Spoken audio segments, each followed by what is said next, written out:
Hi, my name is Eldritch, or you might know me as ShadowX. ShadowX was my previous channel name, and now I'm moving everything from that channel over to this new Eldritch channel. See, the real ShadowX was my channel that had both music and these long-form gaming videos, and it was just super unorganized and super divided. So I wanted to move everything from that over to this, at least just the gaming videos, and in this video, this is one of those where there's 4 different rat-themed horror games that I cover. There's also a rat-themed horror novel trilogy in this video that I cover, and I also go over a temple where rats are actually worshipped in India.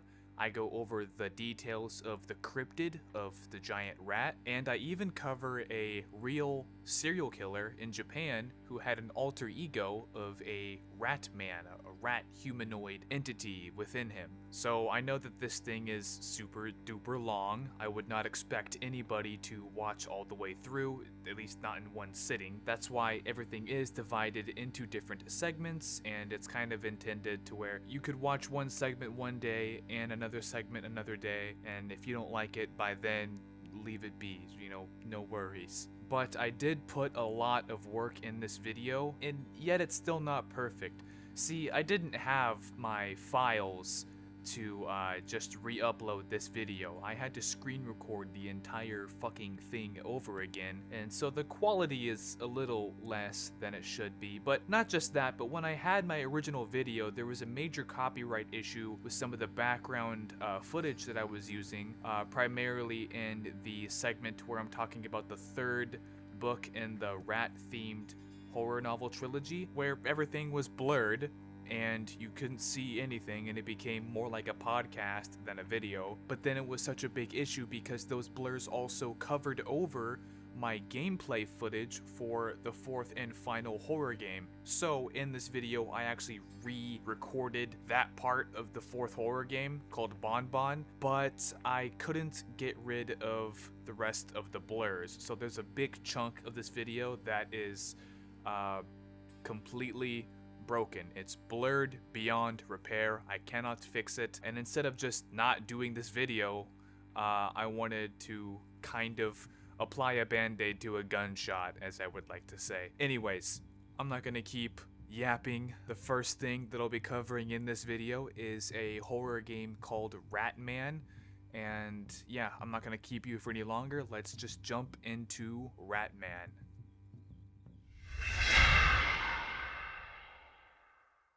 When I was searching for rat-themed horror games on Steam, there weren't a lot of options, which I suppose is understandable. This isn't a very popular theme to work with, but I also went on itch.io and found a handful of worthy rat-themed horror games which are all free. The first one that I chose to play was called Ratman, developed by Aza Games Studio. This developer has many games under their name, and almost all of them have a similar style.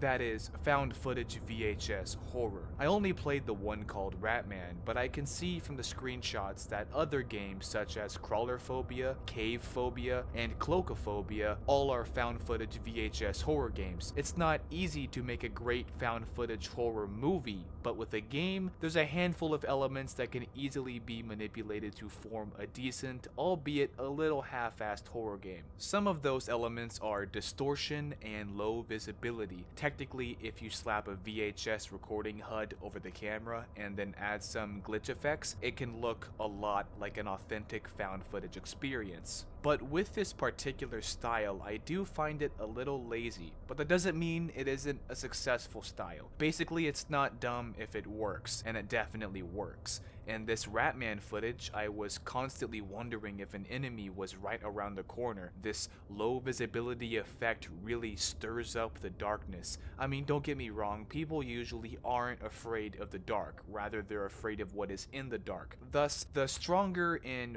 wilder the imagination is, the more horrendous the suggestions of what lurks unseen are going to be. This is kind of like an element of cosmic horror, but keep in mind Ratman is by no means a cosmic horror game. I'm just saying that the fear of the unknown is only as strong as the mind that it wraps around. So I'm not trying to pat myself on the back, but when I look into the darkness even in this game, which is a very dark game, my mind goes to incredibly hideous places. There are ways to amplify this. If you give the observer some information beforehand, if that information is carefully designed, it can spark greater fear. For instance, hearing noises that aren't easily discernible but are definitely threatening or malignant or just straight up bizarre. Another could be what the observer feels. Maybe there's vibrations, things might be shaking, lights might be malfunctioning, perhaps there's a horrible smell. All of these things, when searching in the darkness, adds to the fear of what lurks within it. This game, though I don't mention it much in my commentary, does a decent job with these particular elements, but one of my biggest gripes with it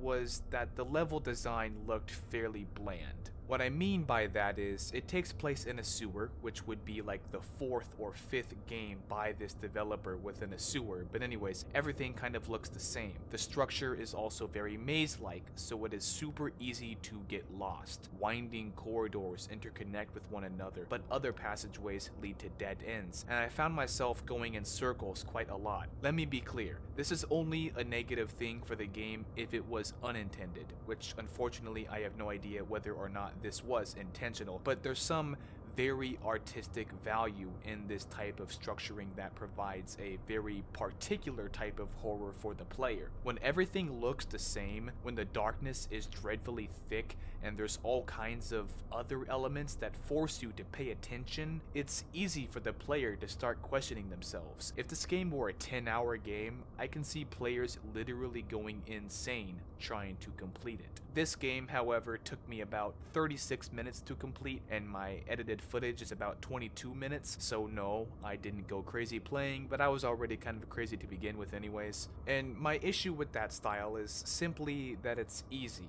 If you make everything look the same, well, that's essentially copy and paste. Not to mention, most of Aza Games Studios' horror games follow very similar environments. I wouldn't be surprised if assets and elements were reused and recycled in many of his creations. But is that really that bad of a thing? I'm not so certain. Maybe you can decide for yourselves after watching my footage. Here's my mutant vermin extermination adventure. Alright, Ratman, face the terror or be devoured. Play tape, press escape to eject tape. Created by Aza Games Studio. Alright, tape 747 has been recovered. The contents of this tape have not yet been analyzed or viewed by any officials. A Marine is sent on a mission into a sewer system to investigate the current rumors in the news about a cryptid creature said to have eaten many homeless people and a military officer most recently. The unidentified creature is said to roam below the city in the depths of the sewers. Fight for your survival if you want to make it out in one piece, or be skinned alive by Ratman and his minions. It's up to you.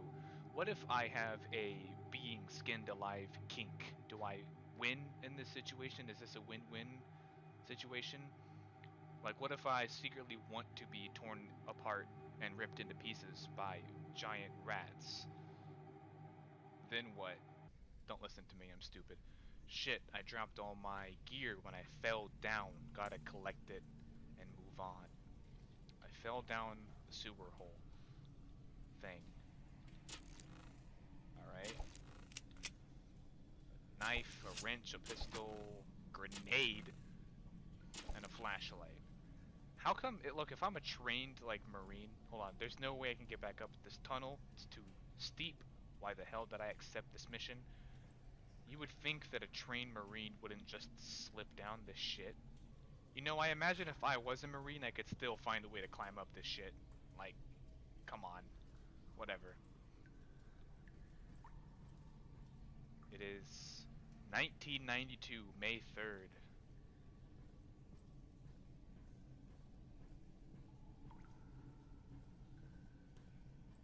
Some red light. I don't know if this means I'm going the right way. If this game is going to be the way I think it is, I bet everything will look the exact same and will be maze-like, which is It's a game mechanic that I don't usually do well with. Not that it's a bad mechanic, but the way my brain works, it's hard for me to map out something. Stay back, rat. Fuck you up. I have such a large inventory. Is there like a quick wheel select? You change weapons just by the scroll wheel, but I don't like that. Okay, so pressing 1 pulls out the wrench, pressing 2 pulls out this, but 3 and 4 don't do anything. Q and E lean, I don't know what use that is. I doubt I'm gonna be tactically leaning around corners in this shit. We'll keep the flashlight out for now, just because I can't see jack dick in this place.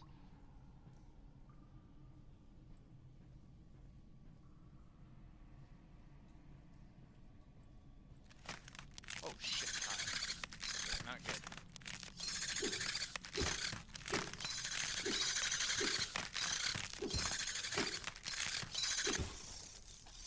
You're fucking loud. Be quiet. God, I have such a large inventory. I wonder if the wrench is any better than the knife, or if there's any point in having one versus the other. Maybe one has longer range but less damage. I don't know. Holy fucking hell.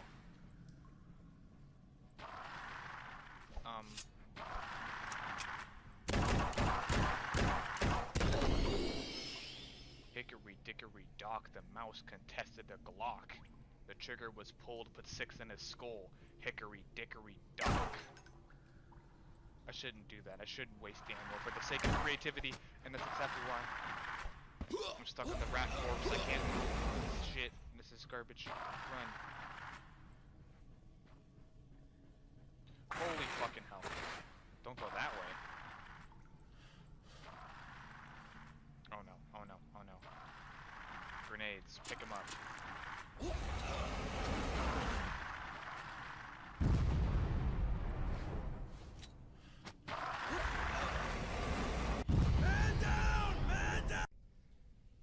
I don't know what to say about that. There's so many fucking rats. I don't have enough ammunition to fight that many rats. There's way too many enemies. Okay. Let's just go with the wrench instead of the knife. I don't need both, I don't think. I definitely need this thing. And let's not waste a single bullet of that pistol. There's gotta be another gun in here, right? There's gotta be. Oh no. Oh no. Not off to a great start. Hello? What the fuck are you? I want this gun.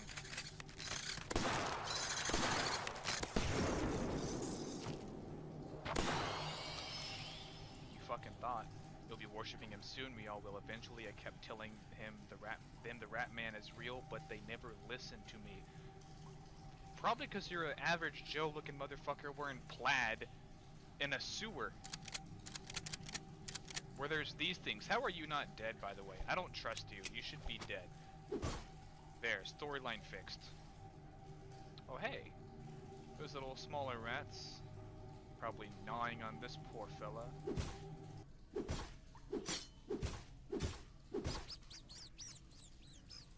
Ha. Get wrenched, idiot.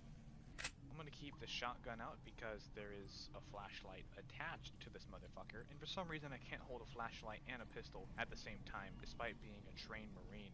I also already am lost. I don't know which way is which. This looks new though.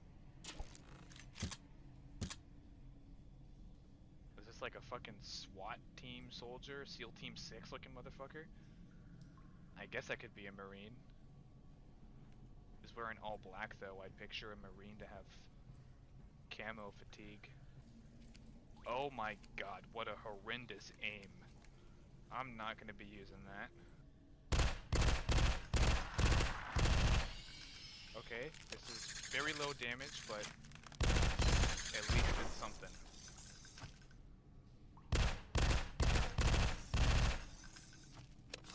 There's a shitload of enemies in this game. I guess I just had to find the guns before going too far. But how would I know where they were? Like already, this is a lot of fucking enemies.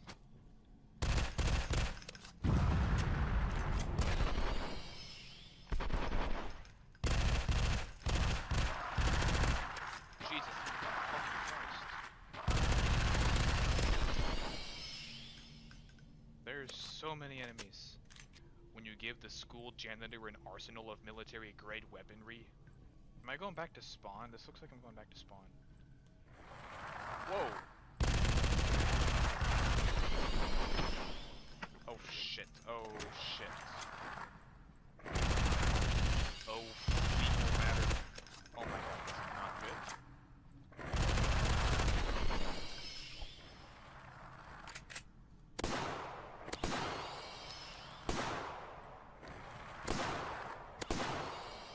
Dude, there's too many of them, what the hell?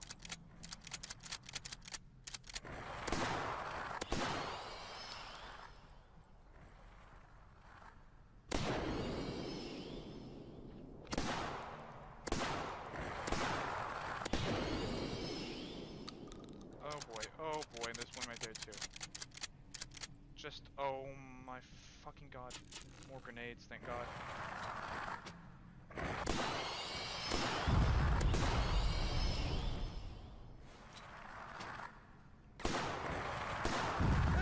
Oh my fucking god, the grenade got me. I didn't know how I didn't know how far the blast radius would be for that.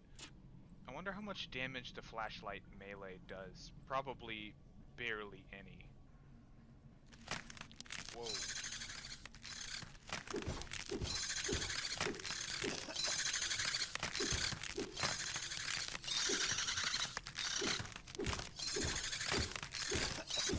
Okay, yeah, this thing is shit trying to melee with this. Not a good idea. I also don't much like that I can't just step over these guys, or that there's like they can totally block my passage. I should hear some crunching of bones and some slippery blood noises as I step on them and through them. Alright. It's been a long time since seeing some Remy the Rat scurrying about. And I am itching to turn a creature into pasta.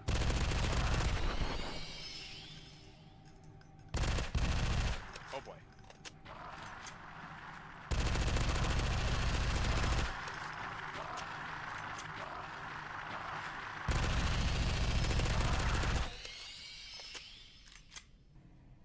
Are there any more of you motherfuckers over here? Mayhaps. I'm getting stuck on like nothing. What is this? Whoa! Oh, I can block, hell yeah. I like this. Spear and a shield for some reason is here. Oh, but you're in my way now. I don't know if cutting you up makes it any easier for me to get by. It doesn't seem to be doing anything. There we go. I wonder if they're drawn to noise, like if I make it, you know, if I shoot a lot, are they gonna know where I'm at? Do they just roam scripted paths? I don't know how these AI work. Alright.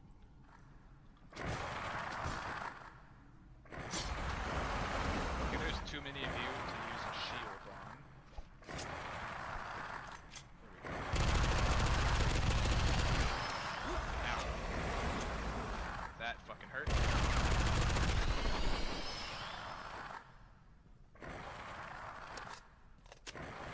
Oh boy.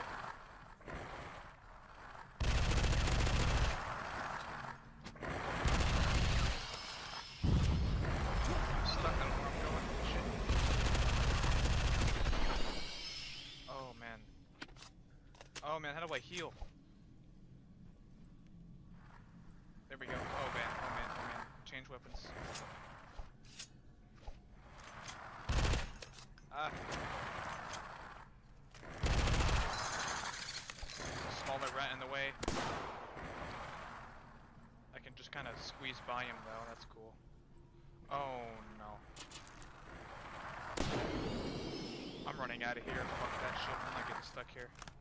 You fucking thought, idiot.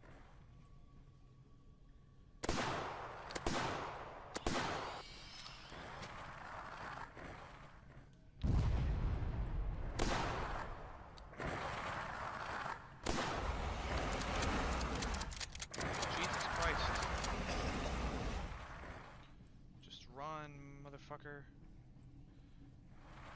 Here we go. Shit, I dropped all my gear when I fell down this hole. Had to escape from those things. I can't get back up. Gotta continue, move on. What shit writing is this? I dropped all my things again? Wouldn't they be right here in front of me? That's dumb. You get a big thumbs down from the critic. That is cool to know, though, that I can just kind of run around those enemies. I don't need to kill them all. Knife, shotgun, hell yeah. Also a spine cross. Is that the symbol for the Ratman? Or is that just...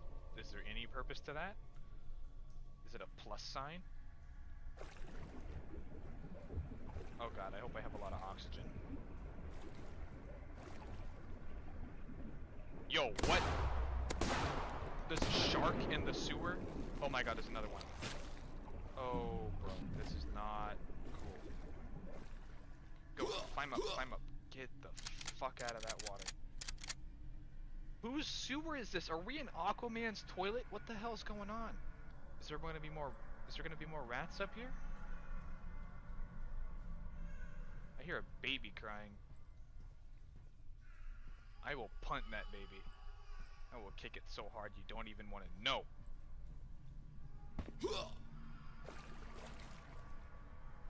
Ah, yes. Yes. Now I got a med kit, which is amazing, right? I like the ambiance. I really do. Good music for this game.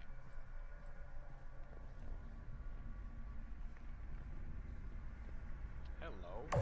Whoa. Why?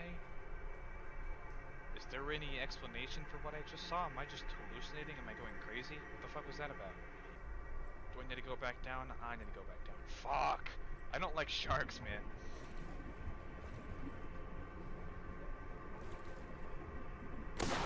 Fuck you, gross looking motherfucker. You dead or not?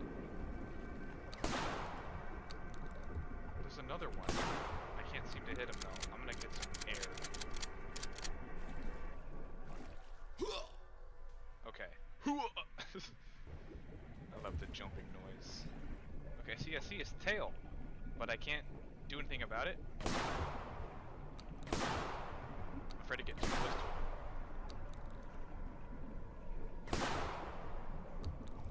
What the hell? I'm not doing this.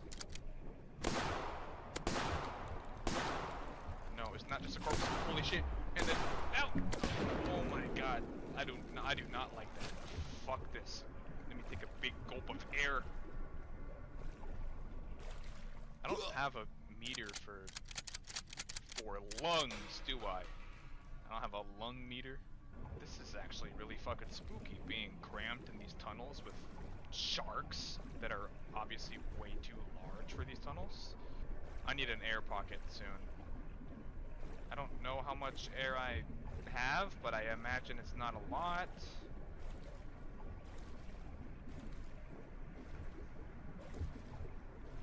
Oh god.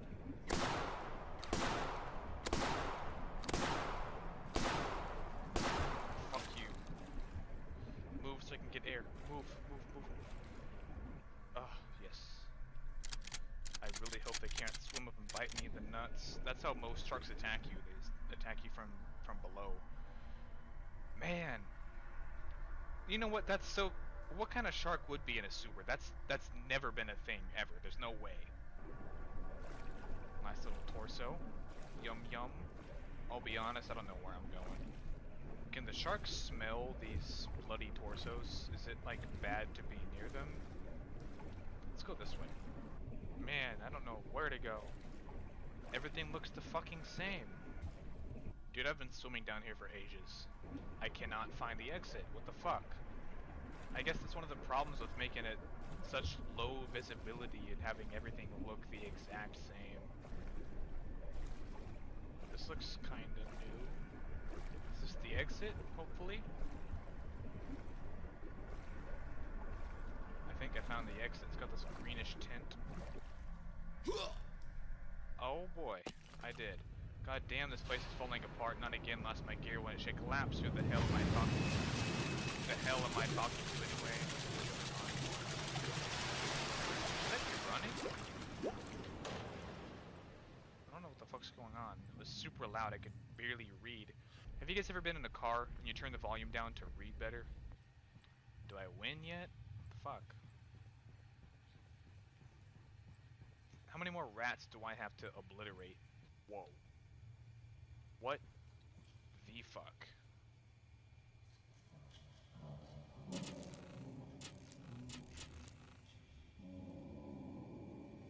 What are those fucking groaning noises? Satan's bowels.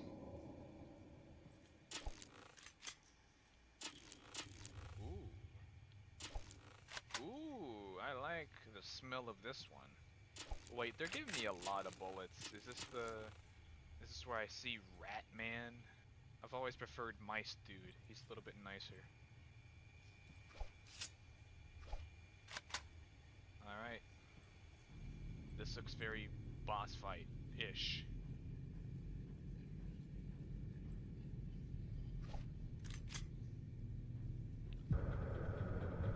Yep. I fucking knew it.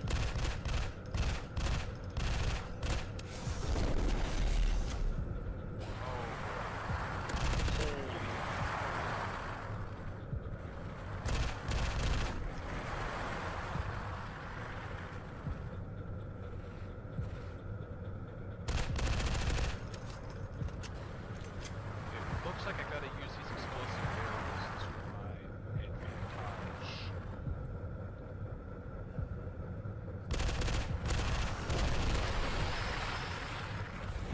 Ow. One bullet left. Okay, shotgun time, I suppose.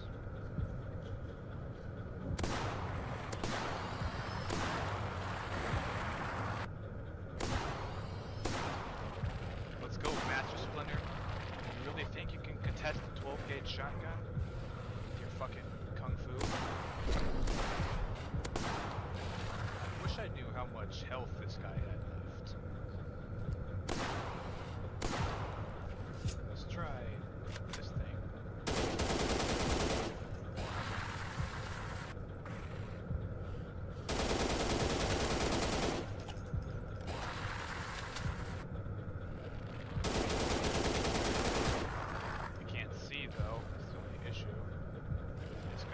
Flashlight on it.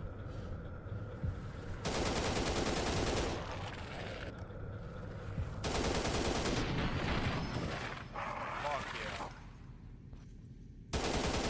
Motherfucker. Now what do I do? I win, right? Do I become the Ratman? That motherfucker wearing plaid was such a liar. He ain't worshipping shit. I kill your god. This the end? I like this music.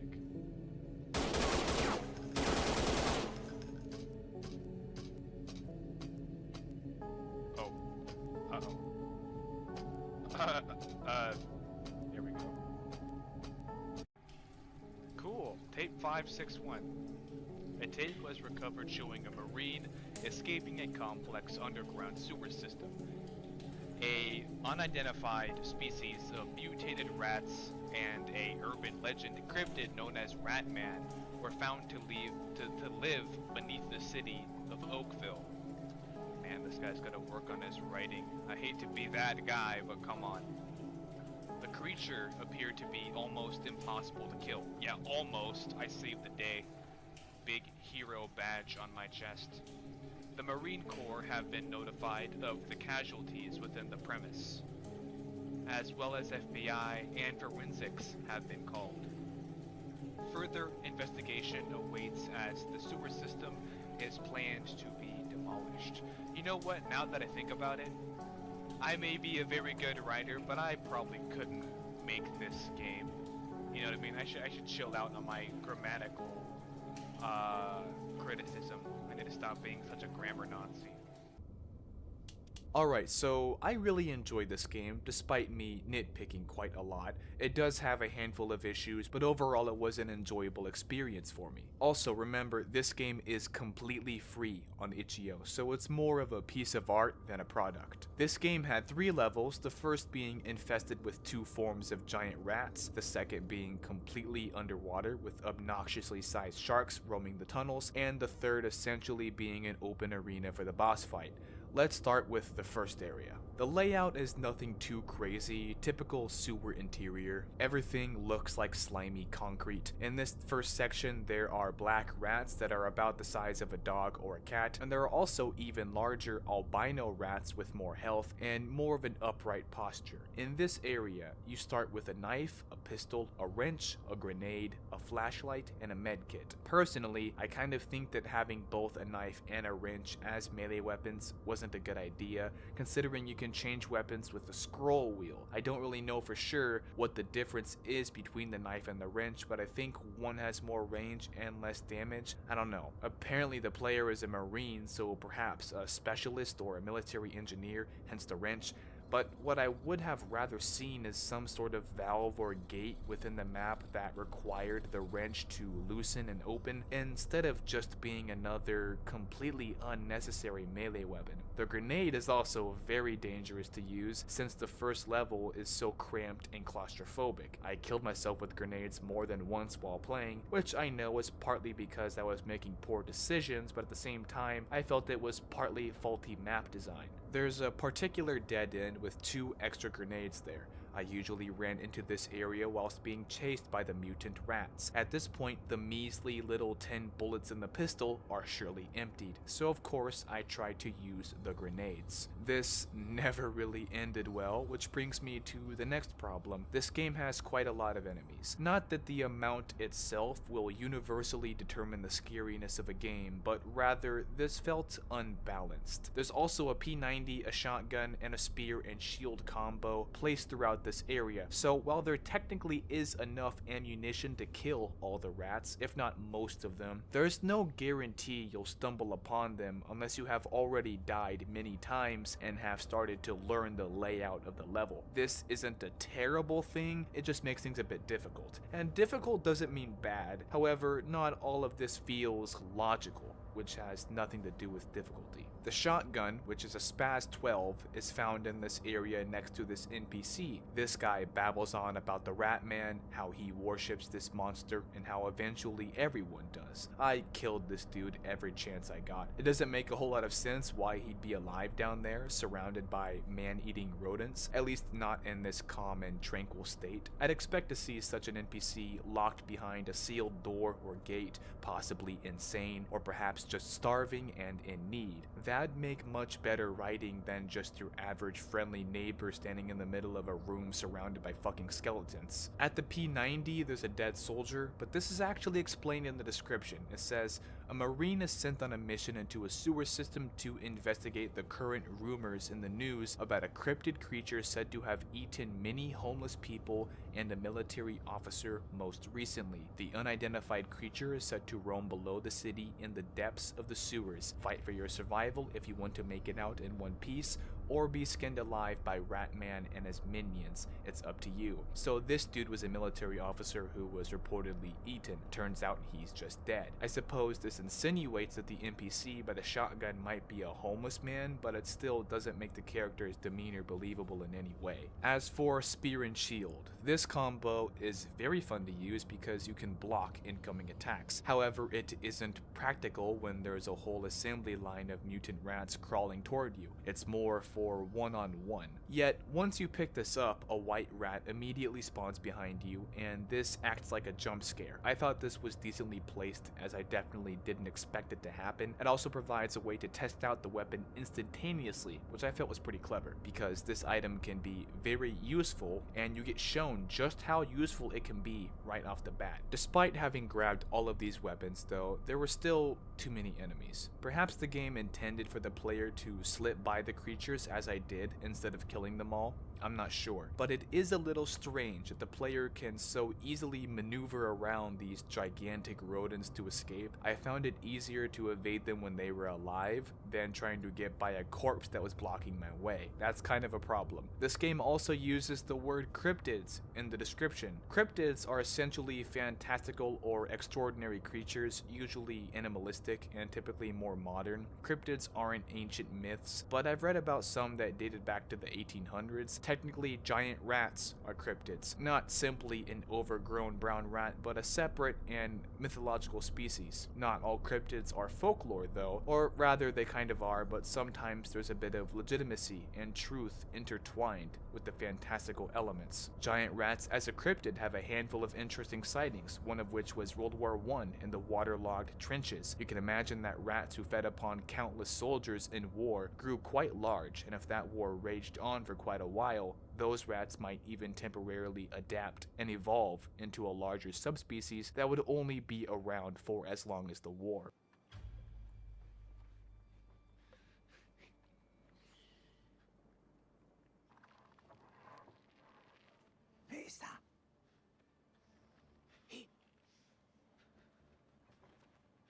Montrez-vous!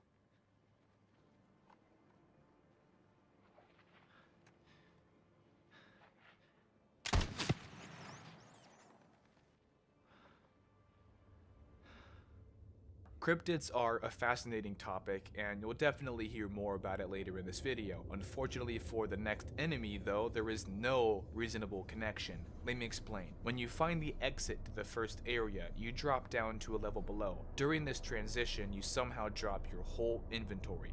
This annoyed me, considering the player is a trained marine and that the equipment completely disappears. As you continue onward, eventually you find another shotgun and a knife, as well as a cross made of spines, perhaps serving as a warning effigy for what's to come. Most of this lower level is actually underwater, and in the water lurks giant sharks. Yes, you heard that right, sewer sharks. The concept of that spooks me quite a bit, as I have thalassophobia, and water-themed horrors tend to get under my skin sometimes. And there's something dreadful about seeing a shark that barely fits in the tube he's swimming in, charging like a ravenous torpedo toward you. I have had a lot of nightmares when I was younger and going into adolescence that involved sewers and being crammed in underwater tunnels with large creatures that were a threat to me. This awakened some of those buried memories, hence I really enjoyed the unsettling nature of this level, regardless of its absurdity. There is nothing that comes up when you look for sewer shark cryptid, or at least nothing popularly known.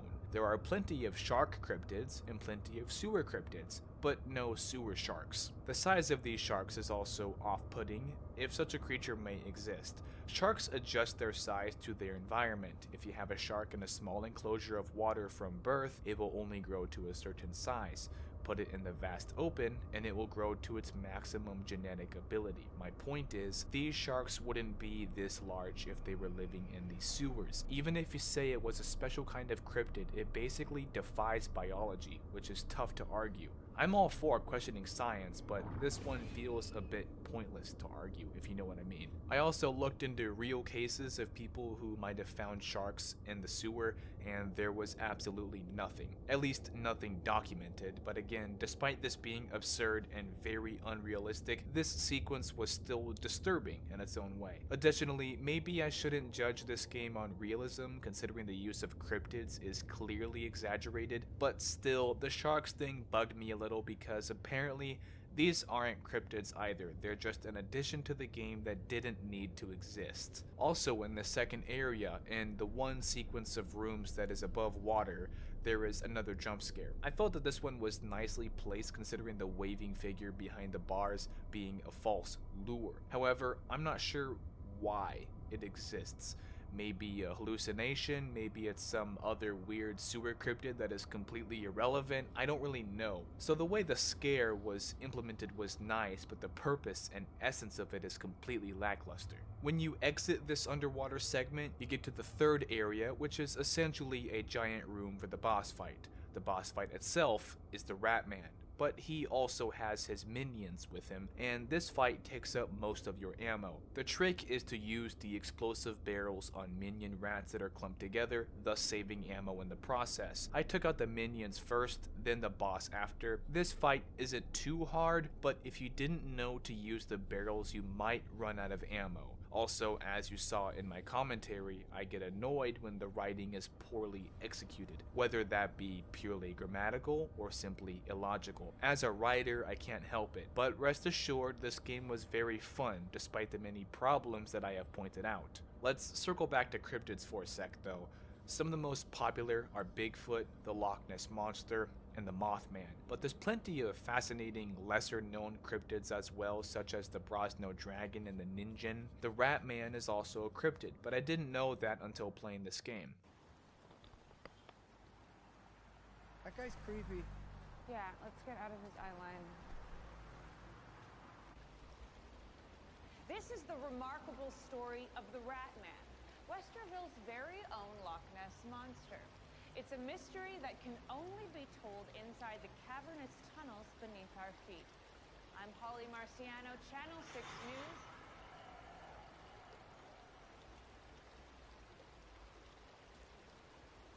Construction? Let's go again. Yeah, going again. I believe the commonly used name is actually the Ratman of Southend. It's a local legend originating in the town of Southend-on-Sea, Essex. Centering around an underpass, the legend has two main variants, the commonality between them being the presence of a rat-like creature who appears in the pedestrian walkways at night. The most commonly told story of the Ratman involves an old man who used the underpass to escape from the rain and the cold at night. The story goes that he was old and barely able to walk. One night, a group of teenagers beat him half to death and stole his blanket, the only real source of warmth he had. Dying from his injuries and the biting cold of the night, he succumbed to hypothermia, his stiffening corpse nibbled and gnawed on by the numerous vermin who inhabit the area. Soon after, locals reported odd noises, namely high-pitched squealing and the sound of nails dragging along the walls. Whether evidence of a real ghost or an overactive imagination, the fact remains that this story and subsequent noises led to locals dubbing the creature the Ratman of Southend. And the other main version of the story is far more fanciful and seems to have emerged through schoolyard folklore, a tale passed between children to frighten and unnerve their classmates, similar to the slip-mouthed woman rumors which I discussed in the video that I mentioned in the beginning. In this version, the Ratman is no longer a ghost but a real creature. The story runs that the mayor of the town was a known adulterer and was eventually cursed for his infidelity in the form of a grotesque child, a baby with the elongated snout and worm-like tail of a rat. The child grew and developed a taste for flesh. Seeking a solution for his problem, the mayor had the underpass constructed with a concealed entrance to a chamber within which his monstrous offspring might hide, only to emerge at night to indulge in its hunger. Out of these two stories, I think this game was more inspired by the first story rather than the second, but did you know that there's more than just a fictional Ratman? The otaku murderer, aka Tsutomu Miyazaki, was a Japanese serial killer who was also nicknamed the Ratman. And I hate that I have to do this, but for the sake of this video, if you don't handle disturbing and horrific acts of violence well, do yourself a favor and click on a different video. I'm not holding anyone's hands or tiptoeing over sensitive subjects, so for the kids who may be watching, or adults with the stomach of kids, this is going to get very explicit, and I strongly suggest watching something else. Let's dive into Tsutomu Miyazaki, the real Ratman. Tsutomu Miyazaki was a Japanese serial killer who murdered 4 young girls in Tokyo and Saitama Prefecture between August 1988 and June 1989. He was termed by the Japanese media as the otaku murderer and had an alter ego known as Ratman. Miyazaki abducted and killed the girls aged from 4 to 7 in his car before dismembering and sexually molesting their corpses. He also engaged in necrophilia and cannibalism, preserved their body parts as trophies, and taunted the families of his victims. Miyazaki was arrested in Haichoji in July 1989 after being confronted while taking nude photographs of a young girl. I know, this guy is wicked. He was diagnosed as having one or more personality disorders, but was determined by authorities to be sane and aware of his crimes and their consequences. Miyazaki was sentenced to death in 1997 and was executed by hanging in 2008. Miyazaki's extensive collection of pornography and horror videotapes was misrepresented by the media as being primarily anime and manga, which triggered a widespread moral panic against otaku in Japan. Tsutomu Miyazaki was born on 21st August 1962 in Itsukaichi, Tokyo, the eldest son of a wealthy family. He was born premature and had a rare birth defect that caused his hand joints to be fused together, preventing him from being able to bend his wrists upwards. Miyazaki's family operated a regional newspaper company and were well known in Itsukaichi, where his grandfather and great-grandfather had served on the town council. Due to his parents being busy, Miyazaki was mainly raised by his grandfather and an intellectually disabled man the family hired as a nanny. He was ostracized when he attended elementary school due to his deformity and consequently kept to himself. He attended Meidai Nakano High School in Nakano, a prestigious high school associated with Meiji University, and was a star student until his grades began to drop dramatically. Miyazaki was ranked 40 out of 56 in his class and did not receive the customary admission to Meiji University for students of the school. Instead of studying English and becoming a teacher as he originally intended, Miyazaki attended a local junior college and studied to become a photography technician. In the mid-1980s, Miyazaki moved back into his parents' house in Utsukaichi, sharing a room with his eldest sister. Although Miyazaki's family was highly influential in Itsukaichi, he expressed no desire to take over his father's print shop. After his arrest, Miyazaki would say that what he really craved was being listened to about his problems, but believed that his parents, more worried about the material than the sentimental, would have not heard him.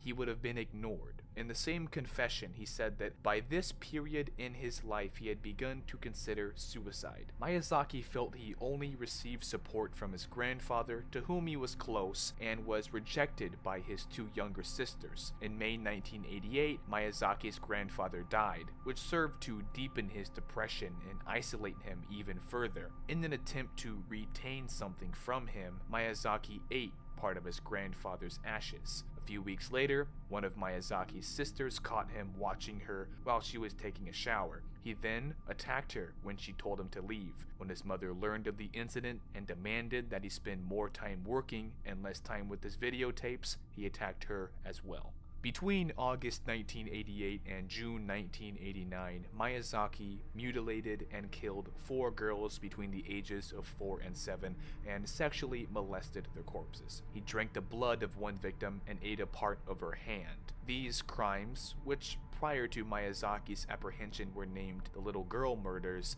and later the Tokyo/Saitama serial kidnapping murders of little girls, shocked Saitama Prefecture, which had few crimes against children. On August 22, 1988, one day after Miyazaki's 26th birthday, Mari Kono, a 4-year-old girl, vanished while playing at a friend's house. After failed attempts to find her, Kono's father contacted the police. Miyazaki had led Kono into his black Nissan Langley and then drove westward of Tokyo and parked the car under a bridge in a wooded area. There, Miyazaki sat alongside Kono for half an hour before murdering her, then molested her corpse. He dumped her body in the hills near his home, departing with her clothes, then allowed the body to decompose before returning to remove her hands and feet, which he kept in his closet. Miyazaki burned Kono's remaining bones in his furnace, ground them into powder, and sent them to her family in a box, along with several of her teeth, photos of her clothes, and a postcard which read, "Mari, cremated, bones, investigate, prove." Kono's hands and feet were found in Miyazaki's closet after his arrest almost a year later. On October 3, 1988, Miyazaki abducted 7-year-old Masami Yoshizawa after spotting her while driving along a rural road. He had offered Yoshizawa a ride, which she accepted, then drove her to the same place he had killed Kono. Miyazaki killed Yoshizawa, engaged in sexual acts with her corpse, and took her clothes with him when he departed. 2 months later, on December 12, 12, 1988, Miyazaki abducted 4-year-old Erika Namba as she was returning home from a friend's house. Miyazaki forced her into his car and drove to a parking lot in Naguri, where he forced her to remove her clothes in the back seat and began to take pictures of her. Miyazaki then killed Namba, tied her hands and feet behind her back, covered her with a bed sheet, and placed her body in his car's trunk. He disposed of Namba's clothes in a wooded area and left her body in the adjoining parking lot, where it was discovered 3 days later. On December 20th, Namba's family received a postcard sent by Miyazaki with a message assembled using words cut out of magazines. Erika, cold, cough, throat, rest, death.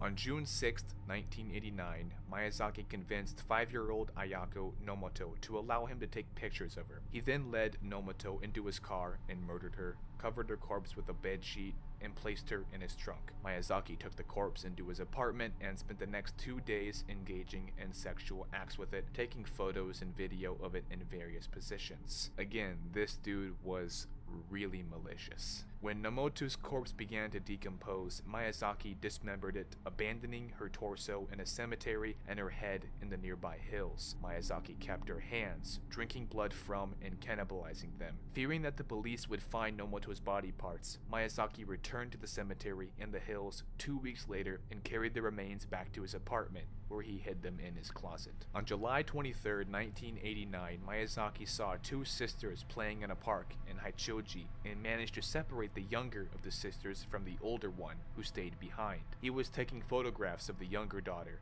whom he had convinced to strip nude, when he was caught by their father, who attacked Miyazaki but was unable to restrain him. After fleeing on foot, Miyazaki eventually returned to the park to retrieve his car, whereupon he was arrested by police responding to a call by the father. A search of Miyazaki's 2-room bungalow produced 5,763 videotapes, some containing anime and slasher films, later used as reasoning for his crimes. Interspersed among them was video footage and pictures of his victims. Miyazaki was also reported to be a fan of horror films, of which he had a collection. Miyazaki, who retained a perpetually calm and collected demeanor during his trial, appeared indifferent to his capture. Miyazaki's trial began on March 30th, 1990. Often talking nonsensically, Miyazaki blamed his actions on Ratman, an alter ego who he claimed forced him to kill. He spent time during the trial drawing Ratman in cartoon form.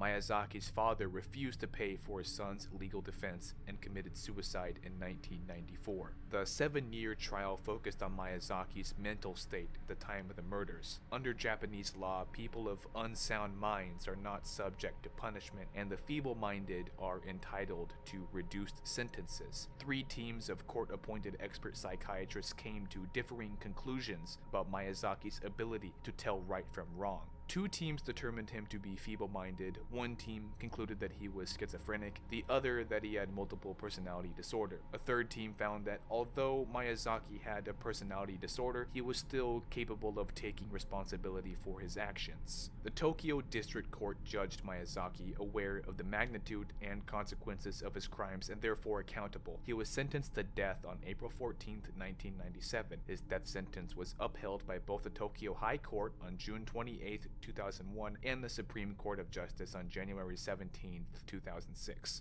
Miyazaki described his serial murders as an act of benevolence. Child killer Karu Kobayashi described himself as the next Tsutomu Miyazaki, or Mamoru Takuma. Miyazaki stated, "I won't allow him to call himself the second Tsutomu Miyazaki when he hasn't even undergone a psychiatric examination." Minister of Justice Kunio Hatoyama signed Miyazaki's death warrant on June 17, 2008, and he was hanged at the Tokyo detention house that same day. Ryujo Saki said his trial was long and that he was not willing to criticize Hatoyama. Okay, the grueling part is over. Well, grueling to some, fascinating to others. For me, this stuff isn't something I'm really supporting, nor do I feel sorry for Miyazaki. Take it as more of a morbid intrigue, which technically you signed up for by watching this far into the video anyways. And pretty much everything I said about Miyazaki was from Wikipedia, which I know isn't the most reliable source. Even the picture on the Wikipedia page that's supposed to be his rat-like hands actually isn't a photo of Miyazaki's real hands. I did try looking for some info info on Miyazaki in a book I have called The Big Book of Serial Killers, but out of 150 other killers, Miyazaki wasn't mentioned once. This book does, however, mention Gary Ridgway, who's a serial killer that I made a horrorcore EP based off of back in early 2021. I will not make another serial killer EP for the Ratman, but on the flip side, one of my favorite artists, Jack Progresso, has a song titled Tsutomu Miyazaki, which is what originally introduced me to this serial killer in the first place back when the Custom Coffins album dropped. I was listening to this shit on the school bus in high school during senior year, but as much as I like this song, it isn't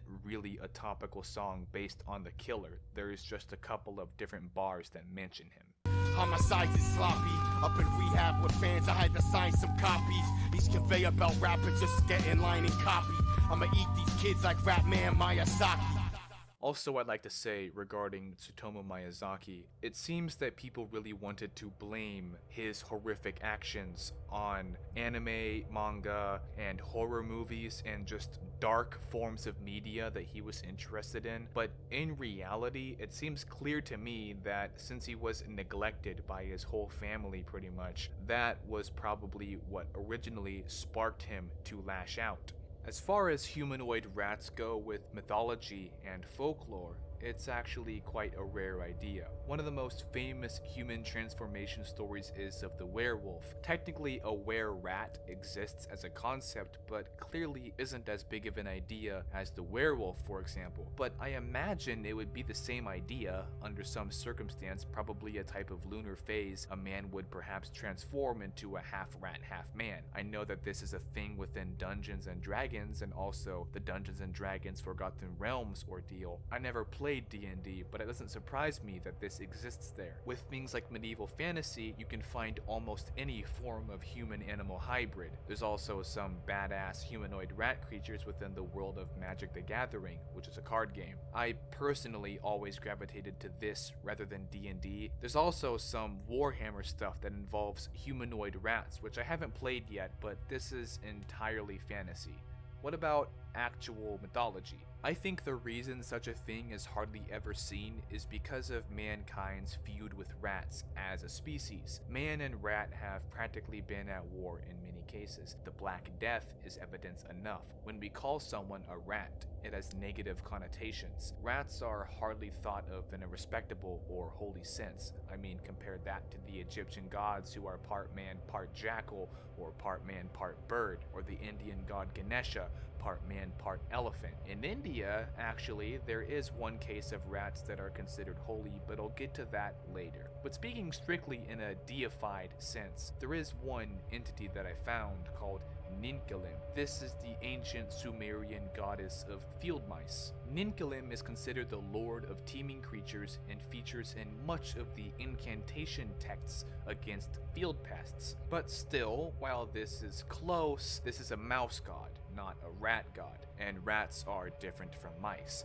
Perhaps this still counts because they're definitely closely related, but we think of mice as less negative than rats. If you really think about it though, mice and rats and all forms of rodents were technically around before we constructed cities. Rats on their own do more good for the planet than humans do, but since they live in filthy areas, we think of them as far beneath us. In reality, the cities we have built were on top of areas that didn't used to be filthy at all. In most cases, what makes a rat so gross is our own filth that it has unknowingly wallowed in. But there is some relevance in our repulsion, without a doubt. Rats carry many diseases, and a single bite could put you in the hospital if you contract something serious. And historically speaking, rats have always been a pest to humans. They are incredibly smart and cunning and have caused us more suffering, I think, than any other animal, besides other humans. It's really nice to meet you, Bill. I'm Holly, and that's Jeff. Do you have a last name, Bill?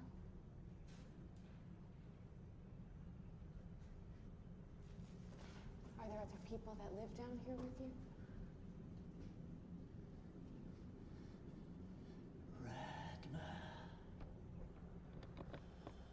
I'm sorry, can you repeat that? Did you say Ratman? Are you the Ratman, Bill?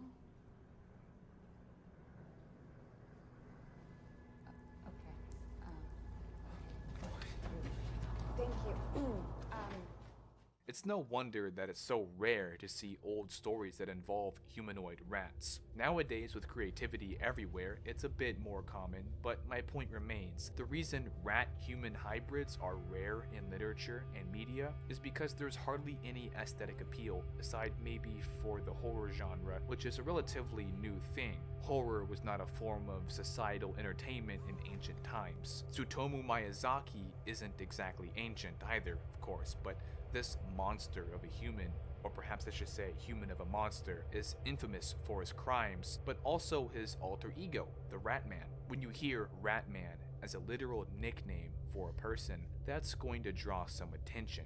It's rare. Well, of course, we can call each other rats for snitching on one another, but it's not exactly the same when there's a purely characteristic aspect in regards to something more physical rather than a tattletale mindset. It carries much more weight. Anyways, we covered Ratman as a cryptid folktale, as a horror game, and as a real serial killer.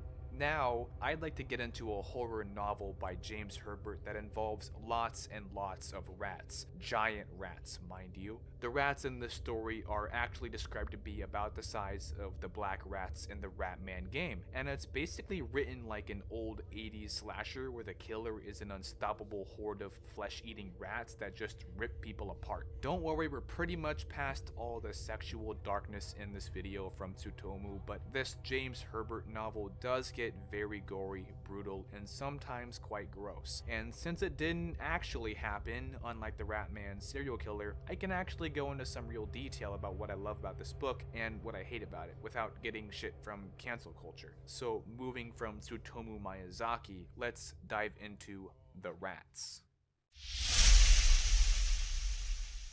The Rats by James Herbert is one of 4 in a series. The first book, which was also James Herbert's first novel in general, was published in 1974. The others are Lair, Domain, and then The City, but that one is just a graphic novel. The Rats starts off with a middle-aged alcoholic man who is struggling to find societal acceptance for his homosexuality. This man is named Henry, but at the end of this very first chapter, he wakes up from his drunken sleep being eaten alive by rats. He fights them off to the best of his ability, but the strength in numbers overwhelms him. They crawl up his leg, taking chunks out of him. He can't see because they've eaten his eyes, and he dies right there after he'd lost all feeling in his body. So this book also doesn't hold back any punches, which is good. I like it that way. Chapter 2 isn't important, but in Chapter 3, a dog and a baby are devoured by rats while the mother was gone, and it's described in pretty gruesome detail. The dog initially saw one rat coming out of the cellar and jumped after it to kill it, but then more came, and more. And the dog was being ripped to pieces. The rats also then made their way toward the baby, and the dog used the last bit of its strength to try and protect this 1-year-old child, but they both became rat fodder. A few chapters later, a teacher named Mr. Harris brings one of his art students to the hospital because the kid had been bitten on the hand by a rat. At the hospital, they see the mother of the 1-year-old, now dead, baby, clutching the bloody mass of flesh that was once her child to her chest, and she was acting hysterical. More and more things start to connect that there's a serious growing problem of carnivorous rats eating people. Also, if this rats eating a baby alive thing is too much for you, you're probably not gonna survive the whole video, so do yourself a favor and check out early. I'd like to point out that that can really happen. In 2016 in Johannesburg, South Africa, a woman left her 3-month-old baby in the house to go out partying, and rats ended up devouring the infant. There's also been many cases in history, and some of these fairly recent, of rats biting the feet of infants, taking off their toes, and sometimes of course biting them to death. As far as rats in South Africa, that's something we'll circle back to way later in the video. And I know this video is fucking gigantic, but bear with me, it's gonna be a long, slow, and absolutely repulsive ride. In Chapter 5, we get introduced to Mary Kelly. No, not the famous Jack the Ripper murder victim. This part is entirely fiction. Mary has an extremely tragic past, in and out of mental institutions, and off and on being homeless. She has an incredibly strong desire for lust, yet never feeling fully satisfied. The more she gives in to letting worthless nobodies have sex with her, the emptier she feels and the bigger this satisfaction bowl gets, being harder and harder to fill. She was religious, but she didn't see lust as like a sin of the flesh like the priests did. She was so lustful that it was impossible for her to believe it was a bad thing. She'd pray for orgasms and thank God when she had them. That being said, she felt like she was getting nowhere with the pieces of shit she'd let have sex with her until she met a guy named Timothy. He satisfied her in many different ways and she fell in love with him. Timothy wanted to go into the army though, and got flattened by a tank not long after Mary received a letter from him asking her to marry him. Devastated, Mary blamed God for this and went all anti-Christian. This is when she went to multiple mental asylums because of arson. Well, specifically, she'd been caught trying to burn a church down, and she had attempted doing this to various churches on different occasions. She got out of these asylums because of seemingly sane behavior, but ended up doing crazy shit the second she was released. She even cut a priest's ear off with a knife, and also in a house of like 5 others where she was basically paying for rent with her own body. When she got kicked out of this after these men were bored of her, she burnt that house down too, killing 5 men and 1 firefighter. And years later, now at like the present time where the rest of the characters are at, she gets into a brutal fight with multiple other homeless men who wanted to take her bottle of alcohol from her. They beat her half to death and of course stole the bottle of, I think it was scotch. Soon after, the half-dead Mary Kelly is met with, you guessed it, a bunch of rats. They rip her apart, leaving basically a wet skeleton. And then, because apparently these rats were still hungry afterwards, they went after the other homeless people who were sleeping not far away. They killed and ate all of them.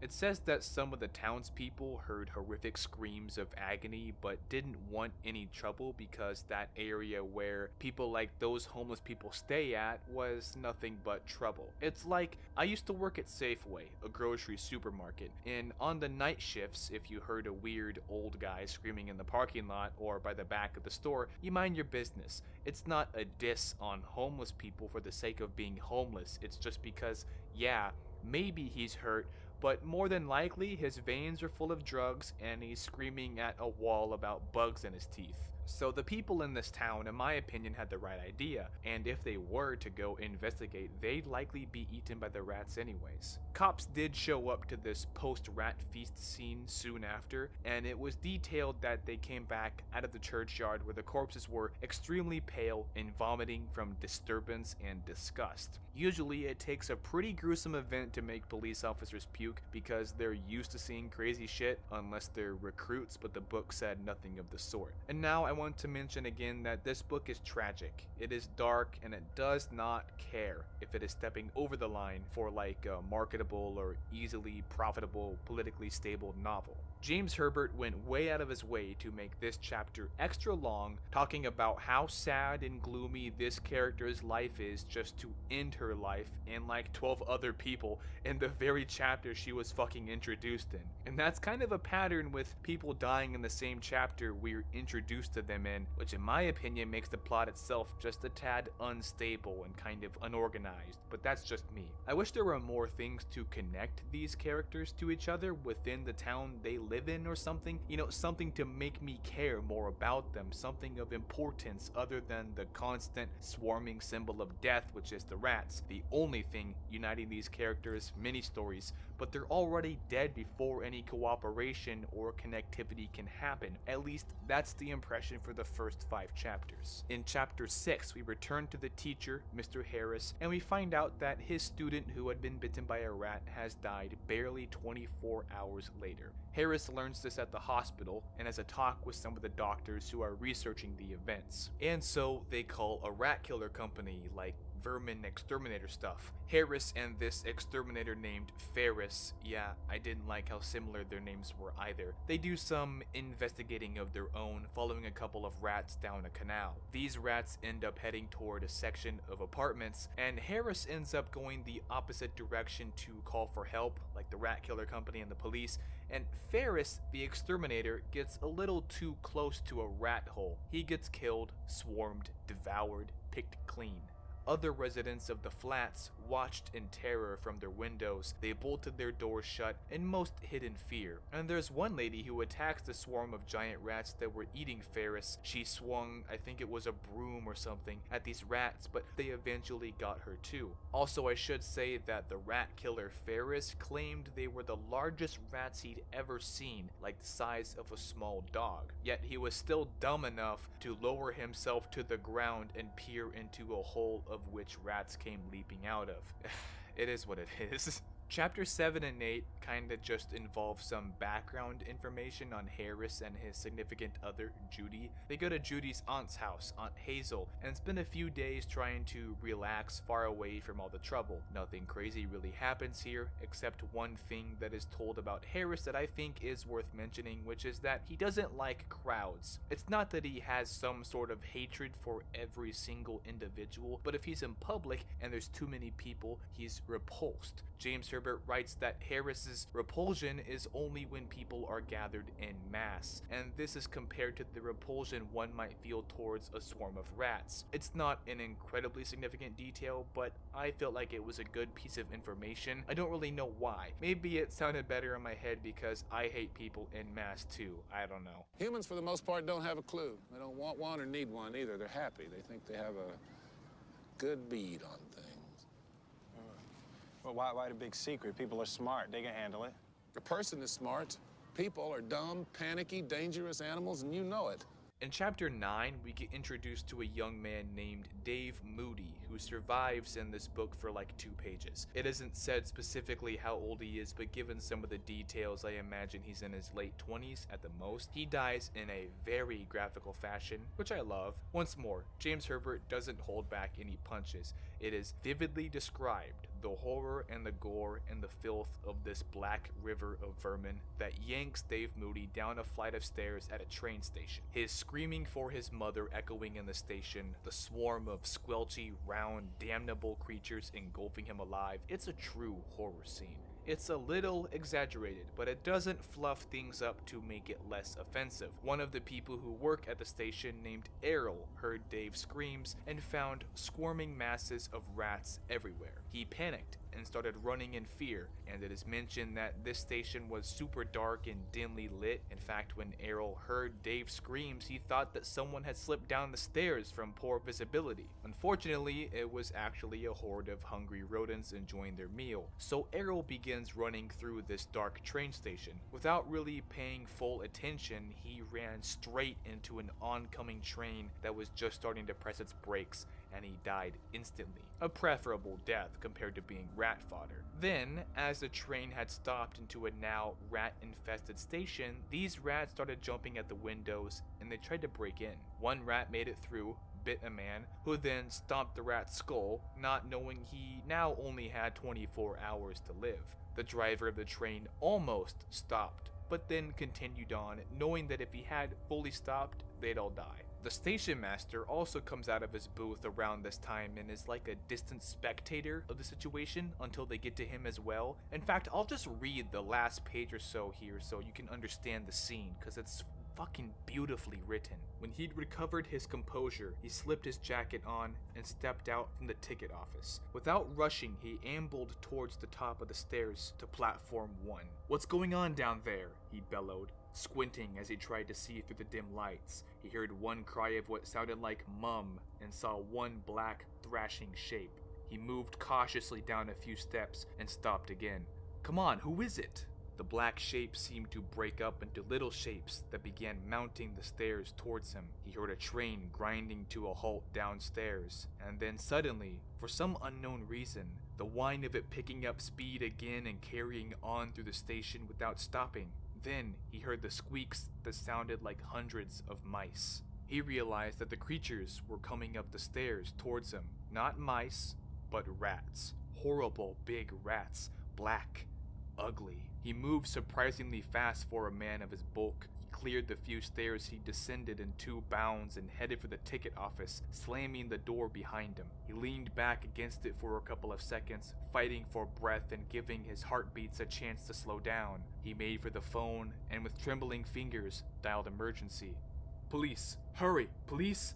This is Shadwell Underground Station Master Green speak. He looked up as he heard a scuttling noise. Staring across from him from the ticket office pay window was a huge, black, evil-looking rat. He dropped the phone and ran to the back of the office. The windows were barred, preventing any escape. He looked around in desperation, his gross figure shaking with fear. He saw the cupboard set back in the wall, where brooms and buckets were kept for the cleaners, pulled it open, and pushed himself inside, closing the door behind. He crouched, half sitting, whimpering, wetness spreading between his thighs, in the darkness, scarcely daring to breathe. That scream! It must have been Errol or someone waiting for a train. They'd got him, and now they were coming for him. The driver of the train hadn't stopped. He'd seen them and driven on, and there's no one else on the station. Mother of God, what's that? Gnawing, scraping. They're in the office. They're trying to eat their way through the cupboard door. Also, now that I think of it, maybe it's not horrible that we get introduced to characters who die in the same chapter with no relevance other than a common enemy. Honestly, that's how a lot of slasher flicks work. Your Jason Voorhees movies, Freddy Krueger, Michael Myers, Leatherface, whatever. For the movie's sake of having constant horror sprinkled throughout, they kill off meaningless characters. But in truth, as a personal preference, I wish it were more. Kill off whoever you want, but make me care about it in a way that isn't just raising the kill count of the threat itself. Let characters discover something new about the threat that we haven't seen before. Let certain characters have multiple connections with each other with how events domino effect. And in a horror book, at least this is what I think, when the plot has a bunch of chapters that are just basically gore porn for the carnivorous rat swarm concept, like I could write that because that isn't really plot. It's story building in the sense that more people are dying in the city or near it, all from the same antagonist. But it's also more like a bunch of mini short horror stories with the common element of man-eating rats because there's very little connectivity between some of these events. But that's me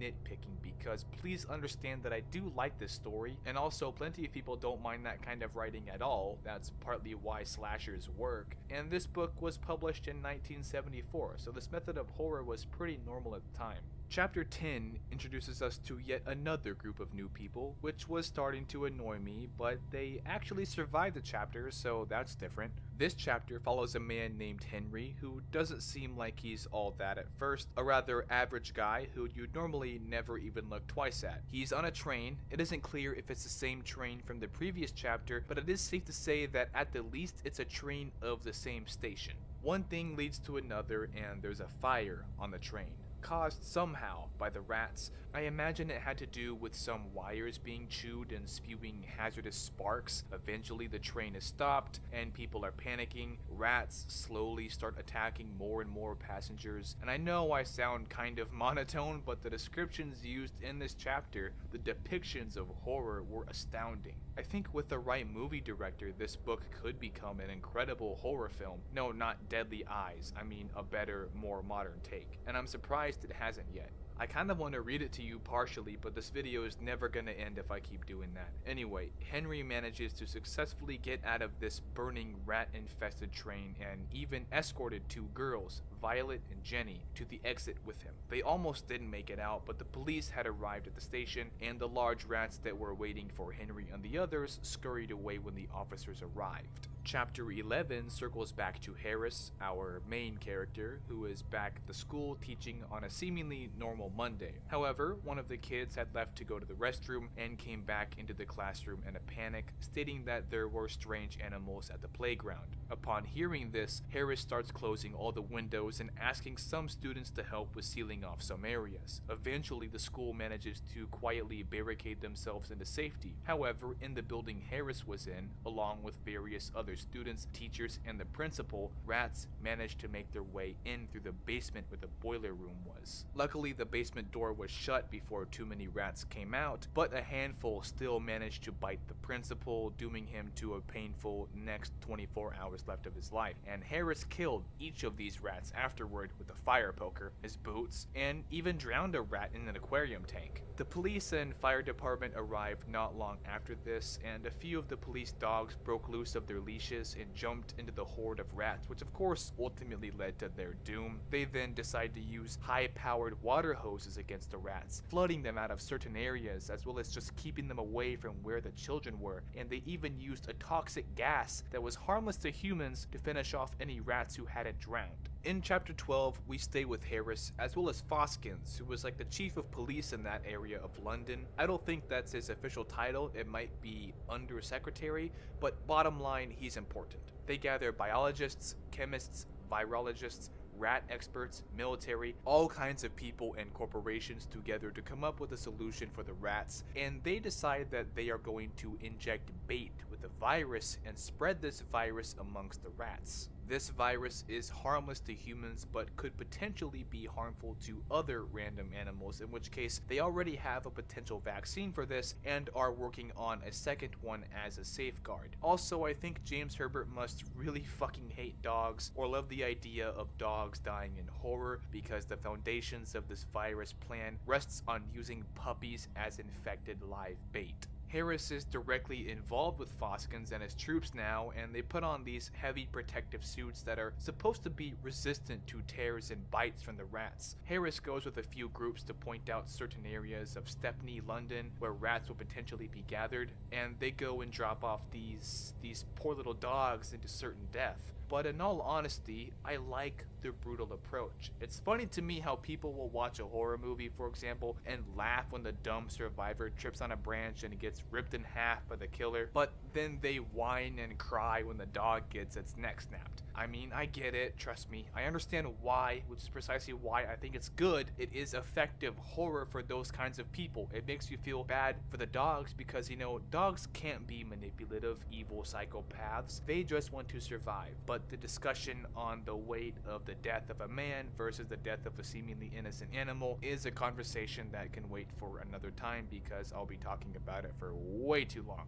Chapter 13 is pretty short. Basically, London is seemingly winning the fight against the rats after the virus plan turns out to be quite successful. A few people here and there are still reported to be dying, but far less than before. And the now virus-infected rats have a less potent lethality, meaning when you get bit by one of these rats, normally you have 24 hours to live. But with this injection, there were a handful of people who lived for a few weeks after being bit, and one person who didn't die at all. In chapter 14, we're with Harris, Foskins, and many others at a sort of party celebrating the extermination of the rats. The chapter ends when Foskins gets a phone call, and this is a long time after the virus idea had been used, and we learn that there had been a major rat attack in North London, a complete massacre, suggesting that the rats weren't going to go down so easily. They needed more than just a virus. Chapter 15 takes us to a character named Steven at the scene of this new massacre in a movie theater. As you'd imagine, he lasts in the book for like 3 pages, but the way James Herbert described a theater massacre was really good, just like the train station scenes. But even better than that, in the same chapter it breaks off to George, who is a zookeeper.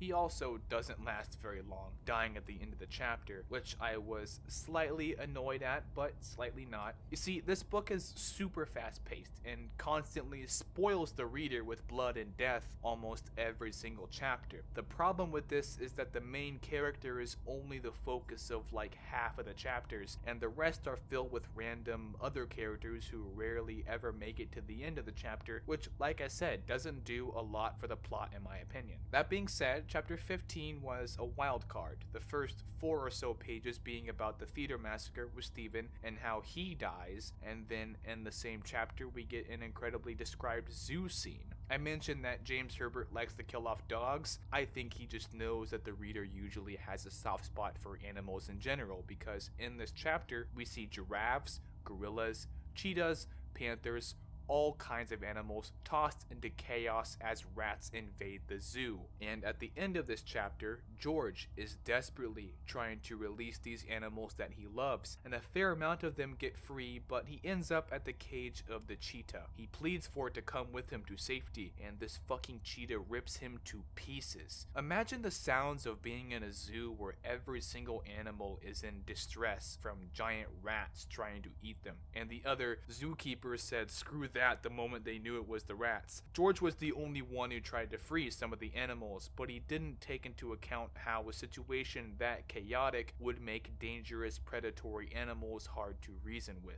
Overall, it might be my favorite chapter, and it has nothing to do with the main character at all. However, I guess I could get tired of having an unrealistically heroic protagonist who is just your everyday art teacher, so it is good that this story mixes it up and uses other characters, but I just wish they had more importance other than filling rat bellies. In chapter 16, it skips a little into the future, and various organizations have come together with the government to completely evacuate London. It was kind of impossible to find a spot for everyone from London to stay, and so they made it a protocol that if you are caught on the streets of London without permission, you get arrested. This at least prompted those who stayed back to stay in their homes and try to be safe, and it also lessened the looting. Now, with London being evacuated, they have a plan to use a special kind of ultrasonic sound waves to lure rats to their death. At this time, protective clothing has been mass-produced, the city is jam-packed with military and security on all fronts, and Harris is still involved with Foskin's group of officials along with Howard, who was the one who came up with the virus idea, and although it failed, it didn't fail entirely. It still did its damage, but they had hoped it would do more. Foskins now is also in a troubled state because he was forced to resign from being undersecretary, and he took all the blame from the virus plan failing because he also took all the credit when it seemed to have worked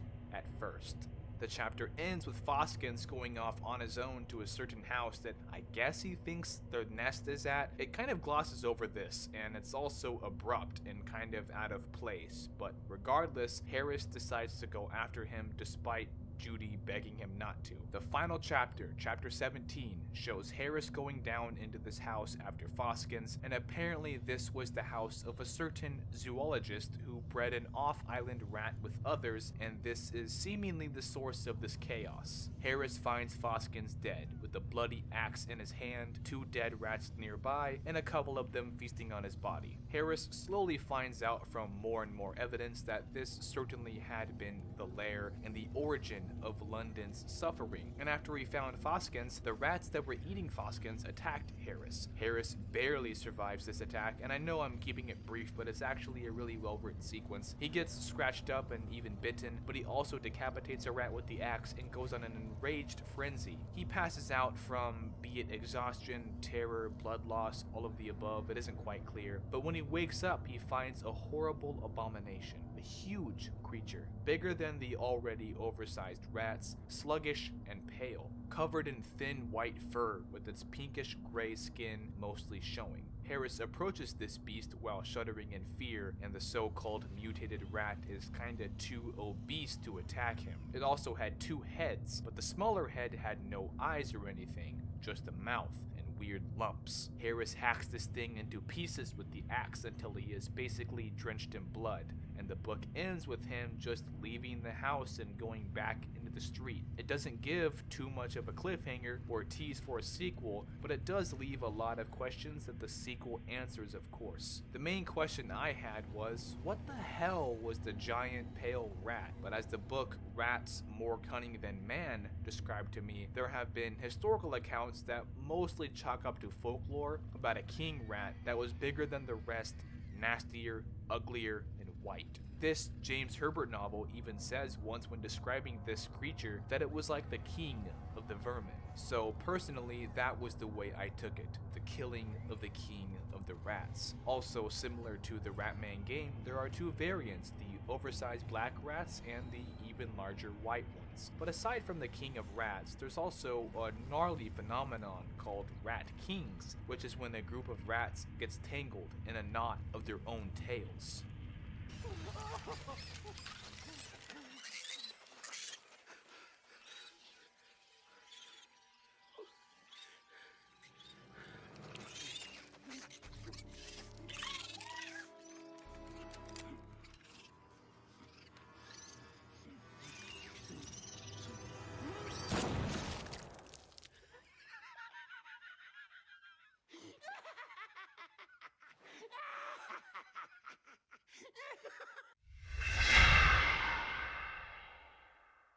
The term Rat King doesn't mean a king rat, but rather it's a phenomenon where multiple rats get tangled at the tail. Although if you look up Rat King, you might find some artworks of a literal king rat, as in a rodent monarch, but historically speaking, it should refer to a cluster of rats connected at the tail. Sometimes the tails are knotted by an entanglement of hair or a sticky substance such as sap or gum. This phenomenon is also commonly associated with Germany, hence the popular term Rattenkonig. In this video, there's also two totally different rat-themed horror games, both called Rattenkonig, which just means Rat King in German.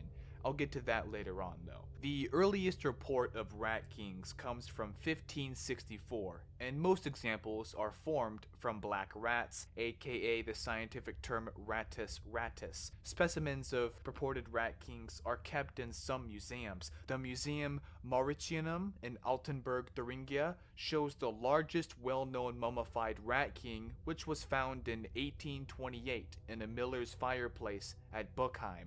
It consists of 32 rats. Alcohol-preserved Rat Kings are shown in museums in Hamburg, Göttingen, Hamelin, Stuttgart, Strasbourg, and Nantes.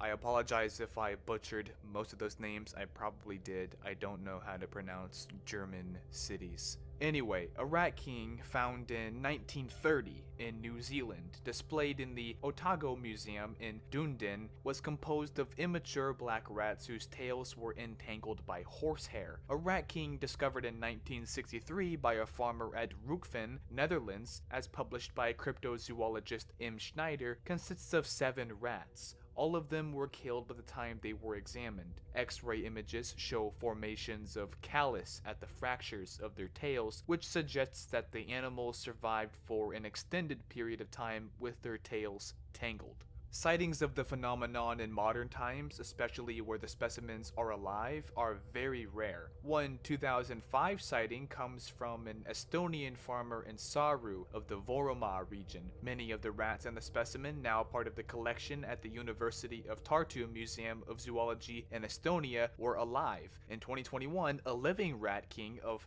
5 mice was caught on video and untangled to save the mice near Stavropol, Russia. On October 20th, 2021, a live Rat King of 13 rats was found in Polvama, Estonia. The Rat King was brought to Tartu University and humanely euthanized because the rats had no way of freeing themselves. Before that, scientists were able to film the Rat King alive. Apparently, the Rat King will be added to the Tartu University Museum of Zoology collection. So, what a fascinating phenomenon, right? I like this concept so much that I even have a song called Rat King, which has a lyric video out right now. This song is from my upcoming album called Ailu Rot, which includes themes of Eastern philosophical ideas about death, as well as concepts of filth, nihilism, decay, entropy, and utter blackness. Interwoven throughout many songs on this project is the theme of rats or rodent filth, and in my Rat King song, I kind of blend the idea of a king rat and a rat king. The idea of constantly being tugged in all directions when at the core is a horrific ball of putridness. I'm almost certain I have ADD and I start many projects before finishing the first, and I often can feel my interests in subjects be yanked toward different things. Not just interest, but beliefs and ideas as well. It's not that I can't retain beliefs and ideas and learn from them, of course I do that. It's more like the more I learn, being a sort of jack of all trades, the more my opinion shifts and changes dramatically. It's never 10 steps forward, it's 1 step forward,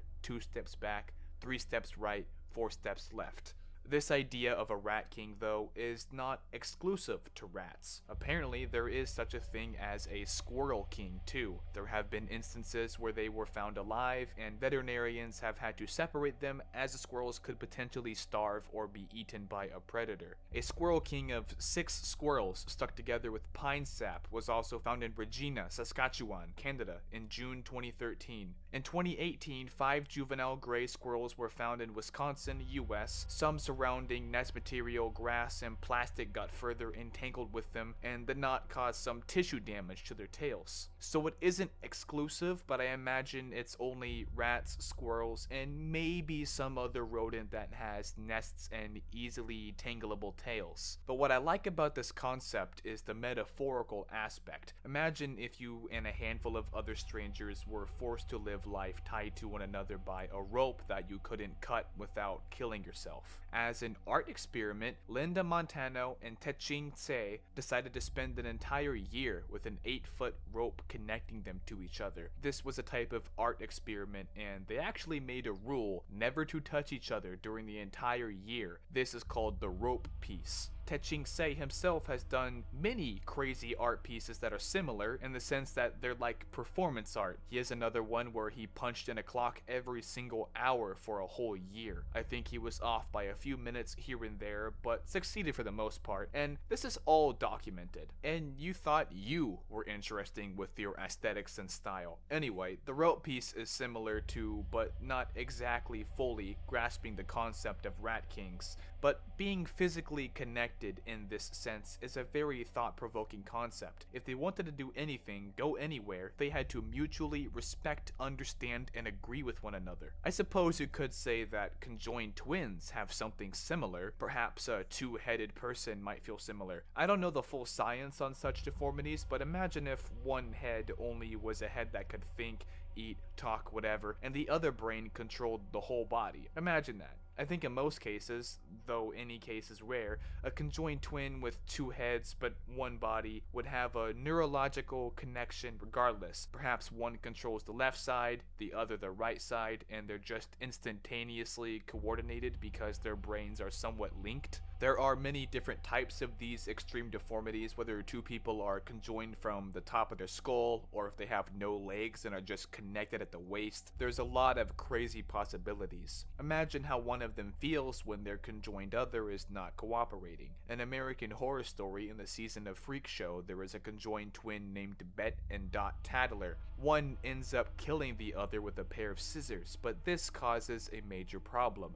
Now one head is controlling the whole body, with a second dead head resting on the same pair of shoulders. Imagine how that feels laying down with your rotting twin inches away from you. Imagine what thoughts you would have, what things you would hear, when such a link is only halfway severed. This show, of course, is fictional, but this thing could happen, so it's not impossible. But to circle back to actual rat kings, there's a reason they're called that. As a cryptid, the mythology tells of a rat leader, a king naturally, that demands to sit high atop a throne of lower, peasantly rats. This mangled nest of lesser rodents becomes a living dominion of filth, representing the twisted and evil nature of the one king sitting high atop his suffering legacy. This cryptid story is also German. The story initially spread across Europe in the late 1500s during an era of reformation in Germany after the rise of Lutheranism and a peasants' rebellion in 1524. Apparently, commoners in Europe weren't looking too favorably towards the ruling class, and the idea of a rat king, or Rattenkonig, resonated amongst the populace that thought rulers were exploiting their sovereignty. Martin Luther was quoted famously as saying, "Finally, there is the Pope, the kind of rats right at the top." And the metaphor stuck. Eventually, when the first real rat king phenomenons were found, they were given this name because of that mystical aura of that idea. But now that I've completely plagued your minds with rodent nightmares, why stop here? The next thing I want to talk about is a game called Rattenkonig, where you play as a rat with your tail connected to the tail of your dead brother rat. Ooh, spicy looking. Rattenkonig.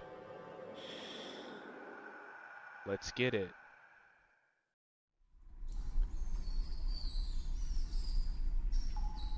Heavy atmosphere.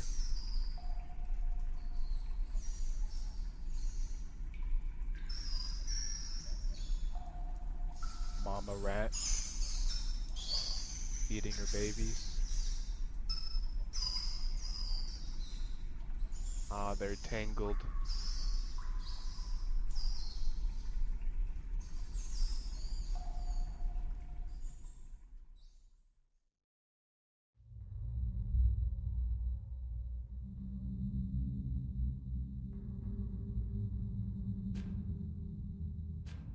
Fuck. So that's my dead brother. Wow, this ambient is heavy. Come on, come on.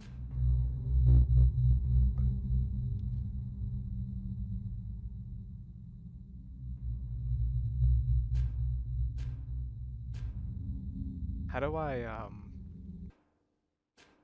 there we go, Jesus fucking Christ.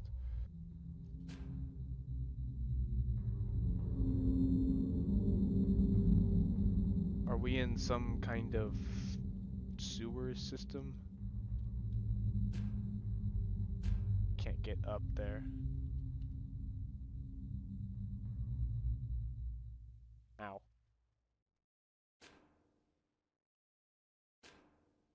Was there a point? Oh my god. Somehow I did a thing. Come on, brother. What should I name you?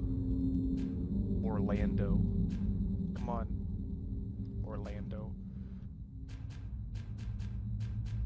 Jesus fucking Christ. Took forever. So, do I have to, somehow, like,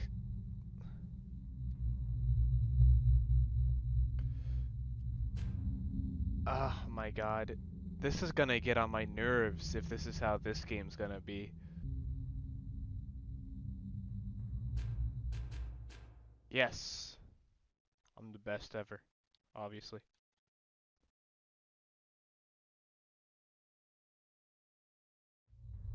And if you couldn't tell by my voice, I'm actually sick right now, but I still wanted to get something done. And fuck, I missed that jump. I suck at games. I missed it twice in a row. This is gonna be terrible to watch. I apologize. I wonder what the red square there is for, if anything. What? Oh no. Don't tell me that I have to, like, slide my dead brother over it.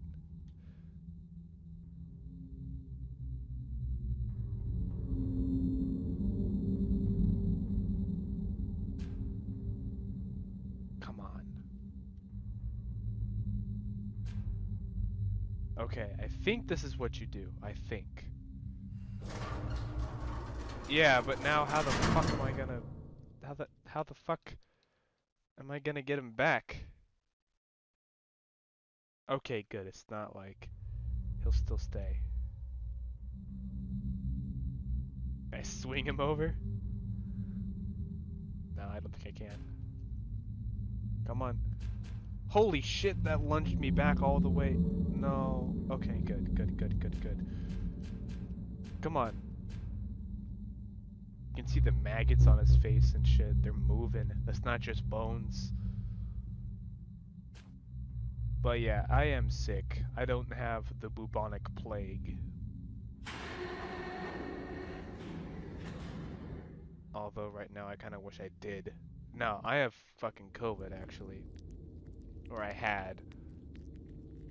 I am recovering. This is gnarly. I like the art though.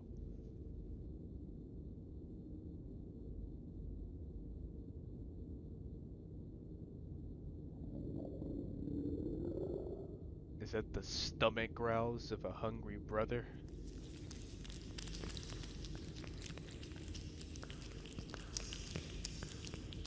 Just beautiful noises that you hear every day.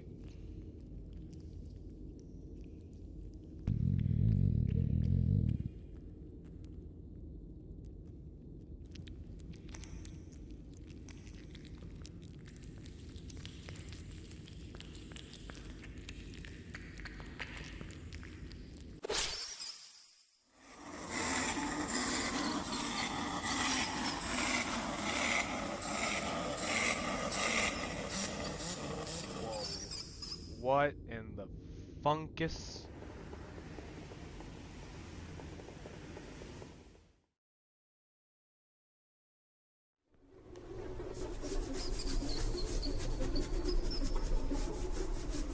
I'm not exactly sure what specifically is supposed to be going on here. Strange storytelling. Am I in a garbage factory? These are like I'm at a dump. Is that where I'm at? We'll keep this in front of me for safety reasons. But this is like, this reminds me of the cubed, like how they would crush cars and shit.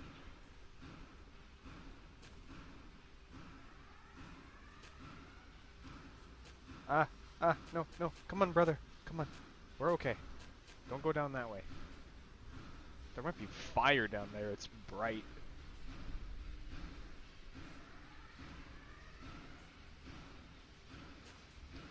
Oh, fuck, it moves. It moves. Oh boy. No! Fucking hell, man. Fucking hell.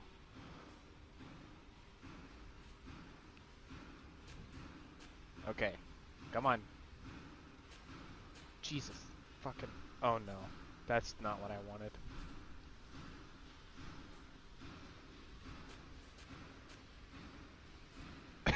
Fuck, I'm so dead. Just kill me. I don't want to deal with it. Yes, yes, yes, yes, yes. Okay. No! Damn it. This... I'm gonna die a lot in this game. I don't have the patience. My brother Rat is really getting on my nerves.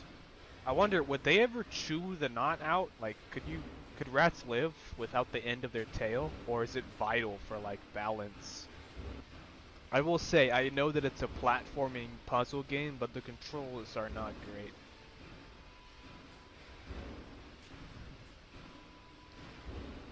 And it's not that I'm like a terrible video game player, even though I kinda am. It's more that it's kinda too simple. It's like not enough.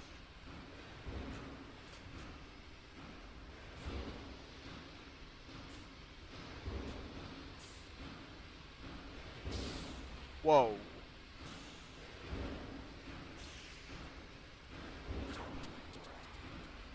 Let's go, brother Rat. We can make it.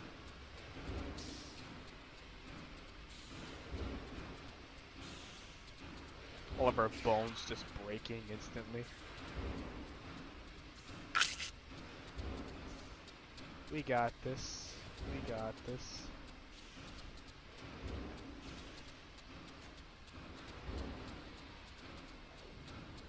Wait, I did this wrong. Uh-oh. How the fuck do I...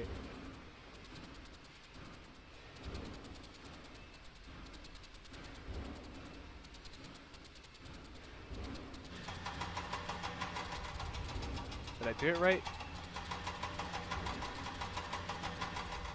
Oh no.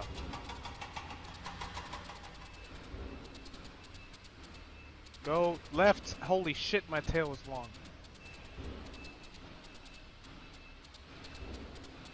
Come on. Come on, go! Yes, yes, yes, yes, yes, yes. This way. Oh no. Oh no. Oh no. I have an issue here. Oh god. Oh, come on. No, I'm just doing bad is all. Come on. Fucking magnet, let's go.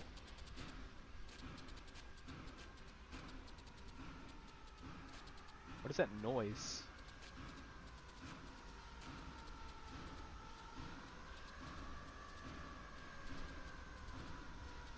What do I do here?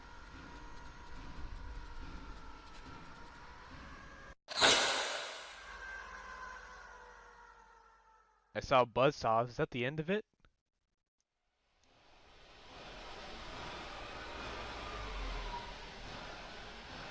Did we get separated finally?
Wow.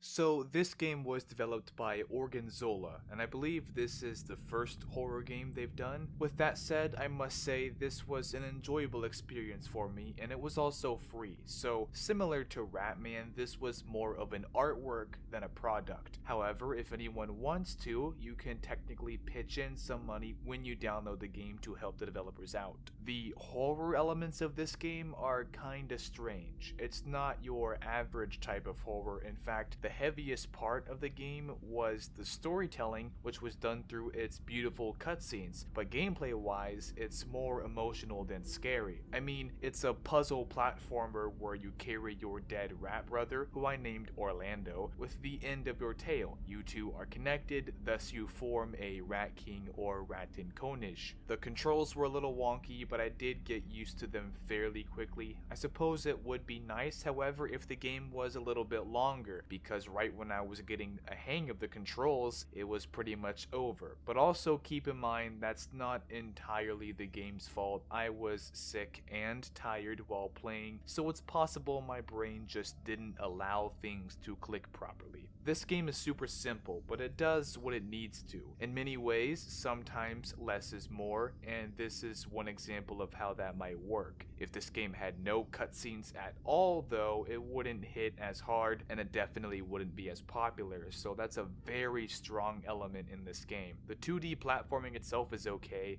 it's not bad, it's not great, it just kinda was, but I think the driving forces of this game are the storytelling cutscenes, even though I got lost in some of it, and the concept itself of being tied to your own dead brother rat. One last little nitpick is that some of the ambient was extremely loud, but I don't know if that was done on purpose or not. The ambient itself was decent, it was alright, but in some cases I found myself struggling to talk over how loud it was just so you guys could hear me. But that's really only a problem for people like me and not for the average player who isn't going to be recording while they play. All in all, not a bad game. Again, it's free. You can find the download link to this in the description of this video down there with Ratman and the other two that I have yet to talk about. But before I continue this theme of Rat Kings or Rattenkonigs, let's go over the second horror novel in the Rats trilogy by James Herbert called Lair, and then we'll circle back to this later on. It'll all connect in the end, I promise. Things will make sense. I'm giving you various angles of Vermin, Filth. That is what this video is. Lair was published in 1979, 5 years after its predecessor. The book is divided into 5 segments: Prologue, Signs, Onslaught, Lair, and Epilogue.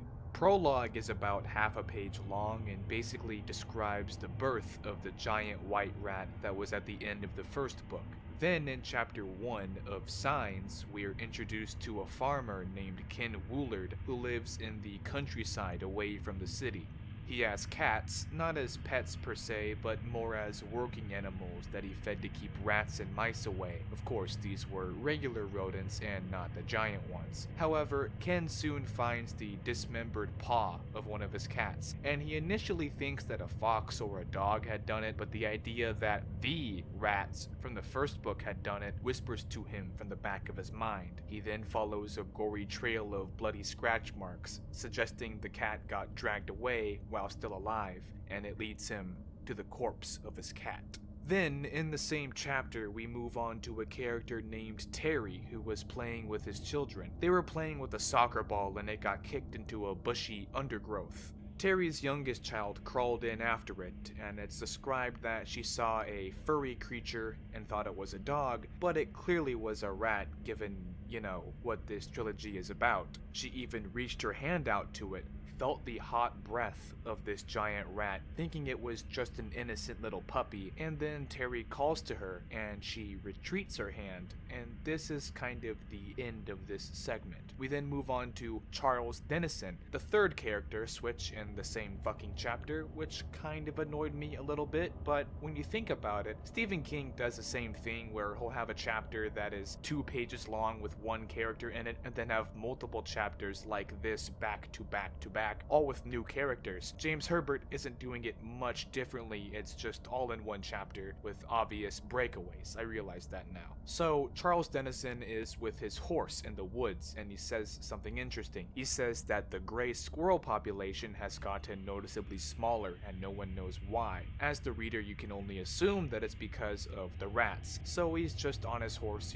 trotting through the woods until his horse gets startled at an unseen creature in the forestry thicket of leaves. The horse gets so scared that it bolts off in the opposite direction, with Charles holding on for dear life, praying that the horse doesn't step into some hole and twist its ankle and kill them both or anything. The horse carries Charles out into an open area and feels safer. The chapter ends when Charles then sees a white deer, which in that area is incredibly rare, but ultimately he's familiar with a lot of folklore belief and knows that seeing a white deer like this, missing from the area it should be at, is considered a bad omen. In chapter 2, we get introduced to Lucas Pender, who works at the Rat Kill organization. We learn that this is 4 years after the initial terrors of the first book, and that Howard from the first book is in charge of a lot within Rat Kill. Over the past 4 years, they've been trying to manufacture new and improved ultrasonic machinery as well as new poisons because rats adapt very quickly. If they use one particular poison too gently and with too low of a dose, they can build an immunity to it, and the rats also can become used to certain frequencies if given enough time. At the end of the chapter, Lucas Pender is being sent by Howard on a mission to investigate the Epping Forest on the outskirts of East London, which is where, in the previous chapter, Charles Dennison was riding his horse that got spooked by a rat. Chapter 3 introduces us to yet another character, Reverend John Matthews. John is at a funeral during the burial and feels like the forested terrain around the graveyard was watching him. Then it breaks off into another character named Brian, and by this point I'm already annoyed because within 30 pages of the book we've swapped perspectives with 6 people and I don't even know who the main protagonist is yet. While I do think it is important not to have a main character with too much illogical plot armor, having too many characters is a big problem. But I guess at least these characters haven't died in the same chapters they were introduced in like the first book. However, this new character in chapter 3, Brian, is also kind of a waste of space. Hear me out. We learn that Brian is a bit of an odd person. He has an obsession with flashing his genitals at unsuspecting women. He doesn't physically hurt anybody, but he's definitely a creep. In this chapter, he stalks a woman through Epping Forest, and right as he is about to flash the poor, unsuspecting lady, they both get scared away by a mysterious rustling noise, obviously from a rat. Then the chapter's not over yet, but it breaks away into yet another perspective.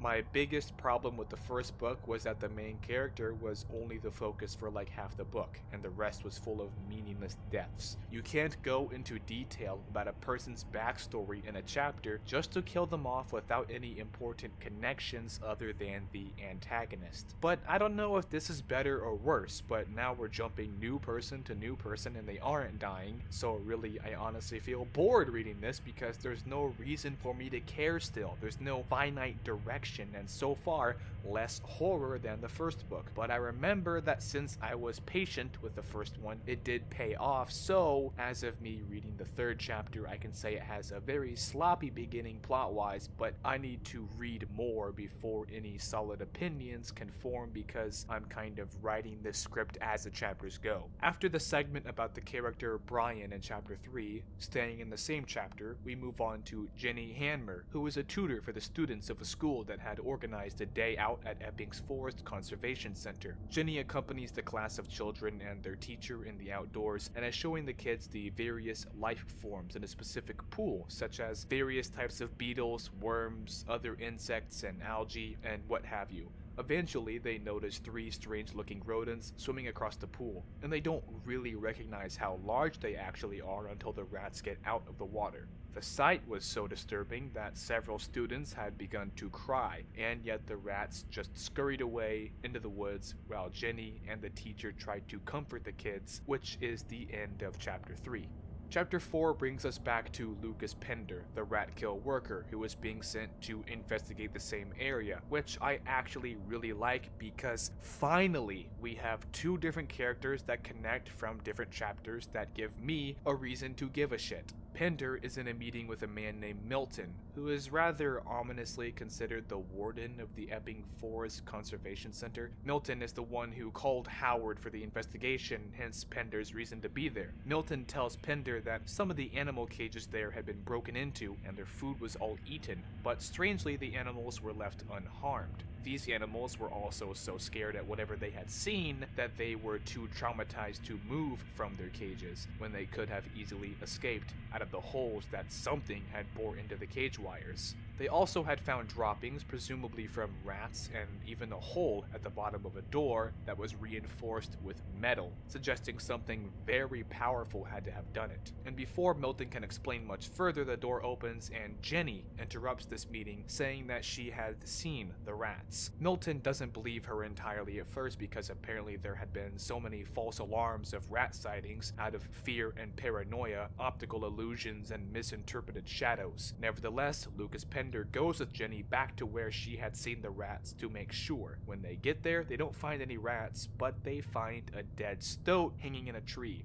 Pender suspects it was trying to climb to get away from something and had been torn open and soaked in blood, still steaming, meaning it had to have been recent. Soon after, Jenny finds a hollowed out tree absolutely drenched in blood and riddled with little pieces of meat and bones, unrecognizable to whatever animal they belonged to. They surmised that perhaps there had been a whole family of stoats and the rats slaughtered them all, or that this was a spot where rats dragged off whatever prey to in order to feast upon them there. The chapter ends with them both heading back to the center to report what had happened, and I must admit, the way James Herbert inscribed the feel of dread and ominous weight of a silent forest was done excellently here. In chapter 5, the perspective still follows Pender, and after his investigation of the danger levels of Epping Forest, he and Jenny believe that it should be evacuated and quarantined off, but the superintendent and the other officials in charge of the conservation center are very hesitant because of how much it would cost to actually evacuate everyone.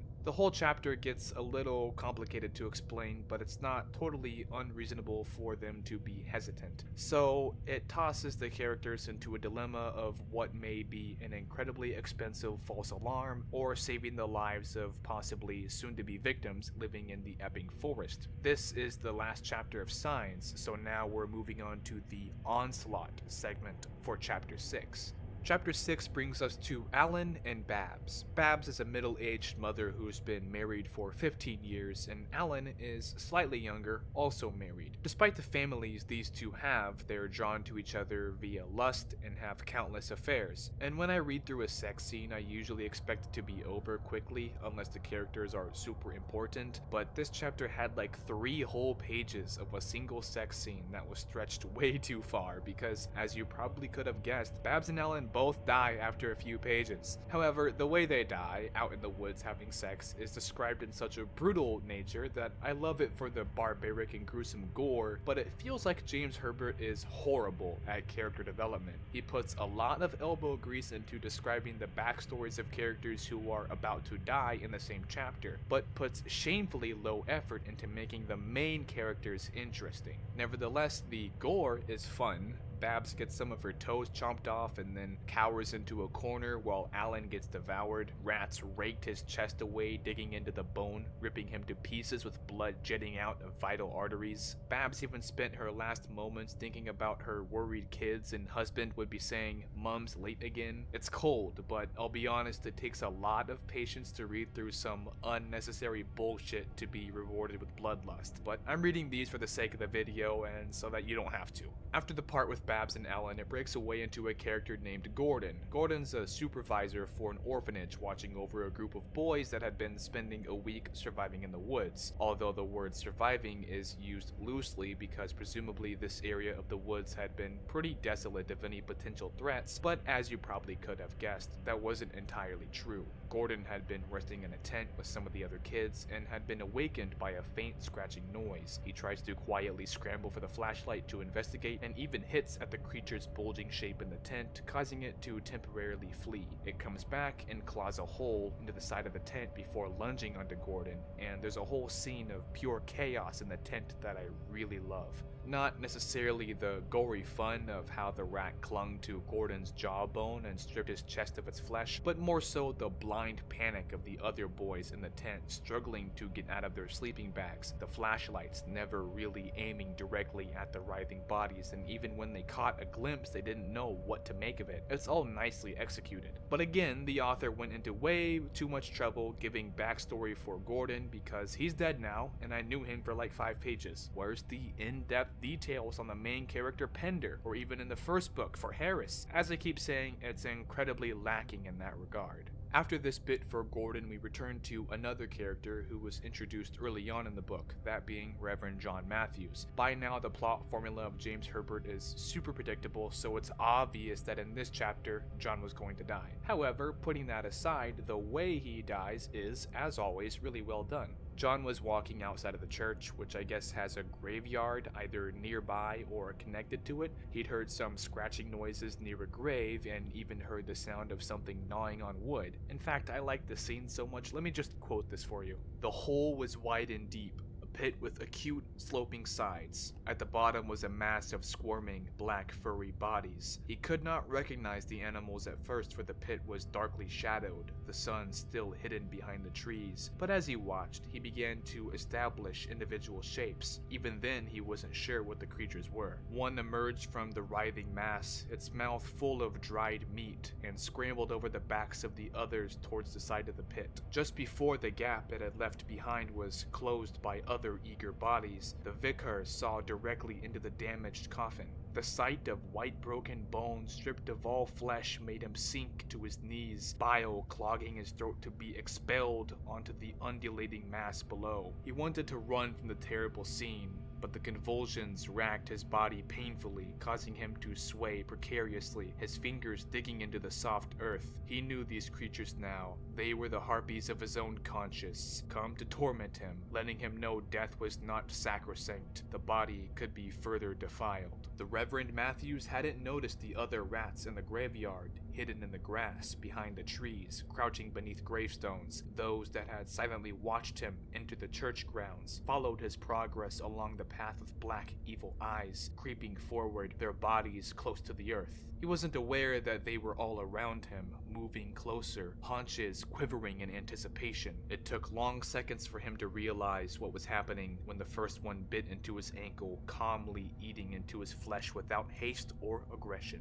And by the time he had screamed and struck out at the rat, it was too late, for the creature's companions were already launching themselves at his body, landing heavily against him, teeth snapping and claws scratching for a hold, toppling him over, down into the pit among the others who welcomed the new, warm meat and the satiating blood that ran from it. In an effort that was brought about by terror overriding all pain, he gained his feet and tried to scramble up the steep incline, long black bodies clinging to him and pulling him back, but there was still more waiting for him up there. His hands grabbed at the grass, trying to haul himself from the pit, and the rats bit off his fingers one by one, the small bones proving no problem for the razor-sharp incisors. Unable to grip, he slid back down, one foot falling into the open coffin, sinking in the remnants of the old woman's now masticated flesh. One of the creatures followed him down, and for a few seconds he gazed into its black eyes, the twitching pink nose only inches away. The rat slid onto him,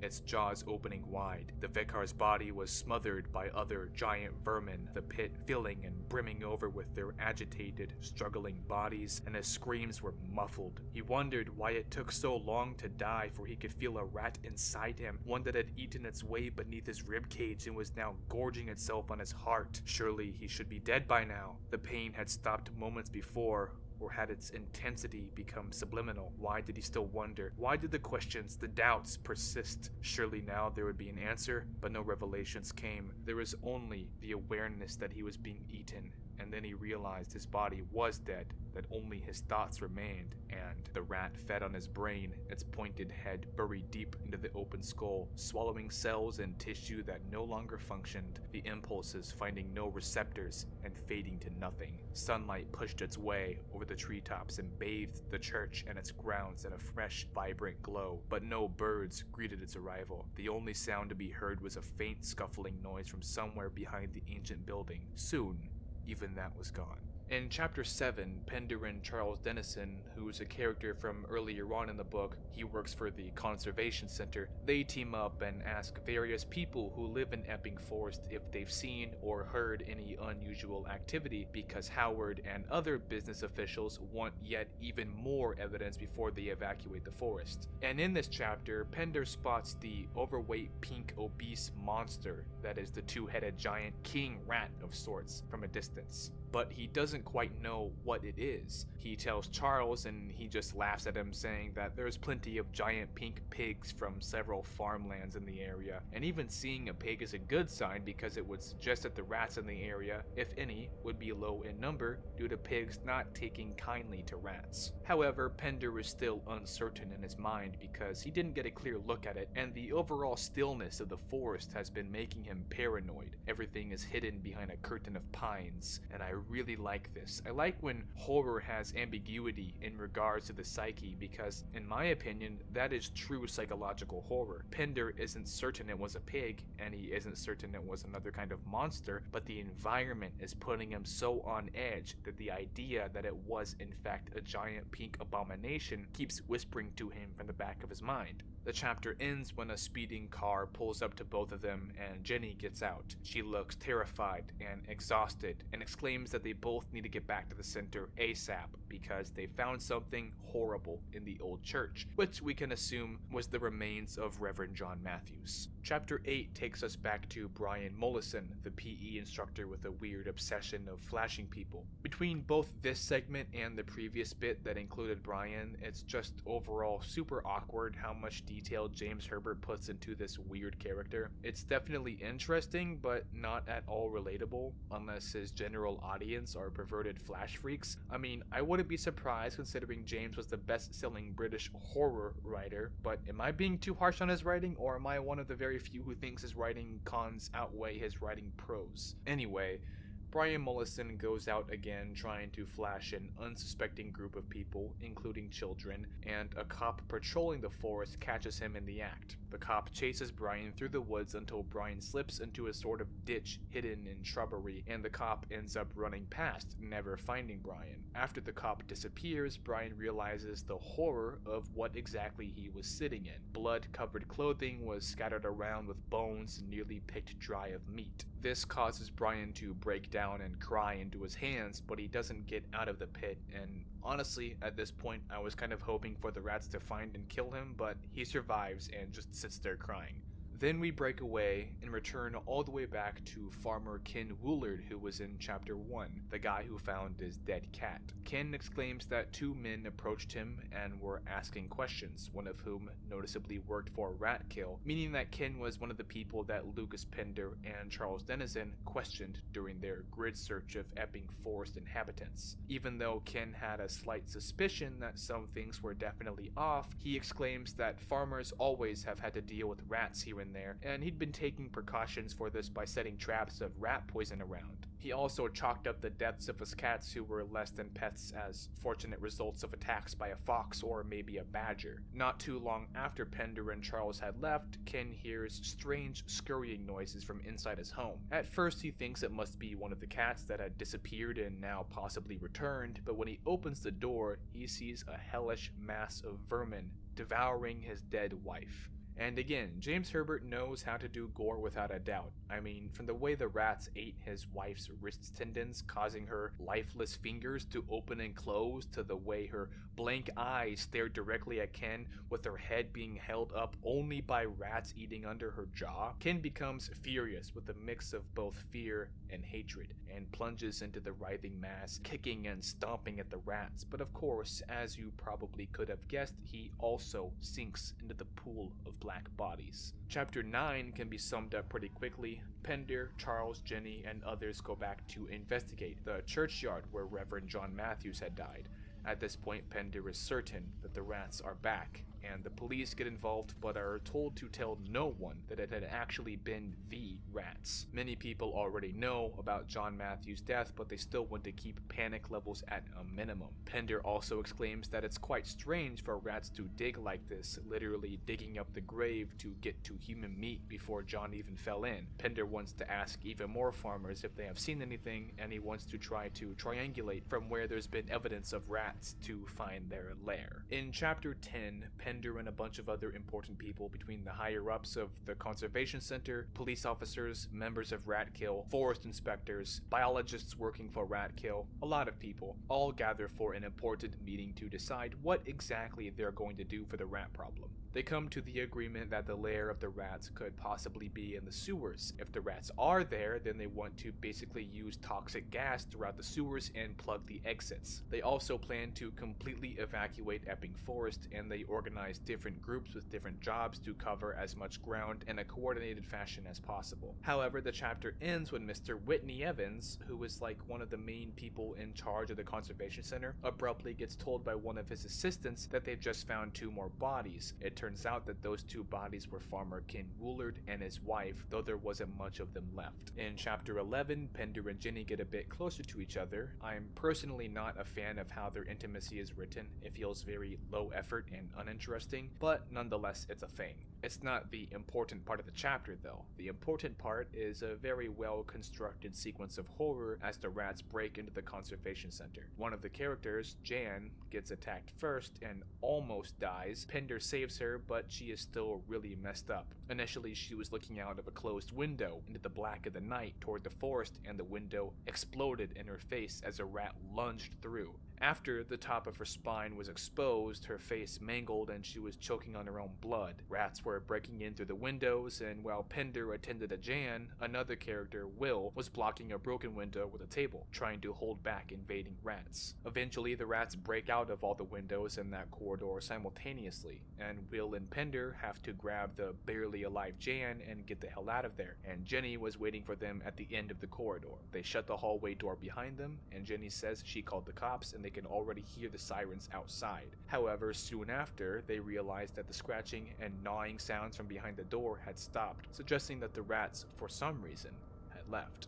In chapter 12, James Herbert takes us to a boot camp building for police cadets. There's no particular person whom the perspective follows, it's just a large group of cadets who all get woken up one night by the barking and howling of the police dogs. Come to find out that the dogs were barking because of the nearby ducks. I don't know what the building is actually called, but it's like a business farmhouse for ducks that harvest some for their eggs and some for their meat, and all of these ducks were for some reason going crazy, and the dogs at the station could hear them, hence they were going crazy. At first they had actually thought the duck noises were human screams because from a distance sometimes distressed duck calls apparently sound like humans. The sergeant assures them that no, it's just the ducks, but eventually they still investigate, and when they get closer they realize it was actually human screams. There's a sort of apartment complex that had been swarming with the black rats, and a large group of the cadets could barely believe their own eyes when they saw it. It was mayhem.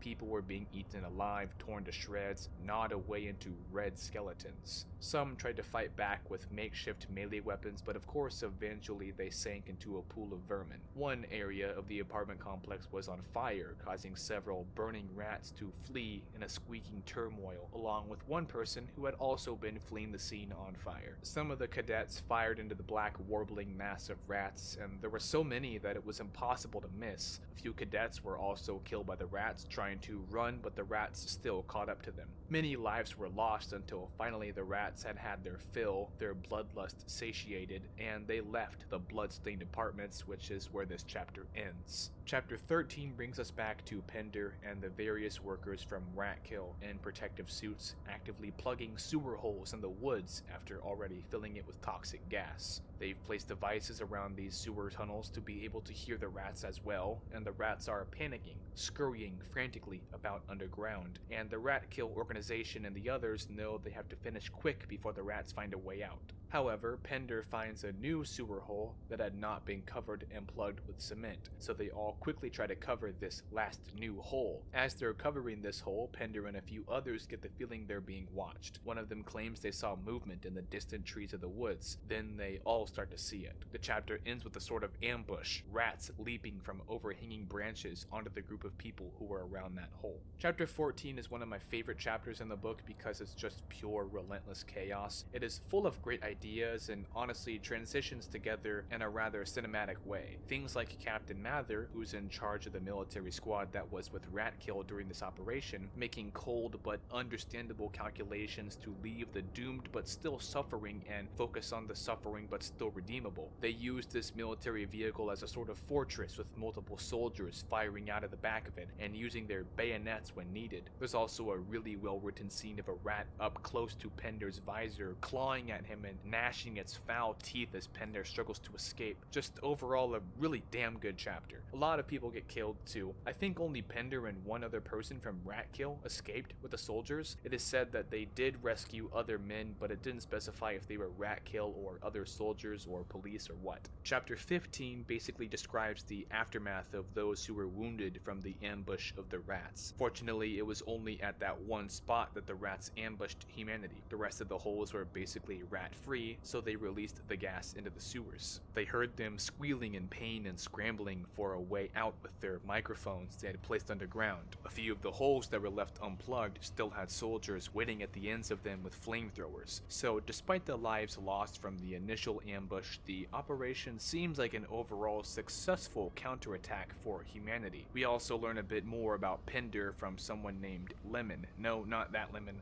spelled like this. And Lemon worked for Ratkill with Howard before Pender had started. It turns out that Pender had actually lost his parents during the initial outbreak of Vermin in London that was covered in the first book. I like this a lot because I've said that James Herbert has been very poor with his character development, but now I have some actually interesting backstory for Pender, being his motivation for working at Ratkill. Even though it's seemingly nothing more than fiery revenge, it's still something. Other than this, we know very little about Pender still, but I'll take what I can get because we know very little about anybody at all in this book, honestly. In chapter 16, we learn that Thornton and Lemon have been keeping a secret from the other officials. Granted, the reader already knows about the secret from the first book, that secret being the existence of the giant white monstrous two-headed hairless sluggish creature that are essentially a second variant of the rats. Lemon exclaims that a teacher named Harris, who was the main character in book 1, had hacked the original white monstrous rat to pieces with an axe, and shamefully so because they wished it were still alive to study. And they also say that the reason they didn't tell anybody about the corpse of this beast was to not cause any unnecessary panic. The reason they let Pender in on this secret is because, based on his dedication to the cause of purging these dangerous vermin, they can most definitely trust him. However, James Herbert doesn't exactly tell us what specifically the top secret plan with Pender is. After this meeting, he goes back to his own place to sleep and Jenny wants to go with him. Jenny and Pender have been getting closer and closer over the chapters, and in this chapter they have sex for a very intimate few pages. After they finish, Pender says that he isn't allowed to say exactly what he was told to do regarding the giant rats, and he kind of leaves it at that. But luckily the chapter doesn't end there. James Herbert skips ahead to the operation itself, of which I quote, "Both Pender's and Captain Mather's limbs were still stiff from the bruising their bodies had taken in the rat attack, and they found their descent awkward. The protective suits and oxygen cylinders on their backs impeding their movement even further. Pender stood at the bottom of the ladder and swung the powerful torch he was carrying in a wide arc. A feeling of revulsion swept over him when he saw the heaped bodies, many with bloated stomachs, the result of a buildup of internal gases, others with jaws wide in silent agony, their legs extended stiffly into the air, their skin flaking and rotting. Mather joined him and regarded the nightmare scene with equal disdain, sweeping his torchlight into both directions of the tunnel." I wanted to quote that because I just really love the imagery. The chapter really ends after this narratively compacted operation, meaning Pender and Captain Mather were scouting the the sewer tunnels before they allowed soldiers to enter for about 6 hours, but the scene itself is written in like a single page, which isn't a bad thing, just a bit abrupt, and they say they found nothing down there, nothing other than the corpses of the black rats. In chapter 17, we circle back to Charles Denizen for the first few pages, and as he's doing his daily ritual of scouting and managing Epping Forest, he comes across several deer that appear to have been slaughtered by the rats. It then breaks away to Pender, who is also going out into the woods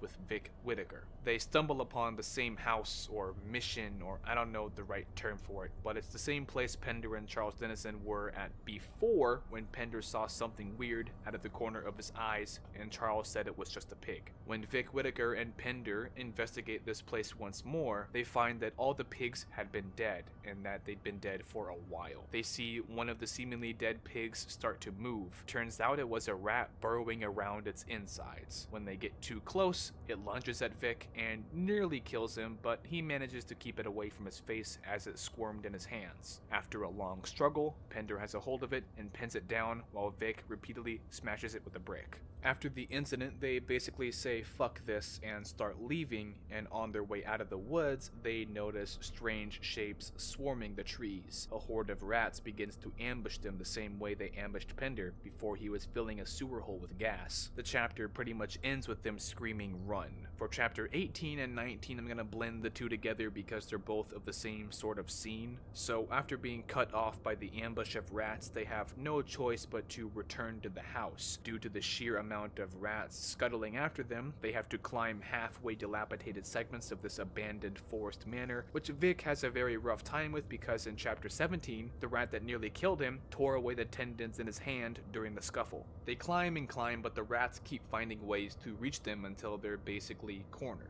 They use loose clumps of concrete and bricks to chuck at rats climbing after them, but eventually they run out and it looks pretty hopeless. The rats find a way to reach the floor above them and jump down on top of them, but they don't immediately die. Instead, they fall backward, and the floor beneath them gives in, falling even further onto a sea of bristling bodies frantically scurrying about in panic. Because of all the commotion and confusion that was bestowed upon the rats after that whole section collapsed on top of them, even though Vic and Pender were practically being crowded with rats, they didn't attack just yet. But unfortunately, the confused state of the rats only lasted temporarily, and while Pender was trying to keep completely still, Vic was moving around a lot and panicking, and eventually the rats got to him. And as I've said before, James Herbert is incredibly talented when it comes to describing gore, and the way Vic died was just chef's kiss. They rip him to shreds and tear the skin from his very skull, and he describes the look of his red, gaping mouth suffering a silent scream of agony. As more rats topple over him and Pender could no longer see Vic under the blanket of vermin, little geyser sprays of blood gush out between the gaps. It's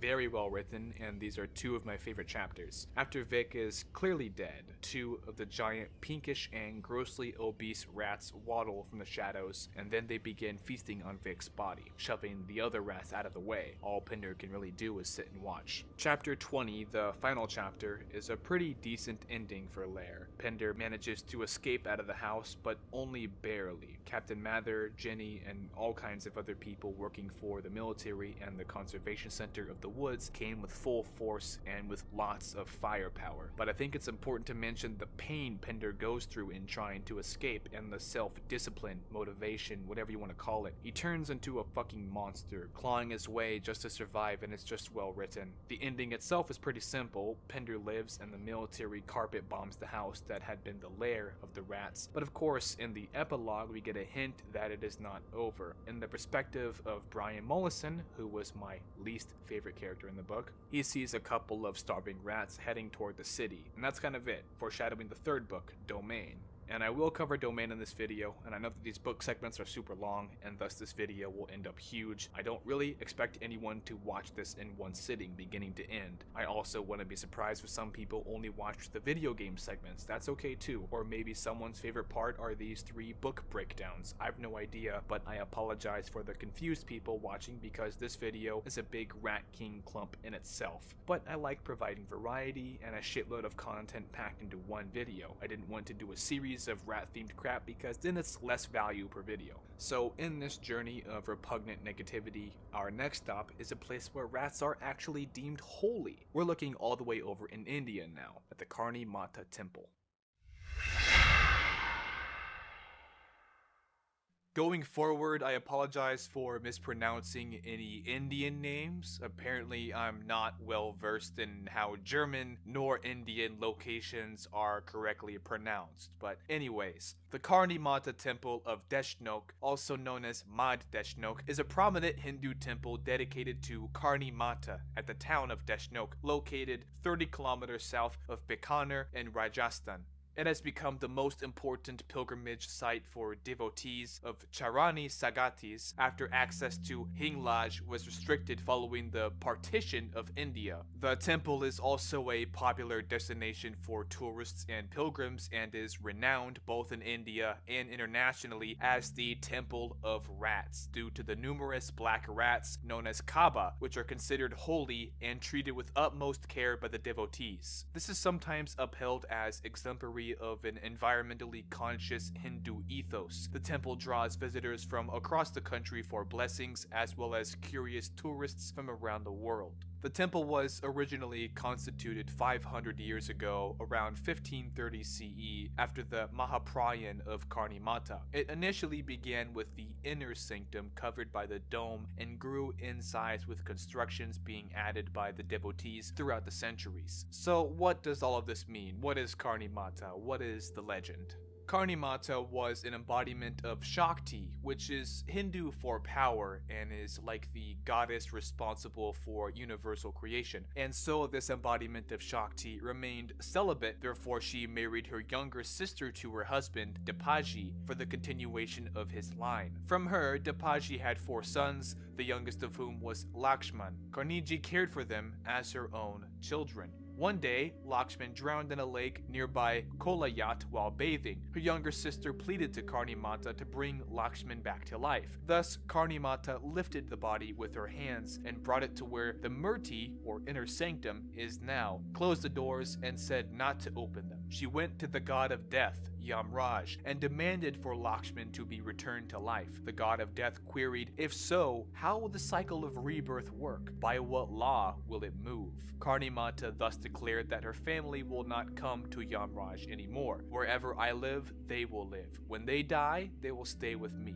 Then, Karni Mata chose the embodiment of the Kaaba, so that when human Charanas, which is a caste in India, from her lineage die, they will be reborn as Kaaba and live near her within the temple, and when Kaaba die, they will again be reborn as human Charanas. In this manner, Charan avatar differs from this general understanding of Hindu rebirth in that Jati is maintained across births despite being in a differently embodied form. So I know all that still sounds a little complicated, and it kinda is. With Hindu mythology, there's a lot of technical words you have to get used to because India is very different from the US. Now, in the temple complex resides an approximately 20,000 Kaaba who are cared for by the temple staff and workers who consider them as kin. The Kaaba reside and move in spaces throughout the inner temple complex, including within the main temple, the kitchen, near the massive iron pots used to make halwa, in the various side rooms,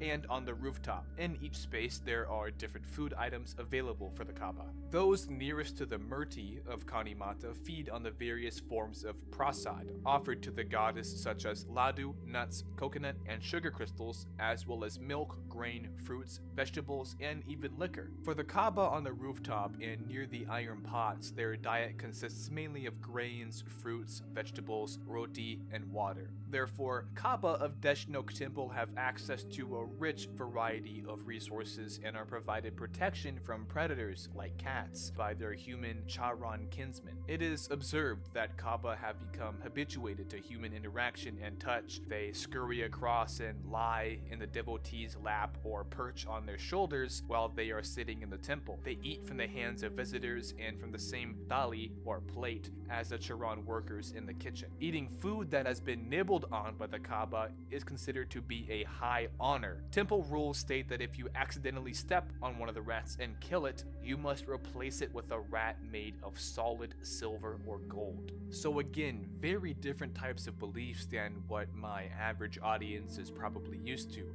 but I find it so fascinating. Where I live, if a rat was even in the same room as any left out food, we usually would throw that food away or be very weary if we still eat it. But in this temple, it's considered an honor to eat food that was nibbled on by these rats. Also, out of all the thousands of Kaaba rats in the temple, there are a few white Kaaba, which are considered to be especially holy. They are believed to be the manifestations of Karni Mata herself and her 4 sons. Sighting them is a special blessing, and visitors put in extensive efforts to bring them forth, offering prasad, which is a sweet, holy food. Once again, we see this dynamic of black rat and white rat. I mean, technically, albino rats are more rare than black rats. It's a genetic mutation that has been reported in less than 2% of the species. So it makes sense that in this temple, they are considered even more holy. And as for worship, the temple is open to the public early in the morning at 4 o'clock. The priests perform Mangla Arti and offer bog, special food, in worship. Devotees make offerings to the rats, which roam about the temple in large numbers and are considered auspicious. Offerings include cheese and sweets. There are also bowls of milk around the temple for the rats to enjoy. There are 2 kinds of offerings made. The Dwar bent is attributed to the priests and the workers, while the Kalash bent is utilized for the temple maintenance and development. Many worshippers believe the rat's saliva has healing properties and will share food and milk with the rats, so that ties in with the holiness of eating food that was nibbled on. It's a very stark difference to how we see rats in America. However, we gotta keep in mind that for the most part, rats are pests to us. It's not really their fault, but it has boiled down to us or them. As I said, like in New York City, for example, where the subways are sometimes infested with rats, technically speaking, this land was their domain before it was ours. Rats on their own aren't entirely dangerous creatures either. Plenty of people have rats as pets, that's fine. Generally, a pet rat isn't going to cause you harm if you take care of it and basically raise it the right way. But a wild rat will bite the shit out of you and potentially give you all kinds of diseases. I'm not really sure how that works in this Indian temple. It would seem these rats don't bite the people that come and go, but I also know that Americans are fucking stupid, clumsy, and obnoxious, and would probably do more to provoke aggressiveness out of rats in a situation like that than Indian citizens would on average, especially considering it's a cultural thing where they see these rats as precious creatures, and most Americans would probably see them as filthy and disgusting pests. Also, for the making of my upcoming album I Lure Rot, when I say that it involves a lot of Eastern philosophies, I am taking India into consideration as well. I mean, my focus was actually Buddhism, but there are plenty of parallel ideas between Buddhism and Hinduism, and hence this religious temple is a fresh blend of the concepts that I'm playing with. However, with my artistic license, if you want to call it that, I do twist some ideas here and there and morph some things together to better fit my creation. I had a song called 7 Chakras, for example, which is a concept in Hinduism, but I twisted a lot of things to make crazy punchlines and branch one idea off of another. That's kind of what I'll be doing with the topic of rats as well, as I discussed in the Rat King segment. But enough about all that. Where do we go from here? Well, there's actually yet another game I'd like to play, which also involves a temple and rat worship. This game is called Rattenkonig, literally the same name as the last one I played, but this is a totally different game. It's a little unfortunate that they're identical in name and thus they both just mean Rat King, but this third game I'm about to show you is special and a completely different type of experience, I promise. It'll also make sense given its connections to what I've just shown you with this place of rat worship and all. Okay, interesting. I think this is language change. Yes, we'll go with English. I don't speak. Is this Portuguese? Yeah, I don't know Portuguese. I don't have a Portuguese. That's what I thought a Portuguese was. Me and my brain, huh? And we're just getting started.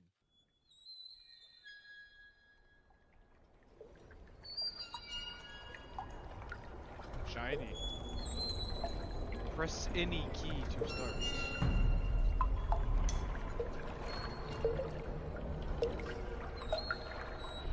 like the smell of this one.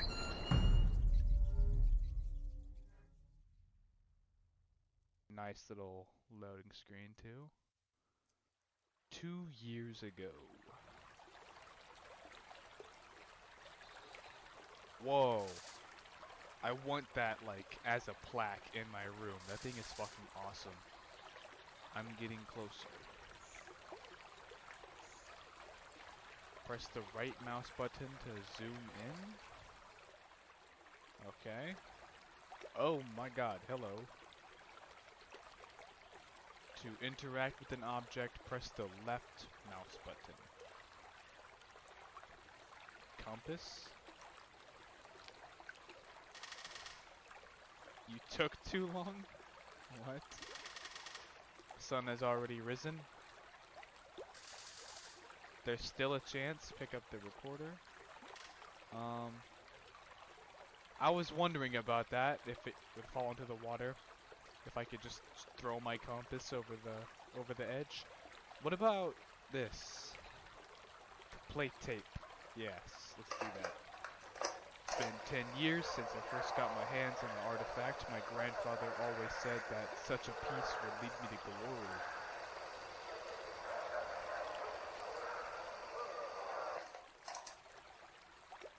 Interesting. No, don't play it again. God damn it. No.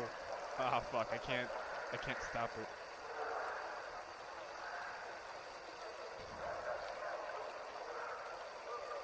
Put it down. God damn it. Fuck that thing. You are tall. You are very tall.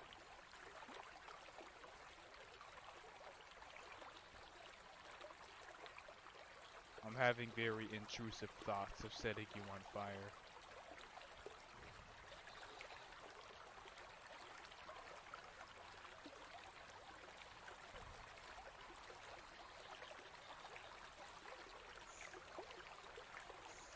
So if in the beginning they prompted me to change my language from Portuguese to English, I imagine this is a Portuguese or Brazilian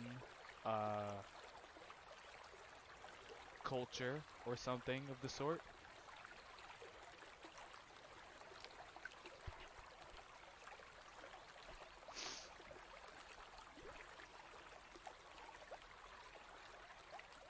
Ah, yes. Are you responsible for taking care of these statues? Yes. How often do you change these candles? Do you light them every day? They're not candles, they're light bulbs. They turn on and off by themselves. In the middle of a mangrove? ...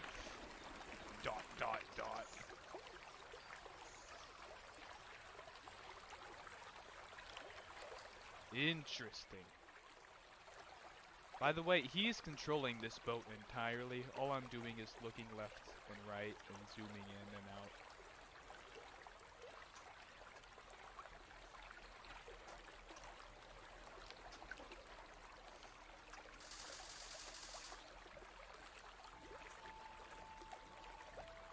What in the fuck is that?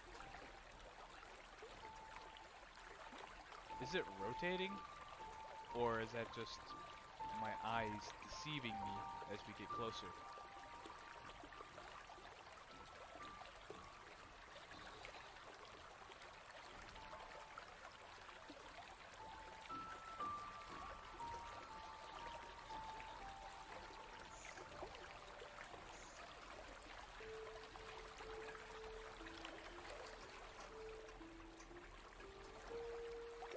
I don't know what use this is. I don't know how long this game is either. I don't know if it becomes nighttime eventually. I'm not sure.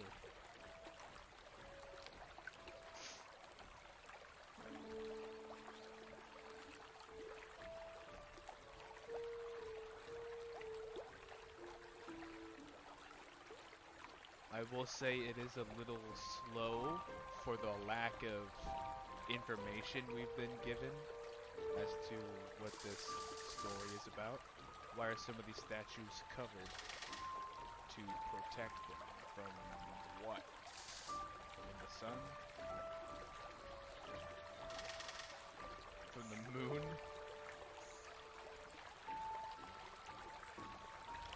That's interesting.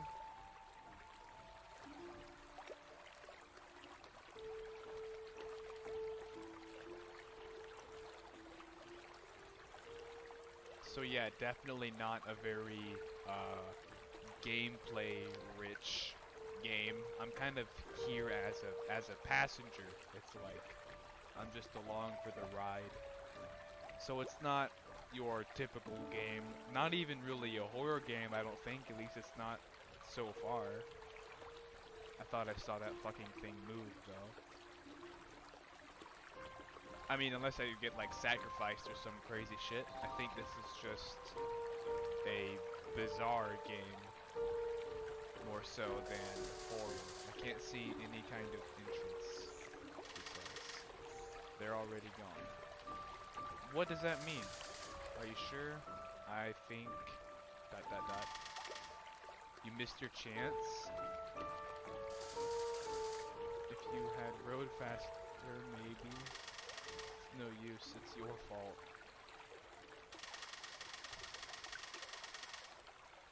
Dude.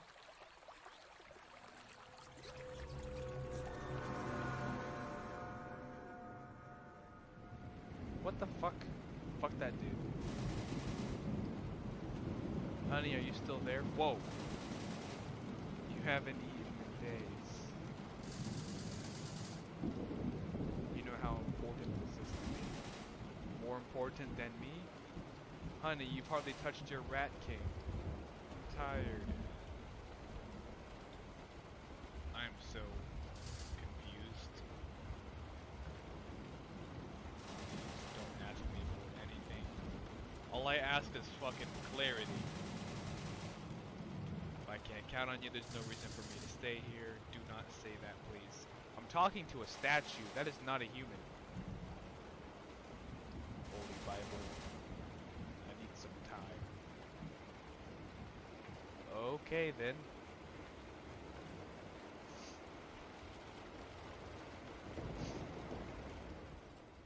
One year ago.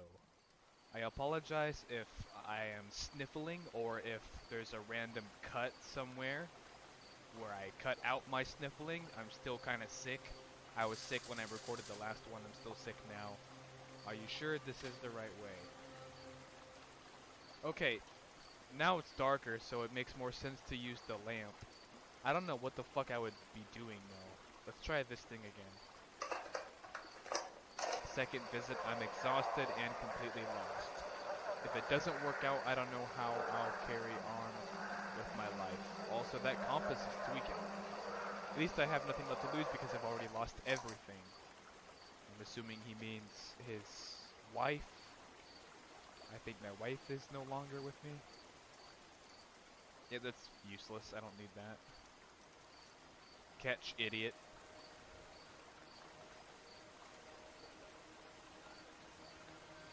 What are you gonna do about it?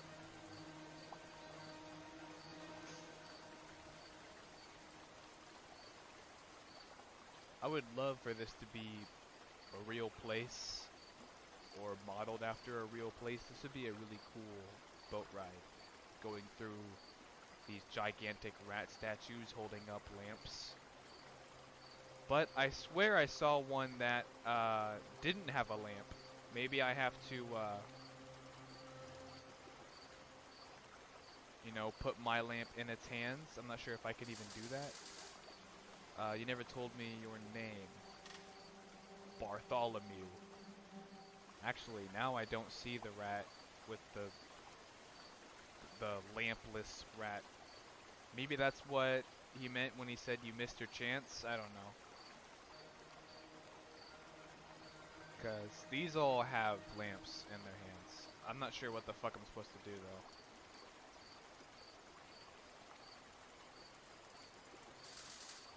I am not sure. No shit. Should we go back? Get out of the boat?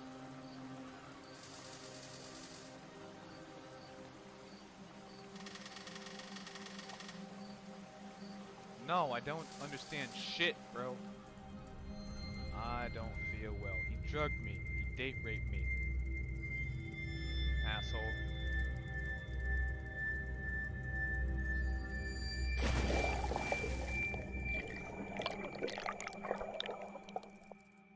Now I'm swimming with the fishes. Only he who knows the only real and raw truth is ready for the Rat King. Are you willing to give up all your skin for what's rotting inside? Yes. What the fuck? Even I am, finally.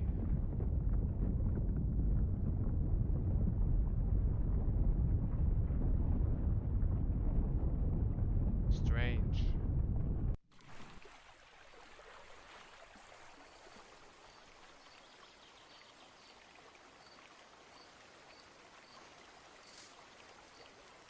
Wait. Wait for me. Don't leave me here alone. Please.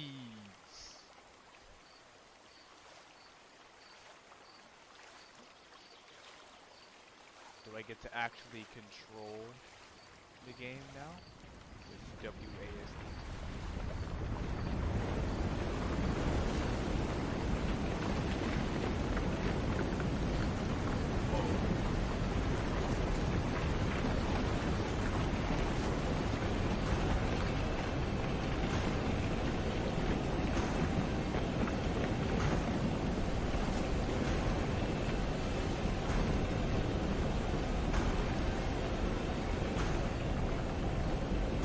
That's fucking crazy, but love it.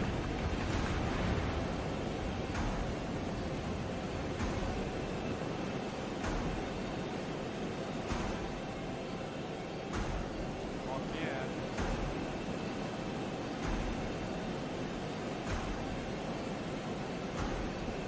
This is still like a cutscene though. I'm not controlling anything.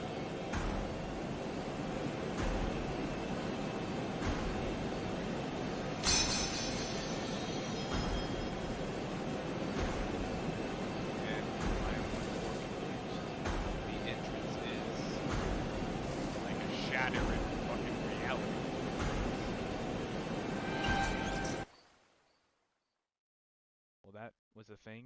That happened. Hooray? Question mark? Now I am playing for real. Is this it? Have I entered the Rat King temple? Must be. Holy shit, I sprint fast. Usually I complain that the sprint is too slow in games, but I'm like in probably waist high water. There ain't nobody on Earth who can sprint this fast in water. But whatever. Maybe I'm half rat.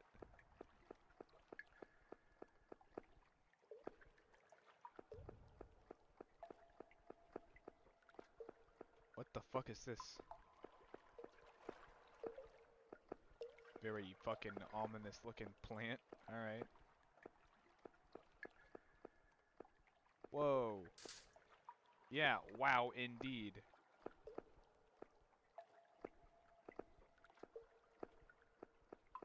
I wonder what the true purpose of this place is.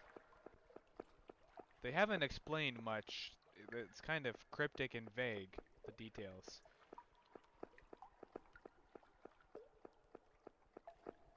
And I'm still kind of a little bit lost as to what the fuck is going on.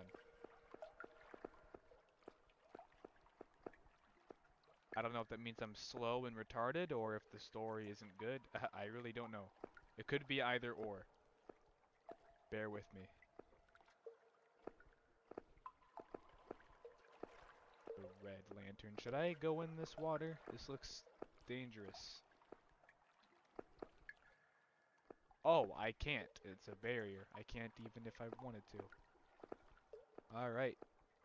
This looks interesting though. Place artifact. Whoa. Whoa. The door should open now. This door?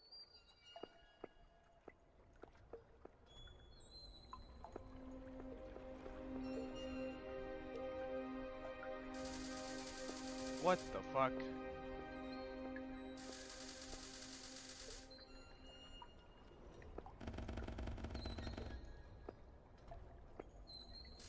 I failed. Oh. Who said that? I'm right here. Fuck off, I don't like that. All looking behind me and shit. I'm right here, you fuck off. Oh, it's the flamingo.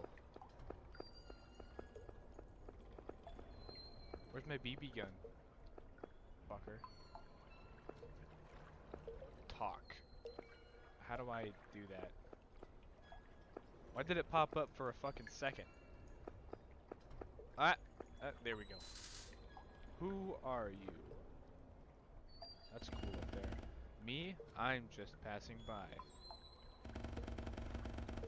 You're the one who came here to stay, aren't you? I don't understand. Where is everyone?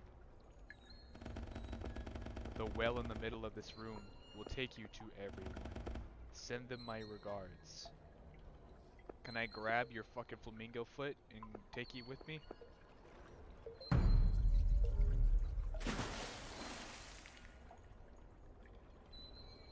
Skinny dipping. Oh, wow, holy shit. Okay.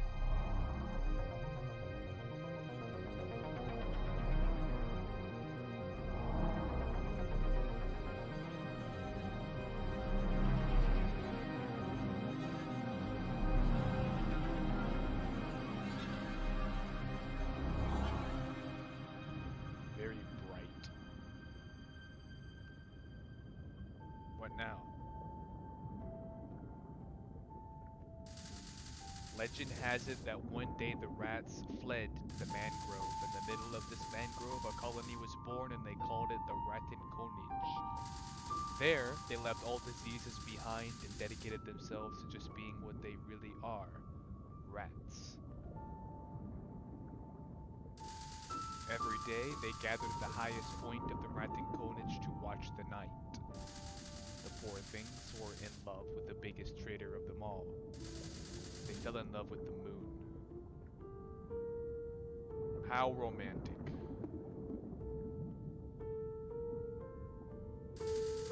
One day, a lonely scarlet ibis landed near the mice and exclaimed with, "Oh, I couldn't read quick enough. Stop looking up, look down, the moon is here, much closer than it seems." Without thinking twice, the rats jumped one by one towards the moon's reflection in the water. Poor things. For being themselves, they ended up at the bottom of the river.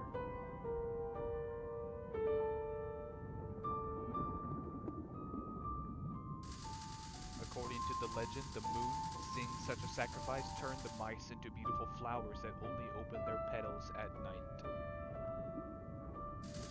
But that's not true. The moon couldn't care less about them. And it doesn't care about me either. But in no way this affects my identity.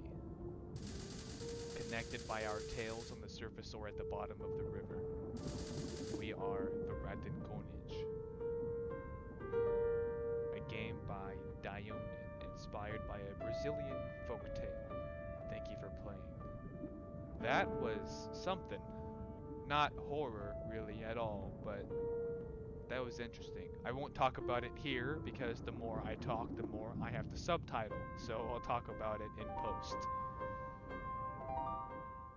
Alright, first and foremost, I'll say that this game wasn't incredibly special to me, and honestly, neither was the previous game that I covered with the same name that was a 2D platformer. However, the 2D platformer game developed by Organzola still provided something unique with the Rat King topic, giving a concept that I'd never really seen before. Yet the reason I say that both of these games felt lackluster is because I personally wasn't changed by the end of them. The platformer game had an emotional plot, but that's really it. The plot is emotion. All it is, to me, is making you feel something for an animal that you would likely otherwise never think twice about. I'm currently currently reading a book called In Defense of Animals, which talks about the psychology and the philosophies between how we determine what is and isn't human, what is and isn't animalistic, and it involves loads and loads of information that essentially argues that animals suffer and understand much more than we initially give credit for. Rats in particular are actually extremely intelligent and have shown throughout history to be quite cunning when facing humanity. But to circle back to this 2D game, the whole hook of the plot is told through animated cutscenes, which is a stark contrast to the incredibly simple gameplay. And this hook of the plot, or so I'm calling it, seems to only intend to make the player feel something for animals. That's really fucking cool, but for me, this is nothing new. You gotta understand, as I dissect these games, my personal experience and personal opinion are in some ways main foundations of my judgment. This game could be spectacular for someone else watching because perhaps it hit them harder than it hit me. But for me, it was still nothing new. At least the story itself. The gameplay concept, albeit very minimalistic, was really cool. Having the dead weight hold you back and being able to use the dead weight to press buttons and whatnot, and also keeping in mind that this weight is actually the sibling corpse of the rat that the player controls, that's all awesome. I just felt, however, that I didn't get a whole lot out of it in the end other than the gameplay. And strangely enough, I feel like the gameplay concept was its strongest aspect, but it also seemed to be of little concern in the grand scheme of things. I felt like the emphasis was on the message, and the message just kind of ricocheted off of me.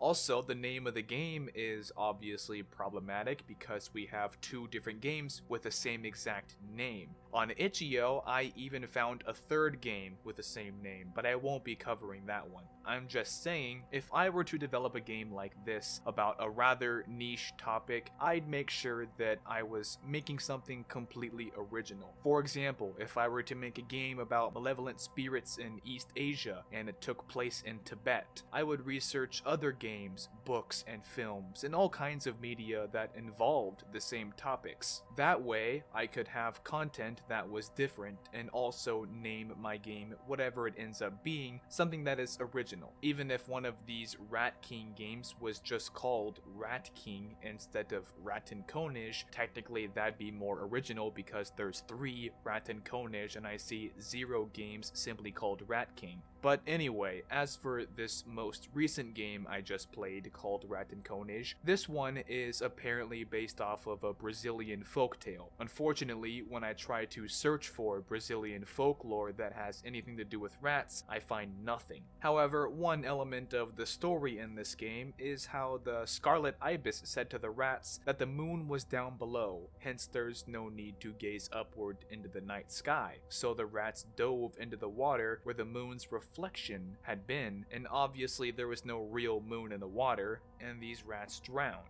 Little scientific fact about rats though is they are incredibly strong swimmers. I find it really hard to believe that they drown this way, but it's just a story. And might I add that this story includes a gigantic temple that rises out of the water, so realism is a waste of breath with this. But my point was, the type of trickery with reflections has been told before. When I was in middle school, I remember hearing a story about a kid who saw fruits in the reflection of a river. I believe these were grapes, and the kid didn't really know that it was just the reflection. Every time he tried to swim into the water to reach these grapes, of course he couldn't grab them because they weren't in the water. This would mean they're probably dangling above from a much higher branch, but the kid does not realize this. Anyways, he tries over and over and over, but can never reach the fruit. So he ends up tying a heavy rock to his foot to be able to stay underwater long enough to hopefully reach these grapes. In doing so, he ends up drowning. So clearly there are similarities with this and of the story told in this game. I'd argue that the message has something to do with being killed by one's own ignorant greed, but in the case of rats, they were told this by the ibis, hence they were kind of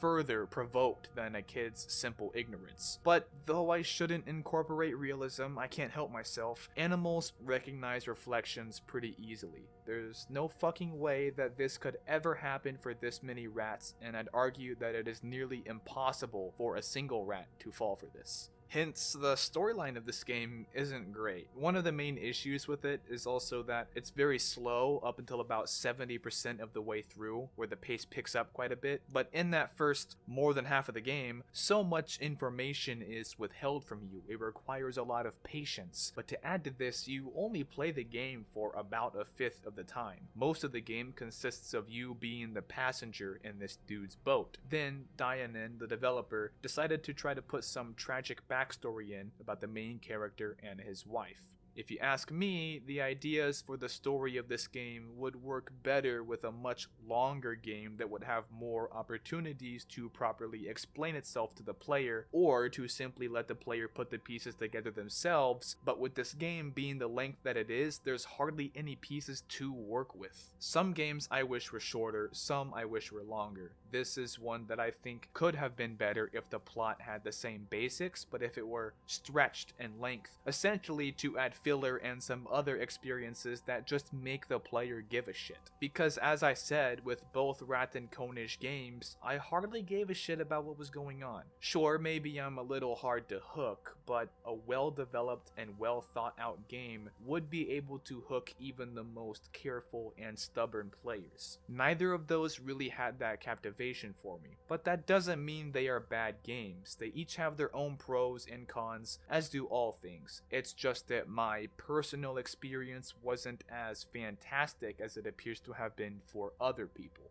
That's all. So now, shifting gears once more, let's move on to the third and final book in the Rats trilogy by James Herbert. This is Domain. Domain was published in 1984, 5 years after Lair. Beginning the first chapter, I already have one problem with it, that being we shift perspective 6 times in only the first chapter, with all of these perspectives also dying in the first chapter, except for one. I feel like having a lot of perspectives can definitely help build the universe you're writing about, as you get to see it from different angles, but too many short-lived perspectives can be a bad thing, as I've said. I want to care about the person I'm reading about, and to care about them, I need to see them reappear time after time and have character development. That being said, I still enjoy the way James Herbert introduces Domain. It is deliciously unforgiving. Nuclear bombs are being dropped on and around the city of London, and warning sirens prompt people to scurry into stampedes of chaos, trampling one another. The first perspective we see is Miriam, an elderly lady who didn't quite understand why everyone was rushing to the subway to head underground. She thought about some of the conflicts in the Middle East that had been shown occasionally on the news and wondered if shit had finally hit the fan, but the news had been covering minor Middle East conflicts for years. Why would it be different now? Confused, she doesn't really know what to do and doesn't yet believe that things are coming to an end. Then, as she looks up, everything turns white. Her and everything around her had instantaneously evaporated. Then we shift over to Howard, and this part kinda bugs me because Howard was a character in both the Rats and Lair, but I do not think this is the same Howard. Other Howard was powerful and connected with Ratkill. This Howard was just doing whatever at a gas station, and James Herbert never mentions any clues or pointers to indicate that this was the same Howard we knew from before, which is a very minor nitpick, I know, but I feel like if you have an important character in other books of your series, you shouldn't have a new, meaningless character with the same name. And as of reading chapter 1, I guess it could still be that Howard, but it seems very unlikely given the way the scene is written. As you could have guessed, this Howard also gets evaporated. He told himself he had just a little more time after hearing the sirens, but the second he saw a flash of light, he knew he had underestimated the weight of the situation. We then shift to someone named Brenda, but who calls herself Jeanette. She's basically a whore, but more like a gold digger. I mean, it's written that she married and divorced a super rich man just for the money, and in the present day, before these bombs go off, she's in a hotel with 3 Arab guys who she apparently had repeated sex with. But going into more detail about Jeanette isn't important because she gets scorched by the nuclear explosion just like the others whilst staring out of the window that shattered and fused with her upon detonation. Our next perspective is Police Constable John Mapstone, who was trying to add some control to the chaos. As people flooded down flights of stairs to get underground, he tried to calm them and bring order. Realistically, that's how it is too. Fear and panic are contagious, and more lives could always be saved if things were organized as far as emergency evacuation situations and whatnot. But how can you tell one person that a randomly selected other person is more important than they are? How can you expect people not to fight for survival? So, while everyone flooded and shoved and crowded, John Mapstone was swallowed in the stampede and trampled to death. We then move to another person who gets flattened by a collapsing tower, which was written pretty well. I love the grotesque details. Imagine a whole building turning your body into mush as thin as water. Not really important to give more details on these people, it's just one after another dying. I think it does help having James Herbert provide details about these people's personal lives because it makes you realize that those who do survive are lucky, and it cracks the illusion that death of non-main characters are unimportant. However, there's still a fine line between providing deaths for side characters that effectively impact the story at least in a minor way, and overdoing it just to raise the kill count, which has been an annoying pattern in all 3 of these books. I don't want to have someone's life story told to me and then have that character immediately die, because then, more so than feeling bad for the character, I just feel like you wasted my time with reading it. In chapter 2, we shift to someone who has obviously survived the nuclear attack. His name is Stephen Culver, but the book pretty much just calls him Culver, and he is the main character of the story. In this chapter, he is also with Alex Dealey, who has gone completely blind after seeing the flash of the nuke. Dealey says he knows a place that should be safer than any metro underground subway. He also says that it takes about an hour for the radioactive particles to fully settle into the ground after falling from the sky, and since it hadn't been an hour yet after the nukes were dropped, he wants to try to go to the surface and find this safe area. So, blind Dealey directs confused Culver to this safe zone, which he just says to Culver, "I'll tell you all about what it is when we get there." Unfortunately, the spot Dealey wanted to get to was blocked off, and on the surface world, Culver sees bodies and wreckage everywhere. Corpses burnt to a crisp still in their cars. Men, women, and children all mutilated. He basically tells Dealey he's lucky that he couldn't see the atrocious nuclear aftermath. In chapter 3, Culver and Dealey have to turn around because, as I mentioned, the spot Dealey wanted to reach was blocked off by impassable debris. Dealey then tells us that it was a government nuclear fallout shelter unknown to the public, and that Dealey worked with the government, but was not responsible for the horrible chaos currently happening. Culver and Dealey are forced to go into another underground station, of which Dealey knew would be crowded and dangerous, but they had no other choice. While they were down there, trying to push their way deeper into the tunnels, they were met with a stampede of people trying to get out, and they collided. Dealey thinks it's just mass hysteria, and honestly, it's a reasonable assumption, but a few people said that they saw black shapes in the shadows, clawing and biting people, and that many were killed in the confusion. Culver and Dealey ignore these warnings though, as they have no other choice but to push on. Dealey says he knows of another shelter somewhere at the back of the tunnels, but as they get closer, they run into a mass of corpses being eaten by large black rats. The black rats. Amidst the cadavers, there had also been a girl standing off to the side, covered in blood and dirt, presumably in shock from seeing her friends or loved ones being attacked and then eaten. Culver tries to whisper to her, to talk to her, but she doesn't respond. Meanwhile, Dealey keeps telling Culver not to help others. Dealey is someone who reasons with cold statistics more so than the generosity of Culver, which in any apocalypse situation makes sense to me. You have to make tough decisions. If you help one, you're gonna have to help them all. If you close close your heart to the others who are suffering, the likelihood of your own survival rises. So in this situation, Culver has walked over the rat feast that is the pile of corpses, searching for the metal doorway of the shelter, whilst blind Dealey stays back, hugging the side of the wall. They both know that any sudden jolts of movement or loud noises would startle the rats and potentially mean their death, which is why Dealey keeps hissing at Culver to not engage with the girl. But Culver lets the kindness of his heart get to him, and he keeps trying to comfort the girl until the air explodes with her scream. In chapter 4, after the girl had screamed, Culver attempts to calm her down, but she's too panicked to listen. In the chaos, Dealey is trying to open the door, and the rats are beginning to swarm them.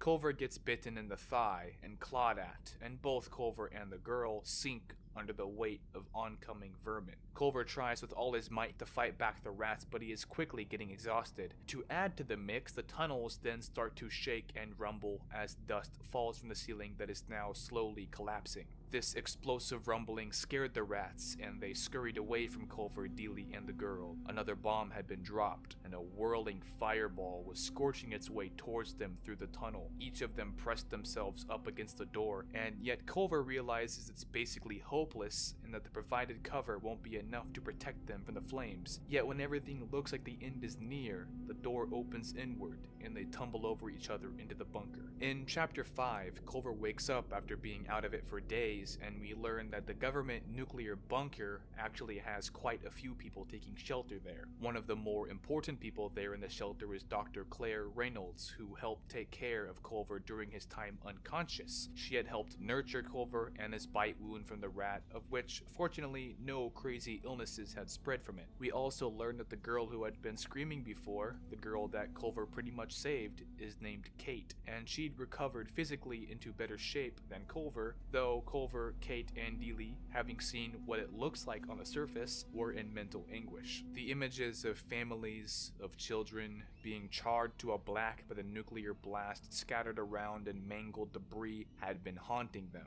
Except, I guess, Dealey, who was blind and couldn't see it, but he can definitely smell and hear and feel it. Such images appear to have affected Culver the most, although we also figure by this point that Culver is actually lucky in a way because he doesn't have anyone. Characters like Dealey, Kate, Dr. Reynolds, and probably most of the others in the bunker had all lost loved ones from the nukes, and they don't even really have time to mourn, so they have to suppress their grievances down, as painful as it is. So lonely as it may be, Culver hasn't lost anyone close to him. It's just the shocking scene of seeing so many innocent women and children scorched into skeletons that had gotten under his skin. In chapter 6, we learn that this bunker was the Kingsway Telephone Exchange, of course with the dual purpose of being a nuclear shelter, which wasn't public information. The person announcing this information in a meeting-like fashion is named Howard Faraday, the frontline manager of Kingsway Telephone Exchange. This really rubbed me the wrong way because this is the third Howard in the series. As I mentioned in the beginning, the original Howard who was in both The Rats and Lair was someone who worked for Ratkill as a scientist and who worked his way up the system to having a much more powerful position in Lair. But in chapter 1 of this book, we see a totally different Howard get vaporized. I really hope that the Howard who was nuked at the gas station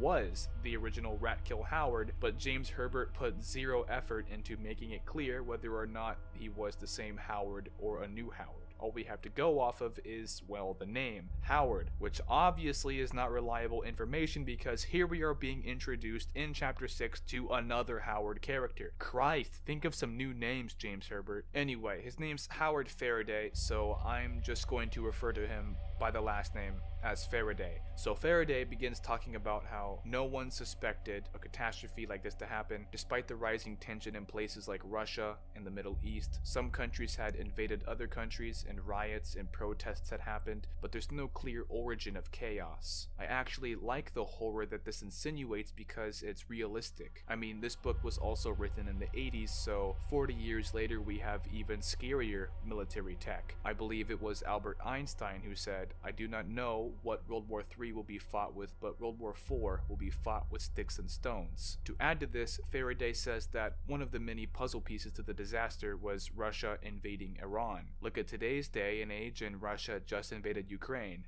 I don't know if Ukraine has nuclear power, but I know Russia does. We could all be going about our lives, commuting to work, dismissing the news over and over because the news does over-exaggerate and fearmonger until it's like the boy who cried wolf and the words rising tension become meaningless from repetition up until the point it kills us all. And now I'm sure you can tell my voice changed. I apologize I had to record this in parts. Explaining why is a long story, but I'll just continue where I left off. Anyways, the character named Faraday introduces us to another man named Alistair Bryce, who is a senior civil defense officer, and we learn that Alex Dealey was part of the Ministry of Defense, hence he knew to take cover to the bunker. There's also a handful of other less important government official type characters, but I'll save you the yawning sensation. Faraday and Dealey both explain that communication lines have fallen and the nuclear blast emitted an EMP, or electromagnetic pulse, so while Dealey and Faraday are certain there's bound to be other survivors in other bunkers, they have no way of contacting one another because none of the radios will work. However, if this were to happen today in 2023, I'm pretty sure we actually have technology in military bases and bunkers that are resistant to EMPs because of some other complicated system they run on. But remember, this is the 80s or possibly the 90s, but it was published in 84, so we have to put ourselves back a few decades. Eventually, some emotional, pain-fueled chaos breaks out amongst the many non-government related survivors. They want to leave the bunker and go looking for their loved ones, or for anybody that may be hurt. Things get out of control, and the people are furious with tears in their eyes, realizing that they don't have much of a life left worth living anyway. But to bring some order to this chaos, Dr. Reynolds explains how horrible the symptoms of radiation poisoning are, of which I'm actually going to quote. If any of you go out from this shelter now, you'll be dead within a matter of weeks, possibly days. Her voice was raised just enough to be heard over the clamor. She too was standing, her hands tucked into the pockets of her open white tunic, and it was probably the uniform of her profession that gave her some credibility. She represented the physical antithesis of Dealey, a man who was the puppet of a government that had brought their country to war. Their vehemence toward Dealey may have been unjustified, and most of those present realized this despite their anger, but he was there, one of the faceless bureaucrats within their reach, within striking distance. Dr. Reynolds was well aware of whom the rising hysteria was aimed at, and in some respects could understand it, for these shattered people needed something tangible to blame, someone to be held responsible. Dealey, as far as they're concerned, you're it. I can tell you this, she said, the noise beginning to subside. It won't be a pleasant death. First, you'll feel nauseous, and your skin will turn red, your mouth and throat inflamed. You won't have much strength, vomiting will follow, and you'll suffer pretty excruciating diarrhea for a few days. You may start to feel a little better after this, but I promise you it won't last. All those symptoms are going to return with a vengeance, and you'll sweat, your skin will blister, and your hair will fall out. You women will find your menstruation cycle will ignore the usual rules. You'll bleed a lot and badly. You men will have pain in your genitals. If you do survive, which I doubt, you'll be sterile, or worse, the chances are that any offspring will be abnormal. Leukemia will be a disease you'll know all about from a personal point of view. Toward the end, your intestines will be blocked. You might find that the worst discomfort of all. Finally, and perhaps mercifully, the convulsions will hit you, and after that you won't care very much. You'll sink into a brief coma, then you'll be dead. The eyes behind the large glasses were expressionless. Jesus, thought Culver. She didn't pull her punches. There are other milder results of radiation if you'd like to hear them. She was coldly relentless, deliberately frightening them into staying. Food won't do you any good. You won't be able to extract essential nourishment. All the tissue in your body will age dramatically. There will be a contraction of the bladder, bone fractures that won't mend, inflammation of the kidneys, liver, spinal cord and heart, bronchopneumonia, thrombosis, cancer, and aplastic anemia, which will lead to subcutaneous hemorrhaging. In other words, you'll bleed to death under the skin. And if that isn't enough, you'll have the pleasure of watching others around you dying in the same way, watching the agonies of those in more advanced stages, witnessing what you, yourself, will soon be going through. So if you want to leave, if you want to expose yourself to all that, knowing you'll be too ill to help others, I don't see why we should stop you. In fact, I'll plead on your behalf to allow you out because you'll only cause dissension in this shelter. Any takers? She sat when she was sure there wouldn't be. After Dr. Reynolds had scared the others into staying, Culver tried to tell Dr. Reynolds, Dealey, and Bryce about the rats. The rats that had bit his leg, the rats that almost killed Dealey, Culver, and Kate. Dealey was blind during the time, so he didn't actually see the rats, but Culver remembers when the British government claimed they had completely eradicated this mutant rat species. Obviously, as it turns out, they did not completely wipe them out, because these were the same black rats, now even more genetically mutated by the nuclear radiation.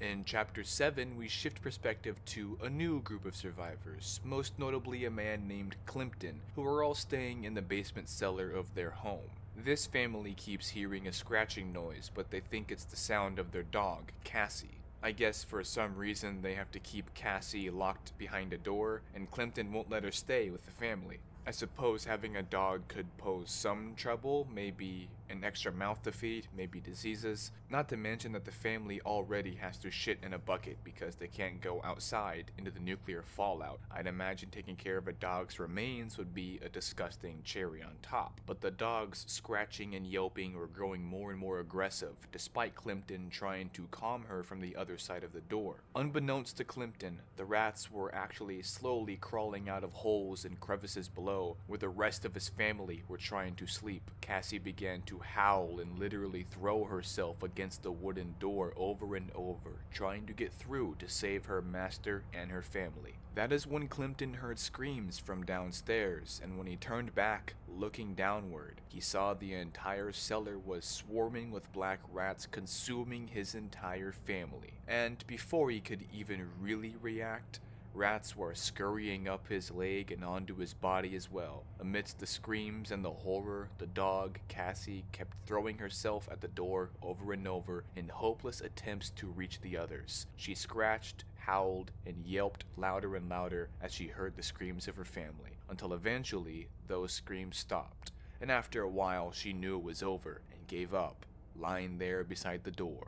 For Chapter 8, we go back to Culver and the others in the bunker. Well, actually, Culver is resting, and has been for days, mainly because of radiation sickness. So the chapter closely follows Kate and Dr. Claire Reynolds. That being said, not much at all happens in this chapter. Basically, everyone is depressed because the world they knew and loved is gone forever, and some of them question whether what's left is even worth fighting for. Some are trying to grieve, others, such as Dealey, are still hopeful and want to work hard at getting through the situation. We also learn that Kate had lost a fair amount of family from the nuclear attack, but that's not entirely important because it seems the only one who hasn't had anything ripped away from him is Culver.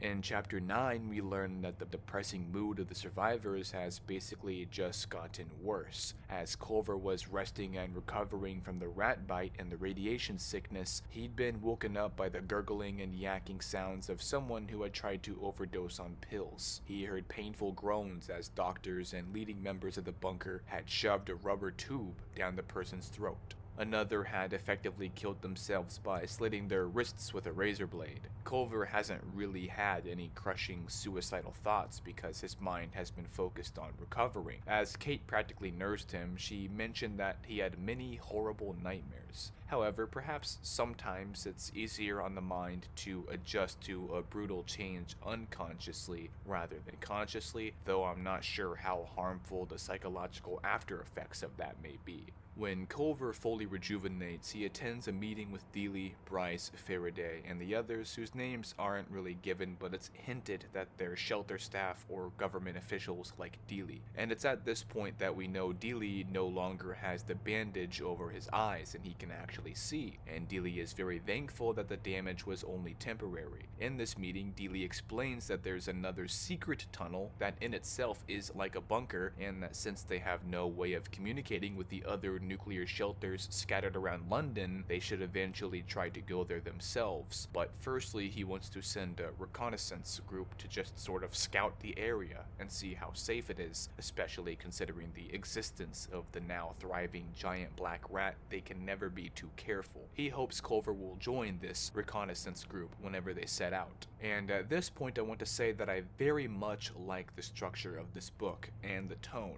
I wasn't a fan of jumping from one character to the next every other chapter, reading as many of them died in the same chapter they were introduced in as James Herbert did in both the Rats and Lair, and Domain tends to stick with the main group, despite the one chapter about Plimpton and his family, and the scatteredness of the first chapter when the bombs first dropped. But I think, looking back, that the beginning scatteredness fits, so I don't mean to be so harsh on Herbert's writing. I just get rubbed the wrong way by slasher flick structure, which he does tend to do a lot. Chapter 10 actually shifts to another perspective, but it's okay. I don't dislike shifting perspectives. I think it's a great technique of world building, but as I have said multiple times now, that technique was definitely exhausted in the first two books. Chapter 10 is slightly different though. We shift to the perspective of a 19-year-old girl named Sharon, along with 30 or so other survivors, all taking shelter in a half-destroyed cinema. Technically, the main focus is Sharon. As for the entirety of the chapter, she's the one who is awake in the middle of the night, heading to the bathroom via candlelight while everyone else is sleeping. Unfortunately, I can't talk a lot about this chapter because of a brutally detailed rape scene, which YouTube wouldn't like very much. Especially since I've already talked about Tsutomu Miyazaki in this video. If I go in depth on this as well, it's not a good look. But I hate pulling punches. James Herbert did an excellent job highlighting the horror of, well, rape with extremely dark and gruesome imagery. It's supposed to make you uncomfortable, and the execution is extremely effective. To summarize, Sharon went to the bathroom and was grabbed and wrestled by some unseen older man. Sharon fights back and does a pretty good job, but he doesn't go down easy, so they both end up getting very hurt. Unfortunately, the man eventually overpowers her, but that overpowering is short-lived, as Sharon jabs her fingernail into the man's eye, and as she retracts her finger, the eye pops out of his socket, dangling by his cheek. But during this frightening scuffle, neither of them heard the scratching and scuttling noises of invading rats. A rat leapt at the dangling eye and more swarmed the man. Considering it was so dark and Sharon's candle had been blown out right before she was attacked, she had no idea that rats were doing this. She thought the man was screaming in pain from just the eye wound, but before she could even escape the bathroom, rats were already lunging onto her as well. She heard the screams of other survivors meeting their doom via claws and teeth, as Sharon herself crumbled under the vicious might and weight of a ravenous waterfall of black vermin. Everybody in the cinema was effectively ambushed, overwhelmed, and then devoured. Again, just because I say this chapter is unique or that it offers a different and special flavor of horror to the book, it's not like I'm sitting here with confetti guns saying hooray for sexual harassment. I just think the way James Herbert wrote this chapter was really good. In my opinion, if a horror novel doesn't get under your skin or upset you or make you feel uneasy in the stomach in any shape or form, then the writer isn't doing their job. James Herbert also touched on something that really made me think, which is how the man who tried to molest Sharon, in his mind, he knows that there's not much of a world left living for, that there's no law to punish him, no government or society rules, nothing he could give a damn about existed anymore, so absolutely nothing was going to stop him from getting what he wanted. It made me think a lot about all those apocalypse movies where the world is in ruins, whether it be from zombies or aliens or nuclear war. Usually the thing to watch out for is people. Take away all responsibilities and people turn into monsters. But perhaps I'm speaking in a cliche manner, so moving on to chapter 11. In chapter 11, we see Culver, Bryce, a man named Fairbank, and a man named McEwen going out on a mission to see the surface and observe the damage after the initial wave of radiation had settled and lessened in severity over the weeks. Technically, this chapter ends right before they reach the surface, but it takes them a while to get there because of how deep underground they were. Between the reconnaissance group, they had very little little to protect themselves with, only 2 revolvers. On their journey of ascending various stairs and traversing multiple dark tunnels, they see half-eaten corpses everywhere. And as I have said, James Herbert is an expert at describing gore. Here's a few examples. Bodies were sprawled on the stairways as far as the light would reach. There were more, many more, piled up at the bottom of the 3 stairways, disheveled bundles, decomposing, stains of dark blood, dry and crusted, spilling like frozen lava from the heaped forms. And even from where the 4 survivors stood, they could see the corpses were not intact, and that their mutilation had little to do with rotting flesh. Limbs did not decompose before the rest of the body. Surface organs, noses, ears, and eyes did not just fade away. Stomachs did not split as though intestines had broken free from dying hosts. See? It's amazing, isn't it? Worthy of a chef's kiss. This is also where they realized just how much of a threat the rats really are. Bryce vomited at the scene, and Fairbank was weak in the knees, trembling. Remember early in the video when I discussed Ratman, how I talked about fearing what is in the dark, fearing low visibility, how the ambiguity in the unknown that lurks in the shadows is often scarier than actually seeing it. Well, here's another quote a few pages later that help solidify the morbid idea. Culver wondered how long the generators operating the emergency lighting had continued to run. Had these people died in total darkness, feeling only the slashing jaws and talons? Or had they witnessed the full terror of their assailants? Which would be worse, unseen demons gnawing away at your squirming body, or black carnivorous beasts seen and thereby understood, tearing you apart? I could spend another 20 minutes talking about the brilliant, quotable writing in this chapter, but you get the idea. They traverse through horribly mutilated bodies, piles and piles of them, even a few corpses of rats from those who had fought back, and the chapter ends right when they reach the surface, to which apparently things weren't looking any more promising, as whatever they'd seen up there made Bryce fall to his knees and cry. Chapter 12 is very short, and so I'll keep this brief. To summarize, what they see is total destruction. Technically, Culver and Dealey had already gotten a glimpse of it in the beginning, but Culver had no idea it was this bad. The giant buildings of the city were all pretty much dilapidated and crumbled. The few that still stood barely looked like buildings anymore. To top it off, scorched bodies were everywhere. Of the group, Culver is the one who stays the most level-headed, and Bryce is the one who suffers the most mental anguish. As they wander the disheveled city with a Geiger counter observing their surroundings, Fairbank eventually points out a store that may still have some food and supplies they can bring back to the shelter with them. They decide to investigate, but Bryce has already broken down and tells them he doesn't want to trod over human corpses any longer, and that he'd rather wait right where he was than go with them into the market. So they let him. Culver, Fairbank, and McEwen head into the store, and Bryce stays behind to wait for their return. That's when it starts to rain pretty heavily, and Bryce gets into an abandoned car where he finds a newspaper that says "Stay Calm." Upon reading this, Bryce erupts with laughter until there's tears in his eyes, and it's safe to say that he's succumbed to utter madness at this point, which is where the chapter ends. In chapter 13, Culver, Fairbank, and McEwen search through the store, and outside, it starts to rain pretty heavily. Fairbank gets a bit of joy after finding a bunch of still edible candies and chocolates, but this joy was short-lived. As they go deeper into this building that is halfway caved in on itself, they run into some survivors. However, these survivors have their lives dangling from a thread, as they are horribly disfigured and shriveled by radiation sickness. And this is one of the chapters that made me decide this is my favorite horror book I've read. I'm gonna read a segment that describes how these survivors are. Culver in the lead, they drew near the corner where the store widened. An electrical department came into view, plastic-coated wires hanging loosely from their spools like oversized cotton thread. Light sockets, switches, and lamps lying scattered as if swept from their displays by angry hands. Beyond that, the record and hi-fi department looked as if the choices had not been appreciated. Album sleeves littered the floor, stereo equipment lay scattered. Bodies, some still moving, lulled in the mess. Damp fingers, disembodied by the darkness, curled around Culver's wrist. He recoiled by instinct, the others intentionally, for they had seen the hideous figure just before it had touched him. Culver wrenched his arm free and staggered back against a nearby counter, but the figure went with him, unbalanced, claw-like hands clutching at Culver's clothes. The man fell to his knees, preventing himself from sinking further by hanging weakly onto the pilot's leather jacket. The man's voice was a thin, rasping sound.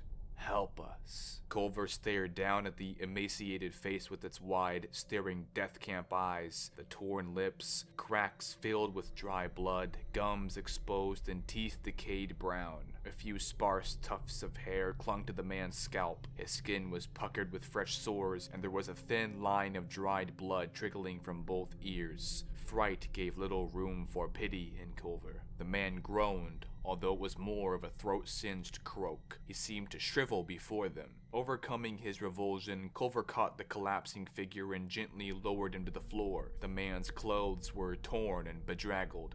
They smelled of excrement. "Please." The voice was weaker this time, as though the effort of seizing Culver's wrist had taken most of his remaining strength. "Help us."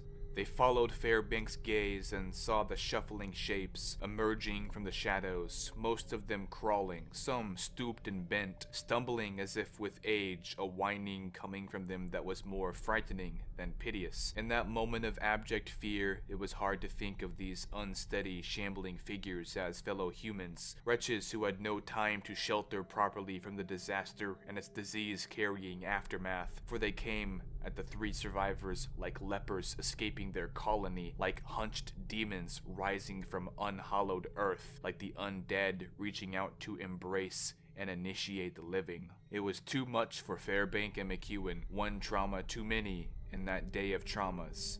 They backed away. And after they leave the store, McEwen notices a dog chowing down on some sort of bloody mess. We don't know what exactly the dog's eating. Could be a rat, could be a part of a human, who knows? It might even be possible that this dog is Cassie from before with the Clinton family, but as of now we don't know. McEwen approaches this skinny and starved animal, and after saying some things like "good boy" or "that's a good boy," trying to be friendly, the dog's head looks up, which is where the chapter ends, insinuating that the dog is potentially ravenous and dangerous. In chapter 14, we see that Bryce has been injured pretty badly. He has gashes on his face, neck, and shoulders, and is clutching his bloody hand, which is now missing several fingers. Bryce has lost a lot of blood and is panicking. He just wants to go back to the shelter as soon as possible in order to get properly treated, not to mention he may need an anti-serum for rabies. As this is going on, McEwen, who isn't that far away, was getting closer and closer to the rabid dog. He realizes that the bloody mess that the dog was eating had a fingernail protruding out of the sausage-like clump. For McEwen, everything feels like slow motion as Culver yells his name and starts running toward him with the gun drawn. Right as the dog is about to leap for McEwen's throat,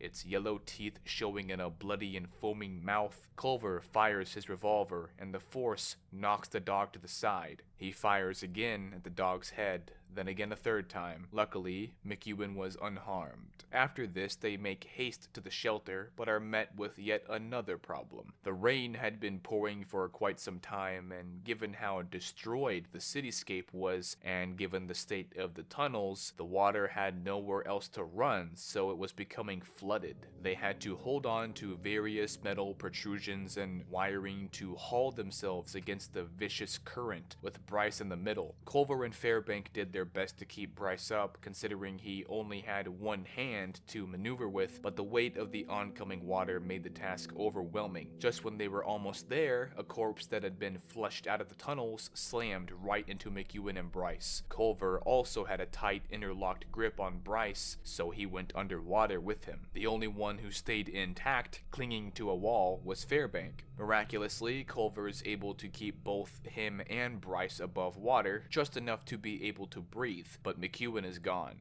Fairbank goes back to help Culver and Bryce, and they use the last bit of strength remaining with them to finally make it to the shelter door. And yet, once they make it, and as various people struggle to close the shelter door against the weight of oncoming water, Culver's tired mind struggles to understand why someone was pointing a gun at Dealey, who was anxiously standing nearby, and why someone was pointing a gun at Culver himself. In chapter 15, we are introduced to two residents of the shelter known as Ellison and Strachan, who want to change the way decisions get made amongst the survivors. They are tired of Dealey and Bryce running the show and want a democracy to be able to collectively vote on survival decisions, although more than anything they really just want Dealey out of the position of power because they don't trust him, considering he was a government official. The man named Strachan was close to McEwen, and his insistently cold questions regarding McEwen's fate added yet even more tension to the situation. Culver tried his best to bring reason to the discussion, to be the mediator, with Fairbank taking his side. They then find out that, within the shelter,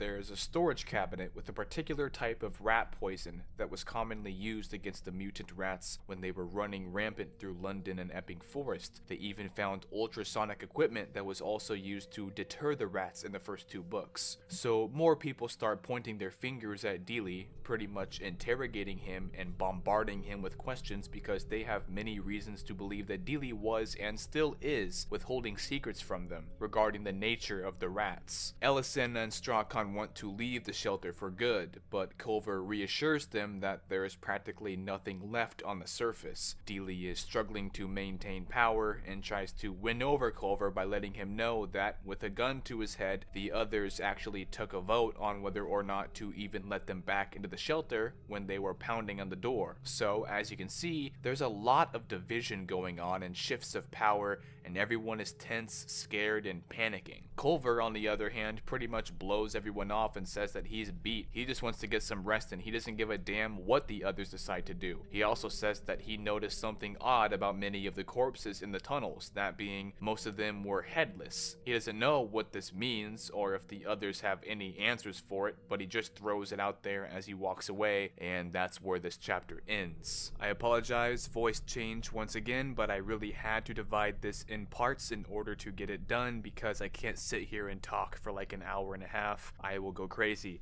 Anyways, in chapter 16 now, we see Kate urgently waking Culver up. Somehow, the shelter had flooded. Not exactly because of the water that was let in when they opened the door for Culver, Bryce, and Fairbank, but for a multitude of other reasons, of which a single origin didn't exist. When Culver and the others went outside, it started to rain, which caused the flooding of the tunnel in the previous chapter, of course, but also, Culver and Fairbank had seen a few buildings slowly giving way. Chunks of the ground were caving in, the earth was loosening, and entire buildings were still slowly falling apart under their own unbalanced weight. So the water that is now flooding the shelter could have gotten in there from a myriad of sources. Perhaps it was the well system the shelter used. Perhaps directly above them and above all the pipes and wiring something else fell apart. Point is, since they are underground, nothing is really stable. To add insult to injury, rising water is not the only threat. Swimming through the tide of foaming turbulence were, of course, the rats. The whole shelter had erupted into a bloody chaos. Various people were dragged under the water and torn apart. One of the rats almost got Fairbank, but he caught the leaping monster just in time and threw it against the wall. Another person had a fully automatic submachine gun, but was already being devoured by the rats. As he went down, bullets were whizzing everywhere and ricocheting into machinery, causing sparks and small explosions. The backup generator was faltering, causing the lights to flicker. Culver, Kate, and Fairbank do their best to make their way towards Dealey, Ellison, Strachan, and the others, wading against the current and defending themselves against the rats that were now everywhere, running along pipes above them and swimming around them. Then the chapter has a little breakaway to before shit hit the fan, and we follow the perspective of Dr. Claire Reynolds. Apparently she's been having nightmares every single night of her now deceased husband who was caught in the nuclear blast. Upon waking waking up from these nightmares, Kate has comforted her, and vice versa when Kate would have mental breakdowns. Over the weeks, Kate and Claire have grown close to each other, mainly from the small things like having a shoulder to cry on, and now, fast forwarding to the present, she is separated from Kate, Culver, and everyone else other than a man named Tom when chaos unfolds. And apparently her future looks pretty grim. I'll read the last paragraph of the chapter to encapsulate an accurate sense of her dread. Claire had no intention of immersing herself intentionally and stood on tiptoe to slip over the top rail. Tom helped her, and as her legs returned to the numbingly cold water, she reached out a shaking hand towards the counter, but stopped, and sagged back against the rail and stared at the black creature as it scurried onto the yellow-topped counter, squatting there, sleek and black, watching her with deadly, slanted eyes, wet fur rising like sharp needles, claws splayed into talons, to be joined on the yellow surface by another of its kind, and another. Claire screamed as the lights danced their crazy, tormenting flutter. Chapter 17 is a bunch of more terrifying chaos, and the chapter's rather ambiguous cliffhanger still ends with more chaos. The shelter is still flooding at an alarming rate, and rats are tearing unfortunate victims apart. Ellison got his hands on a submachine gun. Keep in mind, this isn't the same person with a gun who died in the last chapter, but Ellison was practically going crazy shooting all around him. Of course, he had still enough sense left in him to prioritize rats as the target, but unfortunately his murder-crazed fury caused the death of Dr. Claire Reynolds. Claire was already halfway dead with a giant rat biting into her neck, and she was covered in blood, wading through the water toward Culver, Kate, and Fairbank. Culver was carefully trying to reach her, but Ellison's bullets were hitting all around Claire and in between her and Culver, until eventually multiple bullets hit Claire in the chest and stomach. If it weren't for the dire situation, Culver would have wanted to attack Ellison for what he did in his blind panic, but he didn't have time to even think about it. Things look pretty grim for the survivors, but Dealey suggests he may know an alternative way out. So, trying to swallow his own rage, Culver follows Dealey up a ladder that supposedly led to a way out, and the others followed behind him. Unfortunately, smoke had been rising and swirling about through the cramped passageway they were climbing, and an explosion erupted from below. Culver didn't know if the water had splashed upwards or if he had fallen downwards, and that's where the chapter ends. For this next part, I'm going to bundle chapters 18 and 19 together because it's all still taking place at the same time in the flooding shelter, just shifting characters. Everything is still very chaotic, there's a lot going on, and a lot of death. To start with, in chapter 18, we shift over to Bryce. After Bryce had nearly his entire hand bitten off by the rabid dog, he was doomed to suffer the side effects of rabies and whatever other diseases the dog may have carried. Technically, Dr. Claire Reynolds was able to give him the required anti-serums because this is a bit before she was accidentally shot and killed. Yet Bryce still feels like a slow and painful death is inevitable for him.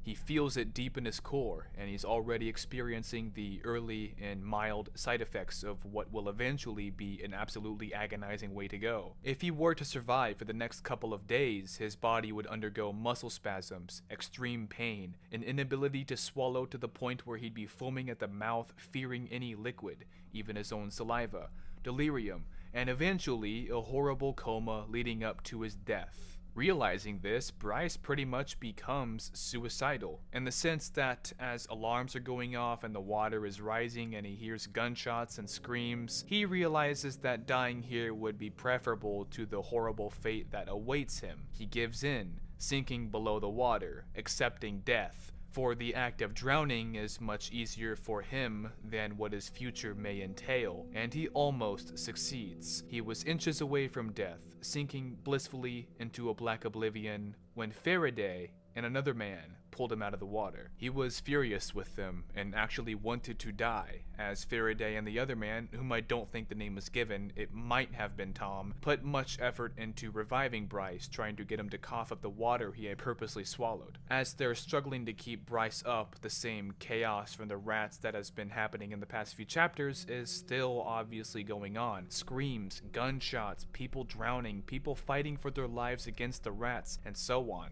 At this point, Culver, Kate, Dealey, Strachan, Fairbank, and a few others had been heading up a ladder into a sort of tower-type formation. I didn't know nuclear shelters had towers connected to them. I don't really know how it works, or if this is exactly what James Herbert was talking about in the story, but it's the only thing I could find. I'd imagine the nuclear blast would decimate the tower, but obviously here, it is at least intact enough for them to climb upward.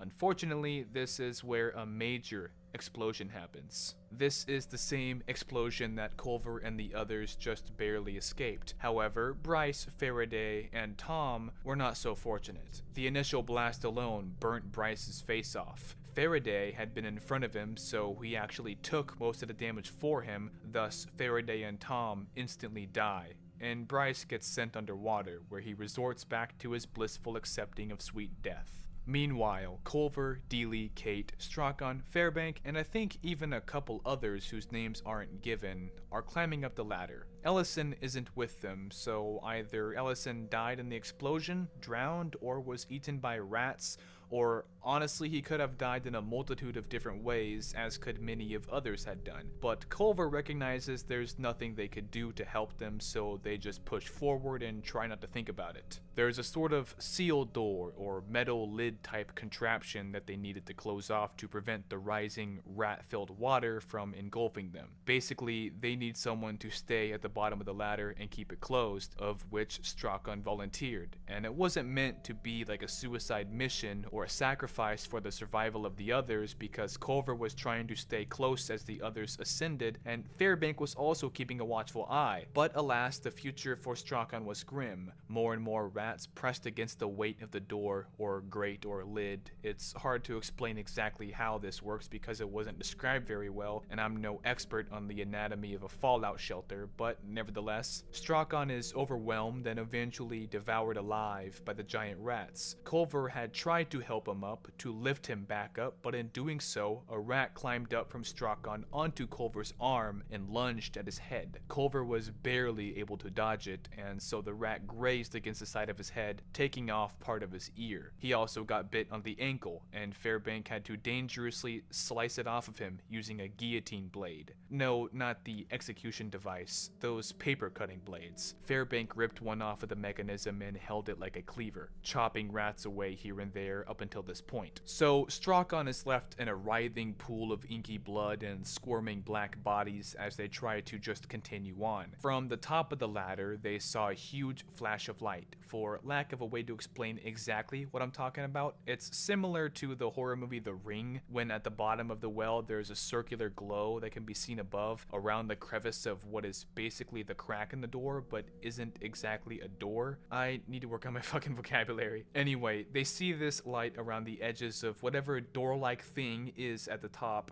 and they fear the worst. They fear initially that another bomb had been dropped, but it turns out when they reach the top, they hear rain and thunder and realize it was just lightning. It was night outside and storming, with huge lightning bolts forking the sky all around. As the rats are busy feasting upon Strachan, it gives the rest of them time to get down from the tower unbothered. Chapter 20 is probably the darkest chapter so far, and one might say the scariest, hence this chapter alone provided me all the more reason to adore this novel. The only issue is, for the sake of this video, I'm going to have to be very brief with how I describe it, not to mention James Herbert skips around to 3 different totally new perspectives in this chapter as well. The first perspective is that of a woman with her family on the outskirts of the nuclear blast. Outside their window, the city is decimated, but they've taken refuge in a building seemingly still intact. The woman has 2 kids and a husband, but the touch of genius in this part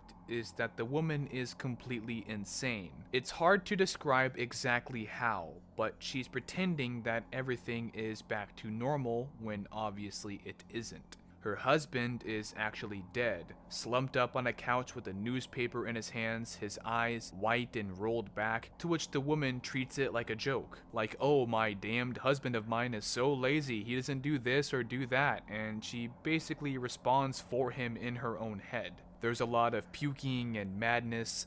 The woman scrapes the surface mold off of a loaf of bread and bites into it as she asks her husband, who was clutching the crumpled newspaper, "What's in the news today?" "Oh, you never know what they're gonna do next. Crazy, crazy world." That kind of stuff. The woman pretends that the day is both a school day and a work day, trying to manage a shattered family in a shattered world. Again, this is glossing over a lot of the really dark and grotesque details in this chapter, but I can't quote the whole damn thing, so if you didn't feel inclined to do so already, read this book for yourself, or at the very least, read this chapter as a hook to reel you into the book as a whole, because the main characters are nowhere to be seen in this chapter anyways, so it's not really spoilers. After the first family, we shift to the perspective of a man named Maurice. Maurice is basically what you would call a doomsday prepper. He dug his own bunker in his backyard, which of course his neighbors all called him crazy for, but when the bombs dropped, he felt the sort of smug "I told you so," which was just underneath the layer of dread that the end of the world instills. He spent thousands of dollars on equipment that could help him survive for about 2 months. Not just food, but a bed and blankets, radio equipment, batteries, air filters, and so on. He also realizes that a ginger-colored cat had snuck its way into his shelter, presumably a day or so before the bombs dropped. So Maurice and this ginger cat are forced to live with each other over the course of a few weeks, which doesn't go very well. Maurice has never liked cats, and historically, cats have never liked Maurice, but he does try his best, feeding the cat and giving it a tray that he'd hoped the cat would use as a sort of litter box. Despite his efforts, he's just really not that great with cats, and the ginger cat he now named Mog was frightened, paranoid, and sketched out because of the nuclear blasts and frequent rumbling. The tension between Maurice and Mog had been growing quickly, with Mog hissing at Maurice and avoiding him, and with Maurice waking up with Mog squatting on his chest in a threatening manner. Eventually, Mog deeply claws up Maurice's arm, causing him to kick the cat across the dugout room.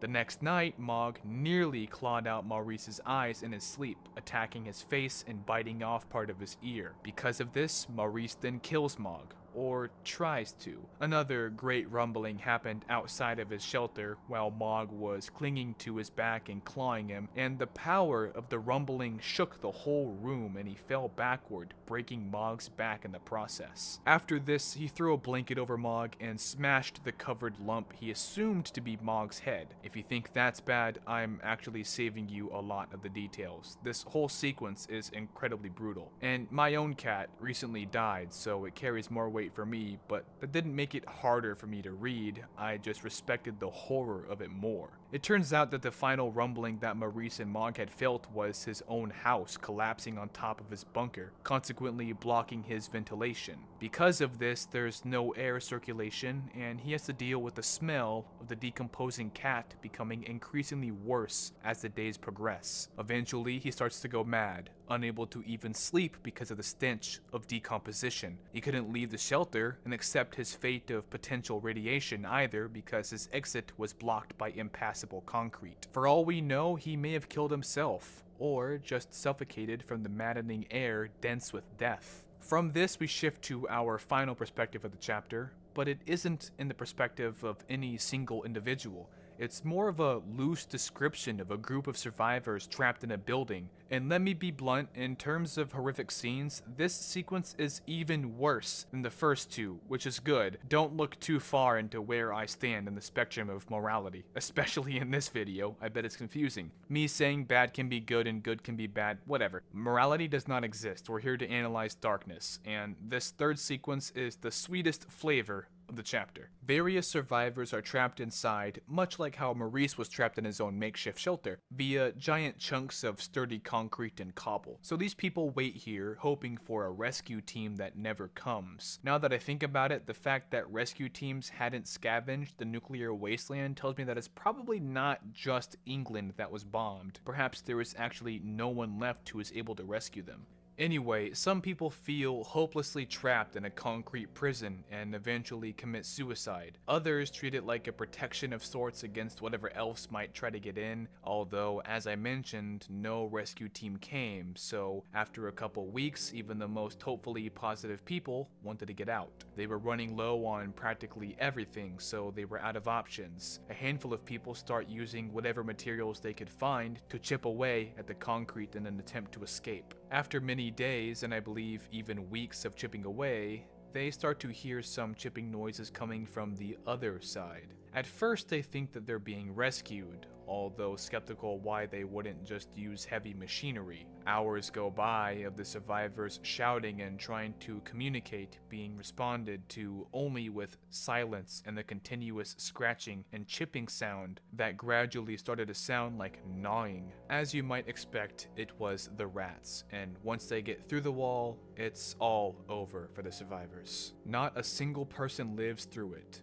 After one rat clawed its way in, the hole got bigger and bigger until rats were practically pouring out, after which they killed and ate everyone. There are some incredibly described scenes in this chapter regarding how some of these people die from the rats. It is a ruthless yet poetic bloodbath. I can't cover it all. In fact, I can't really cover any of it because of how much there is, and because describing this chapter in depth might be the cherry on top of reasons for YouTube to remove it. But to summarize a couple of these sequences, one elderly man hid in an oven that he could barely fit into, and the process alone of rushing into a claustrophobic enclosure and cramming himself uncomfortably with haste, partied with the pumping adrenaline rush, he has a heart attack in that oven and dies. Another survivor, an elderly woman, tries to hide underneath a pile of corpses. These corpses were people who had died previously before the rats got in, and this scene is one of my favorites in the whole book. The way the corpses touch and press against her as she frantically tries to bury herself is worthy of a reward.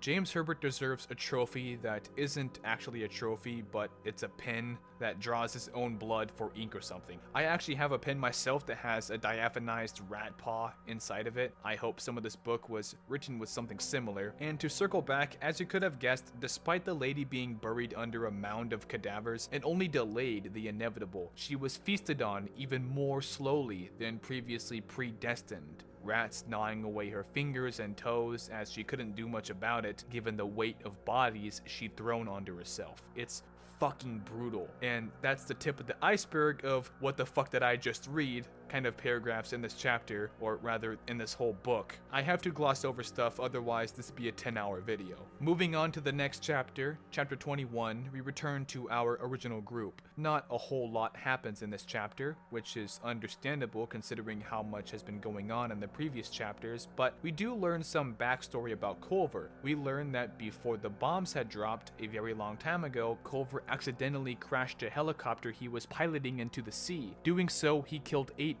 other people in the wreck, and so he blames himself for it. And I wouldn't say the blame is wrongfully placed out of low self-esteem or self-loathing, because as a pilot it is your responsibility to escort the passengers of the vehicle from one place to another safely. If you're a bus driver and you caused the accident, you are directly responsible for any casualties on the bus. The same goes for boat captains, train conductors, and so on. This is why Culver has been less affected by the destruction and horrors of the world, while everyone else has been losing loved ones and leaving a good life behind to face a new and horrible life. Culver's life was solemn and grim before any bombs dropped or rats or anything. The weight of his guilt, paired with simply not having anyone to lose prior to the nuclear catastrophe, makes him much more resistant to the hopelessness and gloominess of the radioactive, corpse-filled, and rat-infested city. Of course, he isn't immune to fear, but he hasn't had any reason to mourn. Apparently, the only people who made it out of the bunker alive are Culver, Kate, Dealey, Fairbank, a man named Jackson, and Ellison. I thought Ellison had died in one of the previous chapters because of how grim the outlook was, but it looks like he made it out. Around the city, there's also a heavy fog or mist, as if the survivors themselves were in a giant sauna after a constant pouring of warm rain. Plus, I imagine some of the radiation and other elements of nuclear bombs had something to do with this changing of the atmosphere around London streets. The chapter ends with people going off to do various tasks, finding wood and materials, this and that, while Dealey and Culver remain together. Culver doesn't want to walk around much until he gets his ankle checked out because remember, a rat bit him on the ankle back in the bunker. He threatens Dealey, saying, now that it's just us two, I want answers from you, otherwise I'm gonna break your neck. That's paraphrasing from what Culver said to Dealey at the end of the chapter. Unfortunately, in chapter 22, these answers that Culver wanted from Dealey were greatly glossed over. At least questions about the shelter and what Dealey had known, and this and that about the government and Dealey's importance and whatnot. These questions are answered, but the answers are not revealed to the reader, which annoyed me. However, Culver pressured Dealey further into talking about the rats, threatening him to reveal everything he knew about them. At this, Dealey says he barely knew anything about it, and that most of it were small rumors that had never given reason for panic. The only helpful information that Dealey recalls was the rumor that the same two species of rat that were in the first two books, these same creatures may have been experimented on in a government facility and possibly allowed to breed.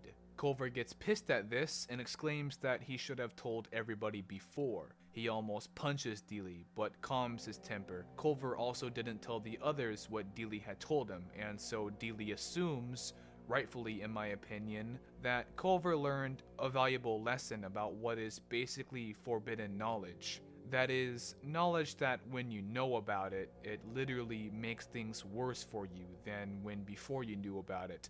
And a variant of this kind of knowledge is information that, when exposed to the public or even just a group of people, panic and potentially very bad decisions that were not thought over would be made. The chapter ends shortly after Dealey had a horrifically described nightmare about being eaten alive by his friends and family who had rat heads, and he himself slowly realized his hands and head were that of a rat. There's a lot to the nightmare, but you get the idea. He's missing his loved ones, and the scourge of the vermin is in multiple ways infecting his mind. In chapter 23, things get cranked up a notch. While Dealey, Jackson, Ellison, Fairbank, and Kate were sleeping, another group of survivors attacked them. This group is noticeably more roughed up than Dealey and the others. They have radiation blisters and scabs, mostly tattered and dirty clothes, but they also are armed with melee weapons such as knives and pipes. The leader of this group, named Royston, threatens Kate by dragging a knife across her face. Because of this, Jackson tried to intervene, but was beaten badly. During all of this, Culver was lurking about undetected with an axe that his group had previously scavenged. One thing leads to another, and the scuffle gets extremely brutal. Culver murders Royston with the axe, which was pretty justified as Royston was also getting ready to rape Kate. A lot of blood is spilled on both sides. There's a character named Dean that I forgot to fucking mention because he wasn't that important. We barely know anything about Dean other than the fact that he was an engineer and escaped with the others from the bunker. And I apologize for not bringing him up earlier, but I didn't think he'd even exist in this chapter. He was super minor. Anyway, this Dean guy dies in the scuffle, though it is also glossed over as to how exactly. It was like a throwaway character, throwaway death. Jackson almost dies, and after the fight, Dealey and Kate are practically dragging him away. Ellison was also almost beaten to death, but he is still alive. Culver is wounded, but his rage and adrenaline pretty much makes him forget whatever painful bruises he may have other than the rat bite on his ankle. Fairbank and Culver did the most damage to the invading group, both being responsible for extremely bloody axe murders, though I guess it's less malicious intent murder and more self-defense murder. Despite Culver using this group of rapists and killers as wood to split very angrily and violently, If he did not quite literally come to the rescue of his group, they may all have died. But Dean did die, even though we have very little reason to care as a reader. The remaining members of the invading group retreat, and so Culver decides to do the same. They run toward the river as quickly as they can, trying their best to carry Jackson and gain considerable distance. But even after a while, Culver looks back and sees a couple of silhouettes running toward them through the mist, and he has doubts that he and his people, I'll say, will be able to get away. I summarized a lot of stuff in this chapter, but you get the idea. It is very intense and very dark, which I love, but I don't think I need to go extremely deep into detail about every single punch or kick that was thrown or received during the fight. Lots of blood was spilt, and we basically get reminded that during an apocalyptic setting, the most dangerous thing of all is usually other people. Now we're very far into the video, and if you haven't noticed, this book is longer than the Rats and Lair combined, so for the sake of this video's length, I'm gonna cover 2 chapters at a time from here. In chapters 24 and 25, the intensity doesn't slow down, and a lot is packed into each of these chapters. To start with, Culver and the other survivors run into a building to hide from the remainders of the other group that were chasing them. Jackson, the guy who had suffered the most from the ambush, covered in bruises, gashes, and burns, goes a little crazy. And I really love how this sequence is described. In this building of temporary refuge, it is very dark, and Jackson is only halfway conscious, not really understanding what's going on. He doesn't even know he's still with his companions, Culver, Dealey, Fairbank, and so on. For all we know, he might think he's being carried away by the other group that attacked him. He lashes out, trying to push and shove away the arms that tried to grab him and calm him down. Culver tries covering his mouth to prevent screaming, which would give away their hiding location, but Jackson still breaks free in his last burst of energy, running out into the open, believing that he was escaping from a rat-infested darkness. All this commotion gives their position away, but as the last couple antagonist survivors enter the building, it starts to collapse. At first I thought this was kind of far-fetched, but then I remembered earlier in the book some buildings were falling entirely on their own in the distance with no need of human intervention and external vibrations. Anyways, this building starts to collapse and it ends up killing Jackson, and to our knowledge it also kills the last members of the attackers. But I want to point out again how well this is written, because the things Jackson had seen regarding the rats, mainly from their chaotic terror in the flooding bunker, has tormented his thoughts, and once he's in the dark with unknown hands touching and grabbing him, he freaks out and thinks he's about to be killed by the rats, thus half running, half crawling out into the light like a maniac, just to be crushed by dilapidated concrete and rebar. So after this collapse, the last of our group are Culver, Dealey, Kate, Fairbank, and Ellison. Dealey had talked about the main government shelter previously, and now since they've been flushed out of their own bunker, he thinks they should make their way towards this main headquarters bunker. During this trek, we get a lot of details of the destroyed city. Fallen bridges, diagonal skyscrapers, scattered debris of wires and cords protruding from concrete, and so on. Eventually, after passing one crumbled monument after another, they reach the shelter they were seeking. Fairbank uses the axe to open the door, and I forgot to mention that the main entrance was blocked off, so it took them some rerouting to find this alternative entry. But once the door is opened, a blast of ice-cold air leaves the shelter and rushes around the group like a fleeting ghost. This is what they've been looking for, been fighting for, yet there's still some sense of ominous foreboding dread resonating around the entrance. For chapters 26 and 27, the group investigates the headquarters bunker. They also found a headless, half-eaten body slumped against one of the doors within the shelter. One of the corpse's hands was still holding onto the door handle. They don't know why the body was headless, but Culver remembered that there were lots of headless bodies back in the tunnels by the previous bunker, but still doesn't know why. They realized that the rats had been down there and decided they couldn't stay there, but they also can't go back because they don't have the light anymore. Their torches had died. At least that's the summary of chapter 26, and afterward we get this cutaway to an in-between chapter. Now, Domain has this type of thing happen multiple times, but I didn't find it important to mention any of the previous ones. However, for this I will just read directly from the book. It's a page and a half, but it's really cool. She stirred, restless, perceiving a faraway danger. Her obese body tried to shift in her nest of filth and powdered bones. The sound of running water was lost to her, for she did not possess ears, yet something inside could receive the high-frequency mewlings of her subject creatures. There was no light in the underground chamber, but her eyes had no optic nerves anyway, yet she was always aware of movement around her. The huge, swollen hump on her body moved in a deep breathing motion, swelling even more so that dark veins protruded from the whitish skin so fine it seemed the network of ridges must burst through. Her jaws parted slightly as air exhaled with a high wheezing sound. The breath also came from another source, another misshapen mouth and a stump by the side of her pointed head. There were no teeth inside this mouth and no eyes above it. A few white hairs grew from the snout, the one that enabled her to smell, but the protuberance had little other use. Her limbs no longer supported the gross weight, and her claws, there were 5 on each paw, were brittle and cracked, grown long and curled from lack of use. Her tail was stunted, merely a scaly prominence, no more than that. The mother creature resembled a giant, pulsating eyeball. A mewling sibilation escaped both snouts, and she tried to thrash around on her bed of slime, but her weight was too much, her limbs too feeble.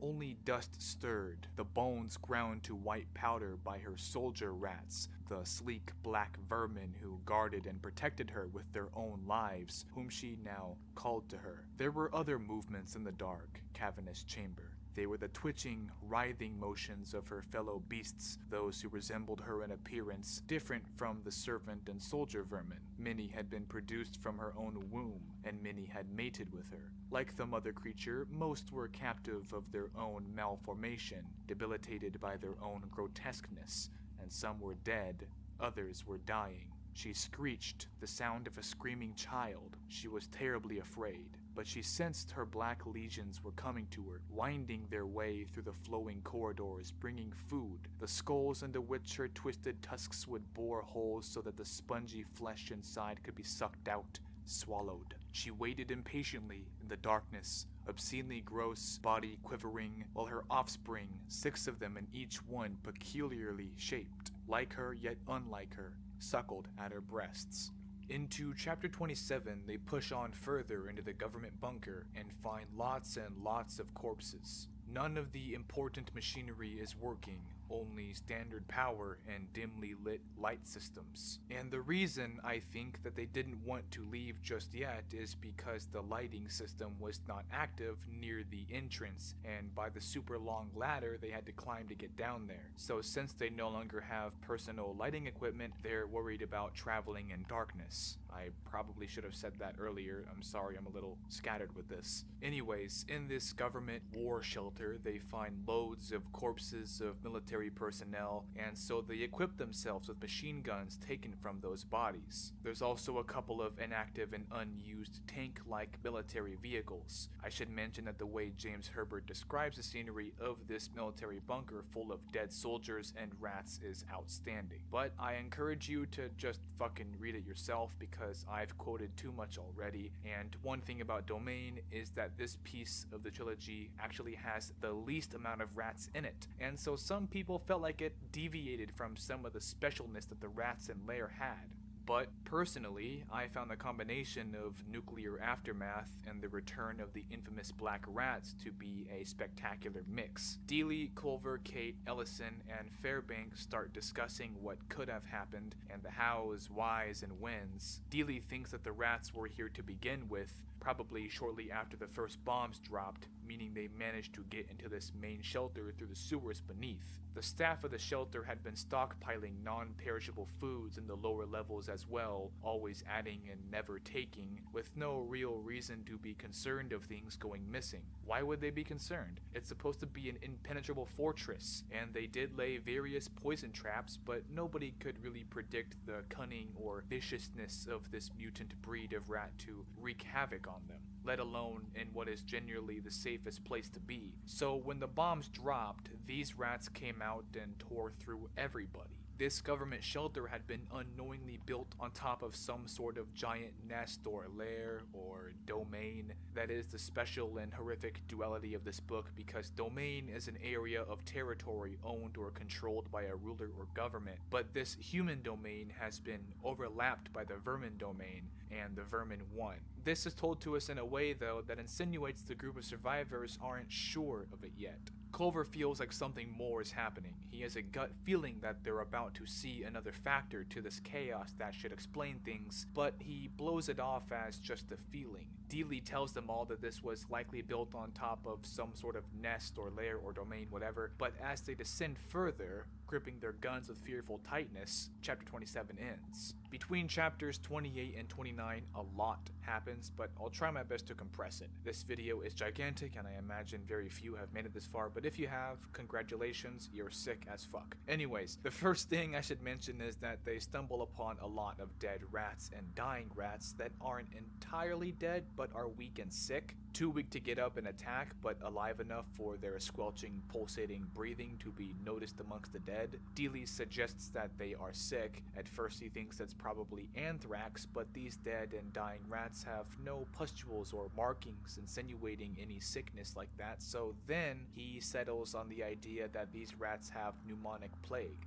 And no, not bubonic. There are 3 different types of plagues, being bubonic, pneumonic, and septicemic. I'm not sure where septicemic plague happens, but I know that bubonic and pneumonic are similar. I believe they involve the same bacteria, the Y. pestis, but bubonic is transferred by flea bite, commonly carried on rats, and pneumonic is the same thing, but when that bacteria gets directly into your lungs instead, which is supposed to be much worse. So Dealey suggests that is what these rats are sickened with, so they tread carefully. Eventually, though, they run into some rats that are very lively, some coming from ahead and some coming from where they came from, so they're being pinched or flanked 2 different ways by vicious hordes of vermin and are forced to take a different exit down into the sewers. Culver and Fairbank held off short waves of stampeding rats with machine gun fire as Dealey, Kate, then Ellison jumped down this ladderless manhole cover opening.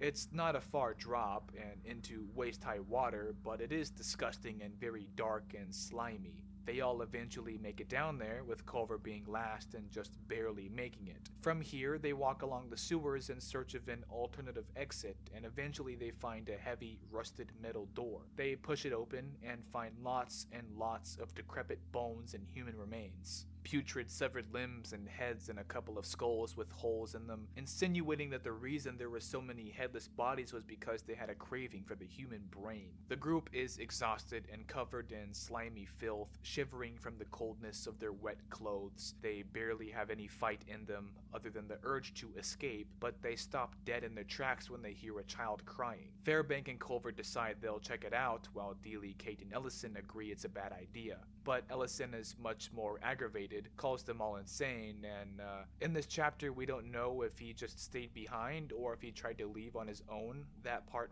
wasn't really told to us. Culver told Ellison he could bloody well leave if he wanted to, but they weren't going to follow him, and things are left at that. So Culver and Fairbank advance towards the noise of the crying child, each of them with a gun. They descend through various rooms that are large and open, ancient rooms of slimy brickwork, sticky cobwebs, and giant pipes, with a familiar stench of vermin.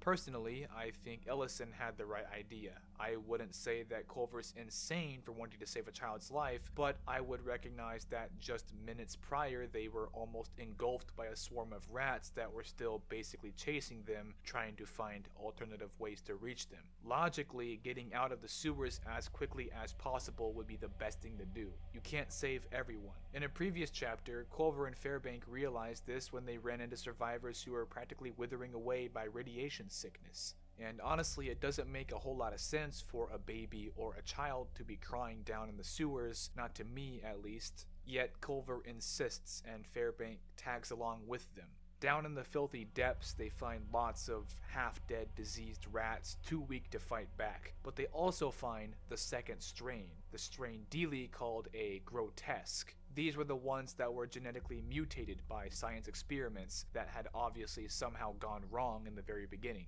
These giant pulsating pinkish monsters were seen here and there in Lair, and at the end of the rats, Mr. Harris kills one of these whitish pinkish mutants. Originally, I thought in the rats that the grotesque strain was symbolizing a king rat, but then in Lair there were multiple, being mistaken as pigs when seen in the distance of the woods out of the corner of Pender's eyes. These same grotesques were huddled in the corners of these sewer back rooms that Culver and Fairbank had ventured into. They stop at nothing to pull the triggers of their machine guns, causing various bloody pops of vermin gore. Soon enough, Culver realizes that these childish whimpering cries were actually not that of a human child, but of the mother rat. Culver and Fairbank had been effectively lured into the mother rat's domain, surrounded by hideous mutated creatures. Chapter 29 ends at this horrendous revelation. Chapter 30 is very short, just 2 pages long, but we see what's going on with Ellison.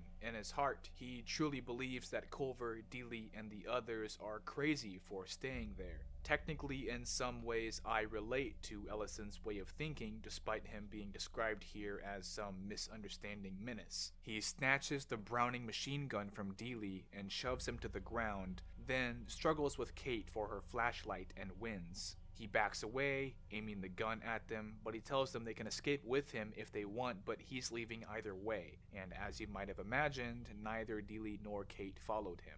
In Chapter 31, we go back to Culver and Fairbank. The description of the mother rat and her bloated filth spawn, in my opinion, is detailed enough to give the average person long-term musophobia just by reading this. It's fantastic. Of course, Culver and Dealey instinctively blast it to bits and dump hailstorms of bullets on the rats around them, encroaching from all directions. Culver runs out of ammunition and resorts to the axe, of which he used to deal the final blow on the mother rat. This actually kind of rubbed me the wrong way because that's an extremely similar climax as the one in The Rats, where Harris used the axe on the first of the grotesque strain, but that's probably just me nitpicking. Anyway, after they killed the remaining grotesques and the mother rat, the other rats, the black rats, swarm in. However, they basically ignore Culver and Fairbank and instead devour the colossal carcass of the mother rat. When they're done, which didn't take long, they move on to eating the grotesques. Culver and Fairbank take this chance of distraction to run out of the pit of horrors they descended into. Culver barely manages to climb up as the platform they were using to clamber began to fall apart. Fairbank climbs next to him, but the black rats have begun to bite and grab at his legs, anchoring him down. More and more engulfed Fairbank, biting, tearing, and clawing him. The second Culver gets a chance, he rushes to help Fairbank, but Kate holds him back. At this point, Fairbank is screaming, "Help me," with half of his face gone, and Kate basically pins Culver against a wall, telling him it's too late, that he can't save him. Fairbank is covered in giant lumps of bristling fur, eating him alive and dragging him down, and to add insult to injury, James Herbert writes that since the others did nothing to intervene or save him, Fairbank had no idea why his companions were standing idle during his suffering. He screamed for someone to give him a gun, he screamed for help, he screamed until he didn't have a throat to scream with. Fairbank was gone, and one of the problems in The Rats and Lair was that the majority of deaths were of people that the reader had little reason to care about. But here, I actually enjoyed Fairbank as a character, and so his death had value. The whole scene is chaotic, and as I've said a couple times, I could quote little descriptions for hours on end, but I don't think there's any need for that. Everything here is dark, brutal, and relentless. In the next 2 chapters, things pretty much get even worse for everyone. Ellison ends up getting lost in the underground halls and tunnels, missing the exit by one wrong turn. He opens a metal door leading to another room, rushes in, and trips over the outspread legs of a corpse. By tripping over his body, he fell to the floor and dropped both the flashlight and the gun in the process. The floor of this room is also like a metal grate, meaning there's lots of empty space throughout the structure, and Ellison happened to drop the gun through this grate into nearly unreachable black slime.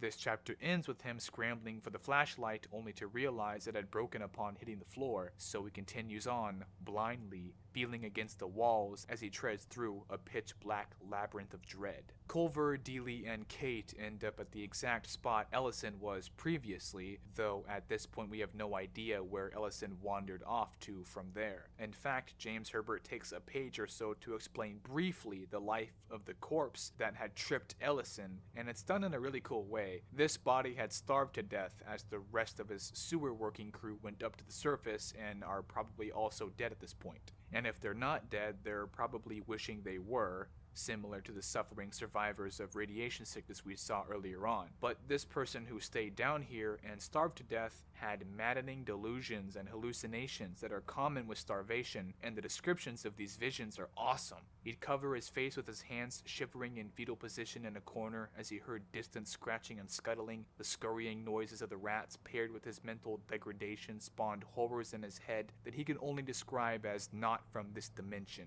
Anyway, this corpse of the man who starved to death pretty much killed Ellison, or so we're led to believe, because by tripping, Ellison no longer has light or a weapon. Now, Kate notices the weapon beneath the metal grate because they still have their own flashlight. So while Dealey and Culver stand by, Kate sticks her hand through the grate, and she's the only one who can because her hands and arms are smaller than both Dealey and Culver's. But in doing so, multiple rats that they didn't know were down there clawed and bit into Kate's hand. Their yellow, ferocious teeth rip her arm to pieces, while also tugging on it enough to prevent her from pulling her arm away. Culver tries and tries to use the axe against the rats trying to eat Kate's arm, but the angles are too awkward and he can't do any real damage. Eventually, Kate is missing almost all of her fingers, shrieking in agony. In the distance, Dealey is in the doorway and warns Culver that more rats are on the way and that they need to do something quick. So, as the gun that Kate almost got was now buried in wriggling rats, Culver basically says forget the gun and to save Kate, and he has to chop off her arm with the axe. It takes 2 swings. The first swing, splitting the bone, the second,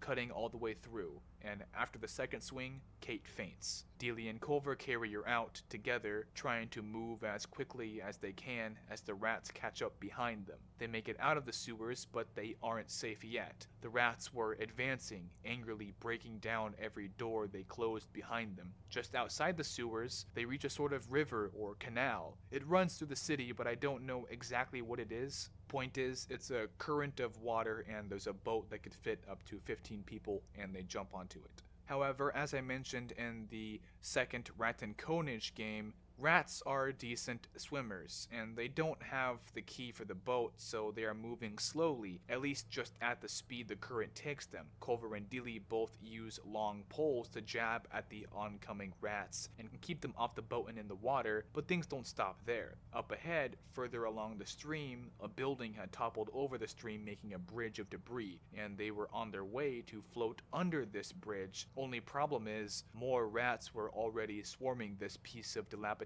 building. Many of them were already perched, waiting for them, waiting until the boat got close enough for them to dive on top. And that is where this chapter ends, with Culver's realization of just how grim their situation is, with rats swimming very quickly behind them, and rats ahead of them and all around them. Culver and Dealey fight the onslaught of rats with the last of their energy in a hack and slash fury, a desperate attempt at staying alive for just a little while longer. And at the very last minute, when all seems so hopeless, the sky thunders, booms, and roars, and bullets rain down on the surrounding vermin. Even the rats that leapt to the water for safety were followed by trails of gunfire. Turns out 2 Puma helicopters were hovering above. One man descends from one of the copters and says he can only take 1, but then seeing their situation says he can fit 2. So Culver and Dealey first help Kate onto the propelling device, and after that Culver and Dealey look at each other like, okay, which one of us is going? Culver tries to convince Dealey that he should go and that Culver would stay behind.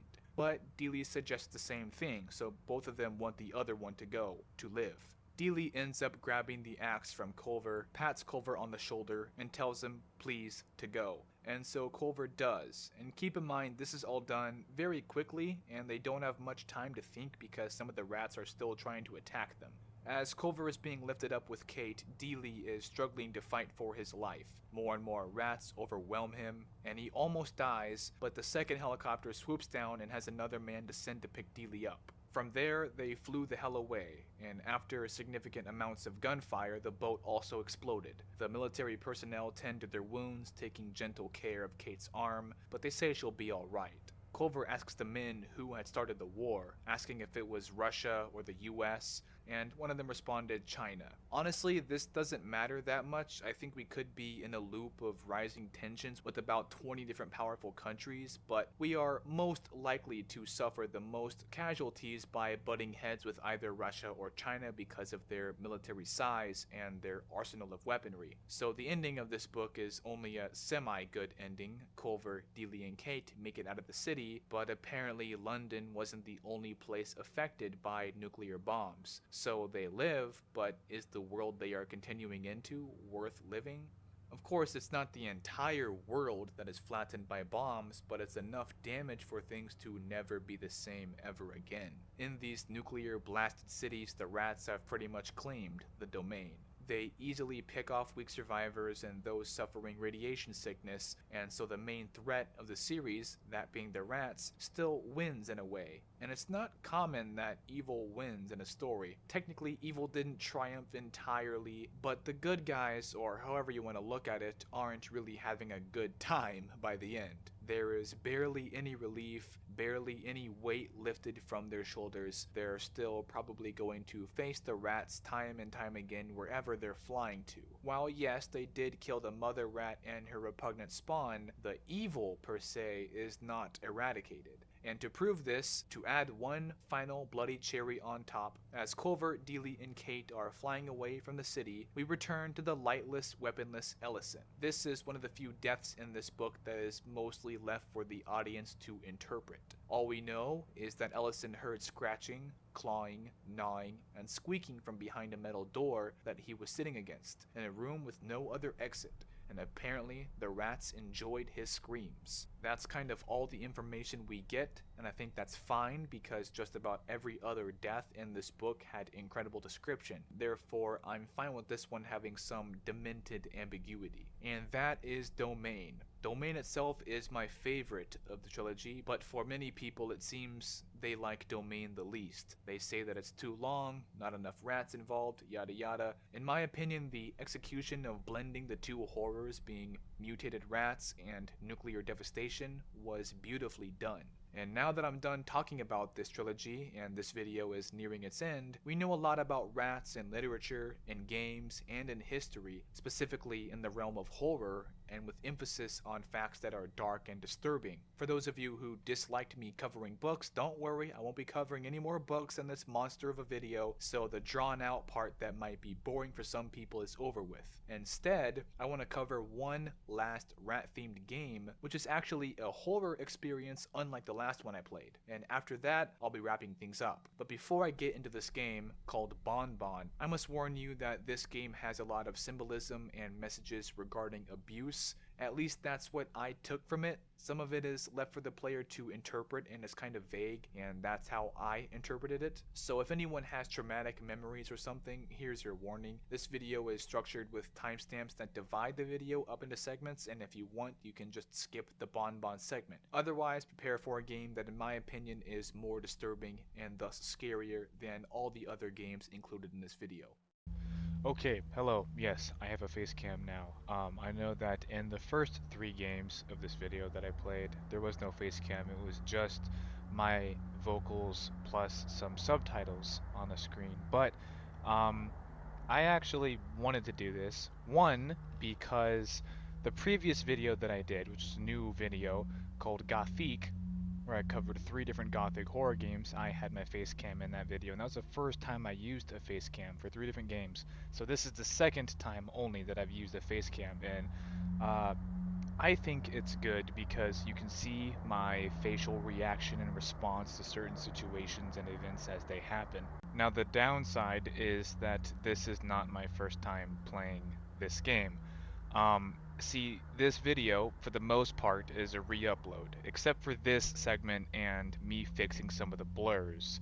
I had to screen record this whole entire video just to get it from my old channel over to this one, but when I originally did the video, so much of it was blurred. YouTube did not like some copyrighted footage that I had used, and that was my fault. I made a stupid mistake. Um, I couldn't fix it though. So, you know, like an hour was fucking blurred, like a whole lot. It was bad.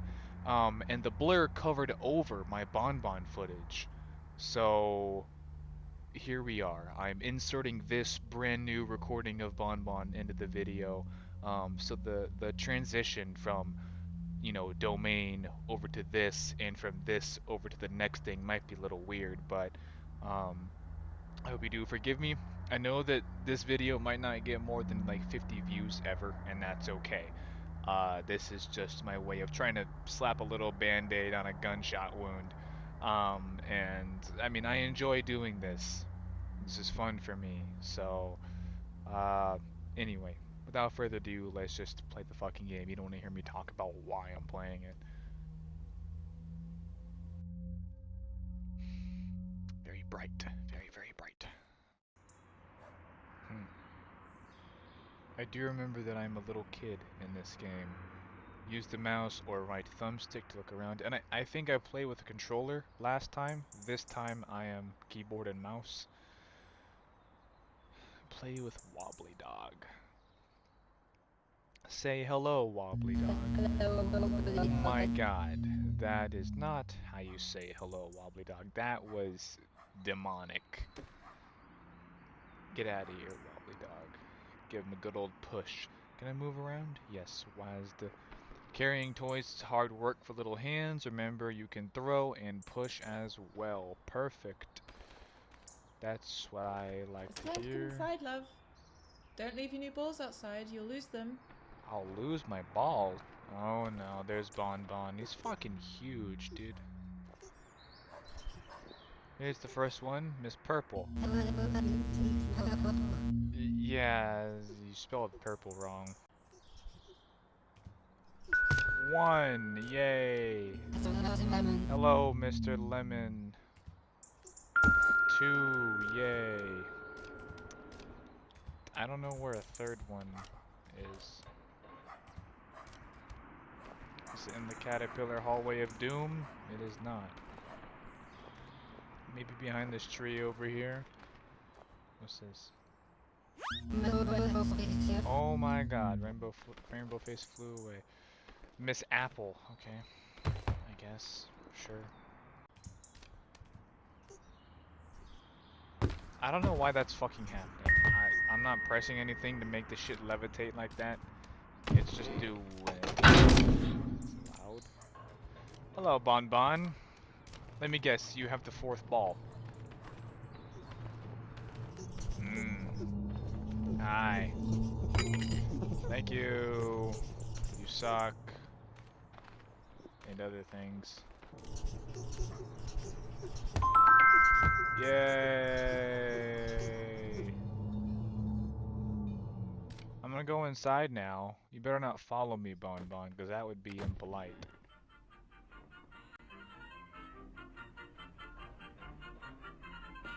My jam. Some old cartoons. I must be like really tiny, like a little 3-year-old or something. If I'm looking over the edge of the couch like, whoa, that's a long drop.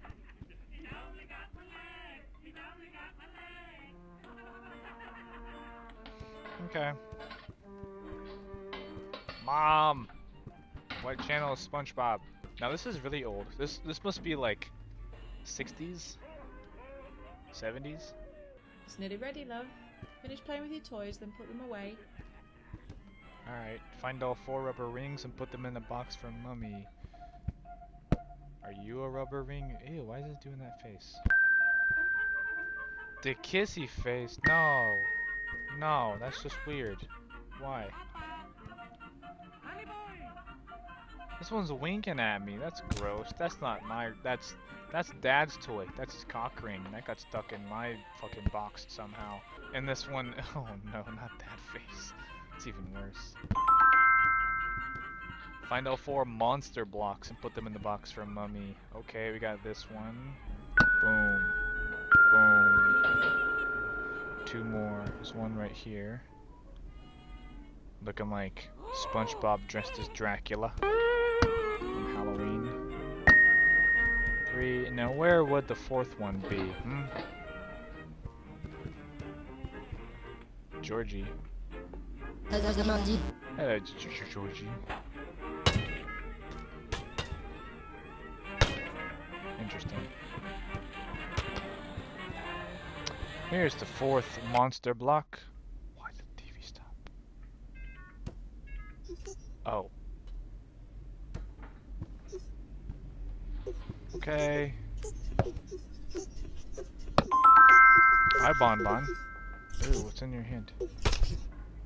Find all 4 tiny people. Is this one of the tiny people? Great. I appreciate that, Bonbon. You've been very helpful, but I like Georgie more. Me and Georgie are gonna play without you, fucker.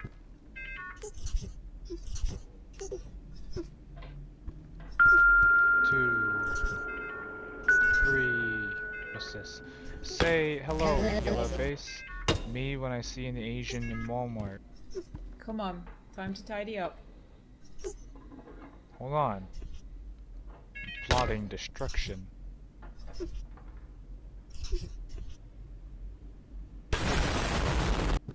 Open your eyes. Happy birthday, love. It's my Blow them birthday. out. 1, 2, 3. 3.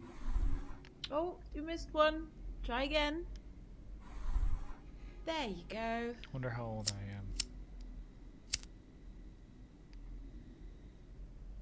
am. Now, a big birthday slice for you and... You're interrupting my birthday slice time. Rude. Suppose that'll be your father. Back in a minute. Mummy. Are we English?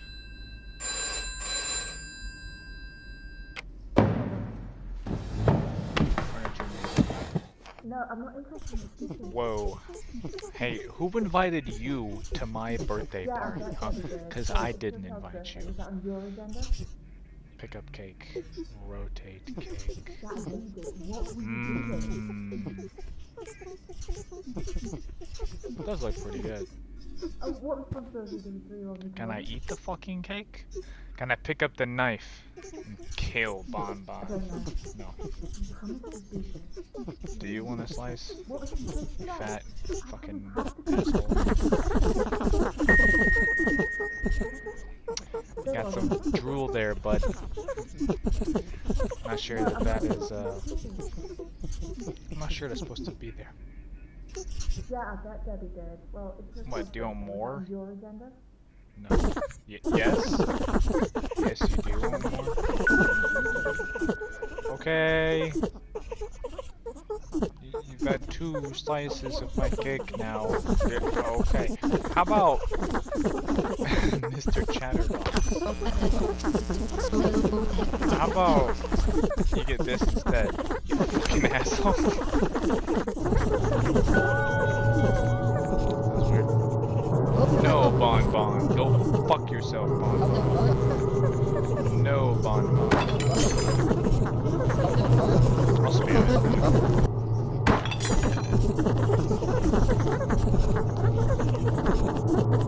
Now what? What if I give him all the cake? What then? Did they even reach that fucking far up? I'm not... My arms aren't long enough to grab you more. Sorry, dude.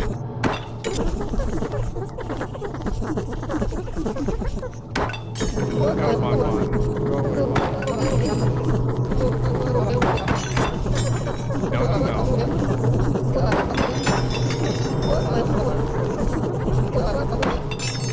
Jesus Christ.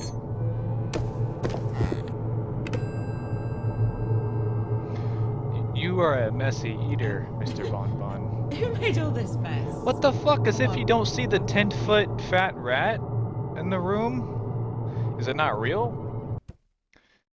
Is Bonbon a figment of my imagination? Is it? Hold on.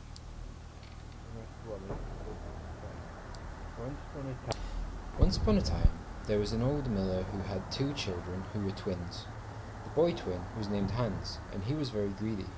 The girl twin was named Hilda, and she was very lazy. Hans and Hilda had no mother, because she died whilst giving birth to their 3rd sibling named Engel, who had been sent away to live with the gypsies. Hans and Hilda were never allowed out of the mill, even when the miller went away to the market.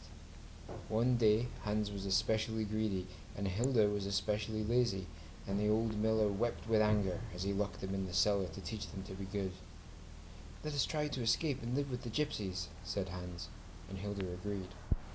While they were looking for a way out, a big brown rat came out from behind the log pile. "I will help you to escape and show you the way to the gypsies' camp," said the big brown rat, "if you bring me all of your father's grain." So Hans and Hilda waited until their father let them out. And the next day, when the miller went to market and left the children locked up inside the mill, they carried all the grain down to the cellar. The big brown rat gobbled up the grain until there was none left, and then went to sleep behind the log pile. When the miller came home and found out, he declared that he was ruined, and that they would all starve to death, and he locked the children in the cellar and wept with fear as he turned the key. The big brown rat was waiting.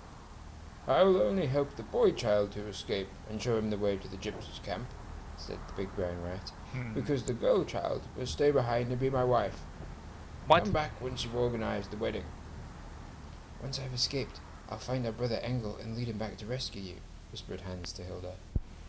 So Hans and Hilda waited until their father let them out. Brother Engel. The next day, when the Your name miller be was out Engel. bartering for new You should be grain, ashamed. they made a trail of breadcrumbs all round the mill and into the cellar to show the wedding guests where to go. They took the most important pages out of the hymnal so that the priest would have the right words to say. Then they stole the miller's best Sunday jacket and took in the shoulders so that it would fit Hans, and he stole their mother's wedding dress and took up the hem so that it would fit Hilda. Then she put it on, and she looked lovely, but when the miller returned from market and saw them dressed up in wedding clothes, he wept with shame as he beat them and threw them both into the cellar once more. Damn. The wedding guests were already assembled. There were mice and voles and stoats in the congregation. The choir was made up of crows who were already singing. The registrar was a big fat spider with spectacles on, and the priest was a long grey weasel who was busy rehearsing the right words from the hymnal. Hans walked Hilda down the aisle, and the big brown rat was waiting. The weasel said, "Do you accept this offered paw in binding and inescapable holy matrimony, Hilda girl child?" Hilda looked at Hans, who nodded as if to remind her that he would rescue her. "I do," said Hilda. The weasel said, "Do you take this innocent young hand for your very own, Engel monstrous rat baby?" Engel monstrous rat baby. "I do," said the big brown rat, before anyone could interrupt. "Then I now pronounce you man and wife," squeaked the weasel as quick as he could, and in a flash all of the wedding party scattered and Hans and Hilda were left alone with the big brown rat. "I don't understand," said Hans. The big brown rat pushed Hans through a secret tunnel that led down to the riverbank, and Hans escaped and ran off and became a beggar boy. Of course, he never found his brother Engel, and never rescued Hilda. What? The old miller finally hung himself, but nobody minded, and Hilda died whilst giving birth to a beautiful litter of 13 baby rats, who grew fat on the miller's grain and lived happily ever after. Happily ever after? Average German fucking bedtime story? The fuck? That's cool. I like that. The stars and crescent moon shapes floating about. Hello, writing man. Whoa.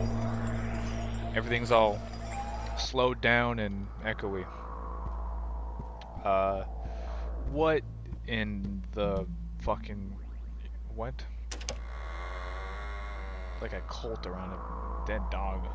Mr. Wobbly Dog, he lost his wheels. They're holding on to him.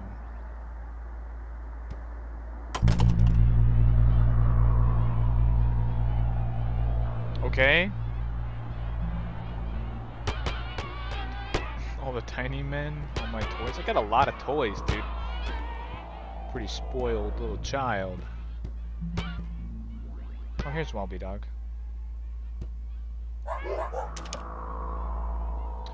You seek out for any threats, Walby Dog. Go. Oh my god, everything's like low gravity. Now, if you see something in the dark, you're gonna bark, right? Alright?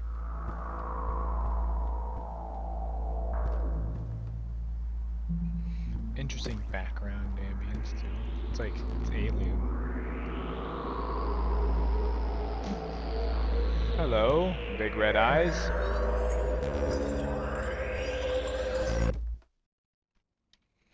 I wanted to see what's up.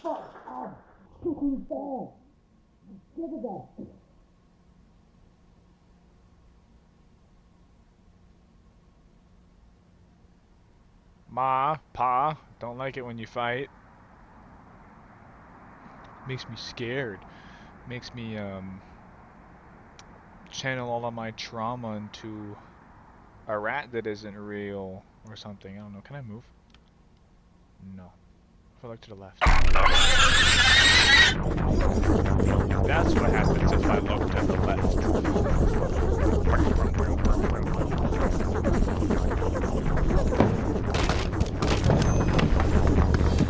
Run to the door, I guess. Open. Go. Run. Yes. Forward. Oh my god. Hi. Okay. Just throw me, why don't you, asshole? I'm going under the bed. Where monsters can never find you. Under the bed.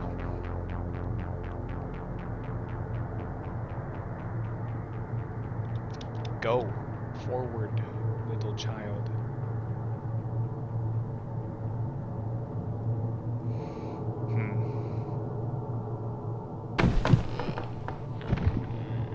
It's on top of the bed. I wonder if that would break the bed. If it was even real. Oof. I see the tail, that's a little spooky. No me gusta. The tail. Okay, that means go that way. Yep. Turn around. I'm like being pulled toward him. What the You awake there, kiddo? What the fuck? Okay. Okay, love. Mommy's here.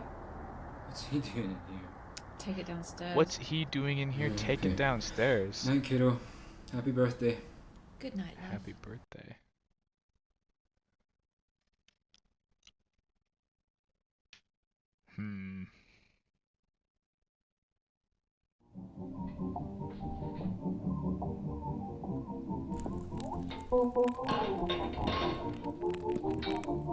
So Bonbon himself is in a cage.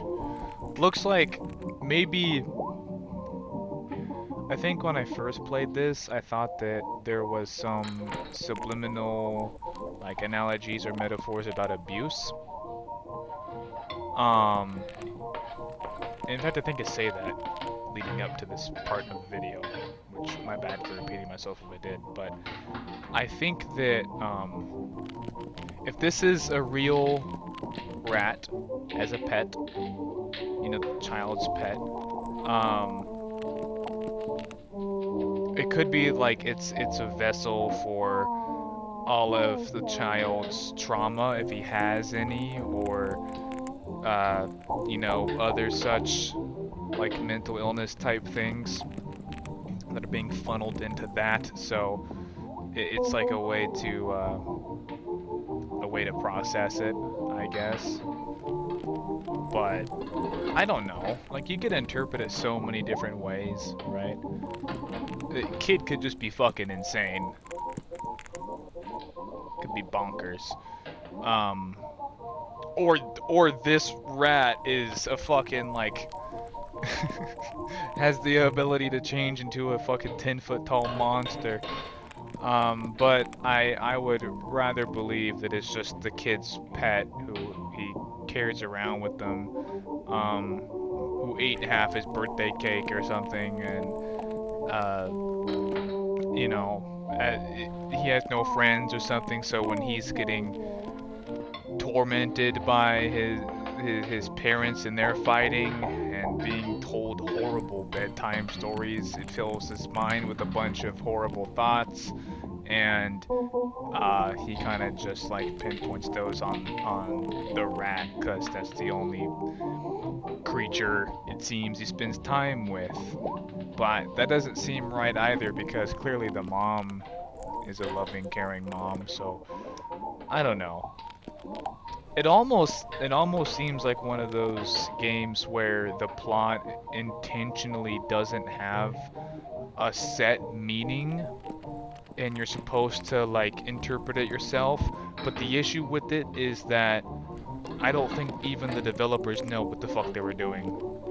I think it's scattered, it's kind of unorganized, and I think that, and for that matter, I will say another criticism is that listening to a bedtime story, that was like more tell, like show don't tell basically, and that was a whole bunch of telling me. Like, it could have just, I don't know, had me experience that story more in a more interactive way.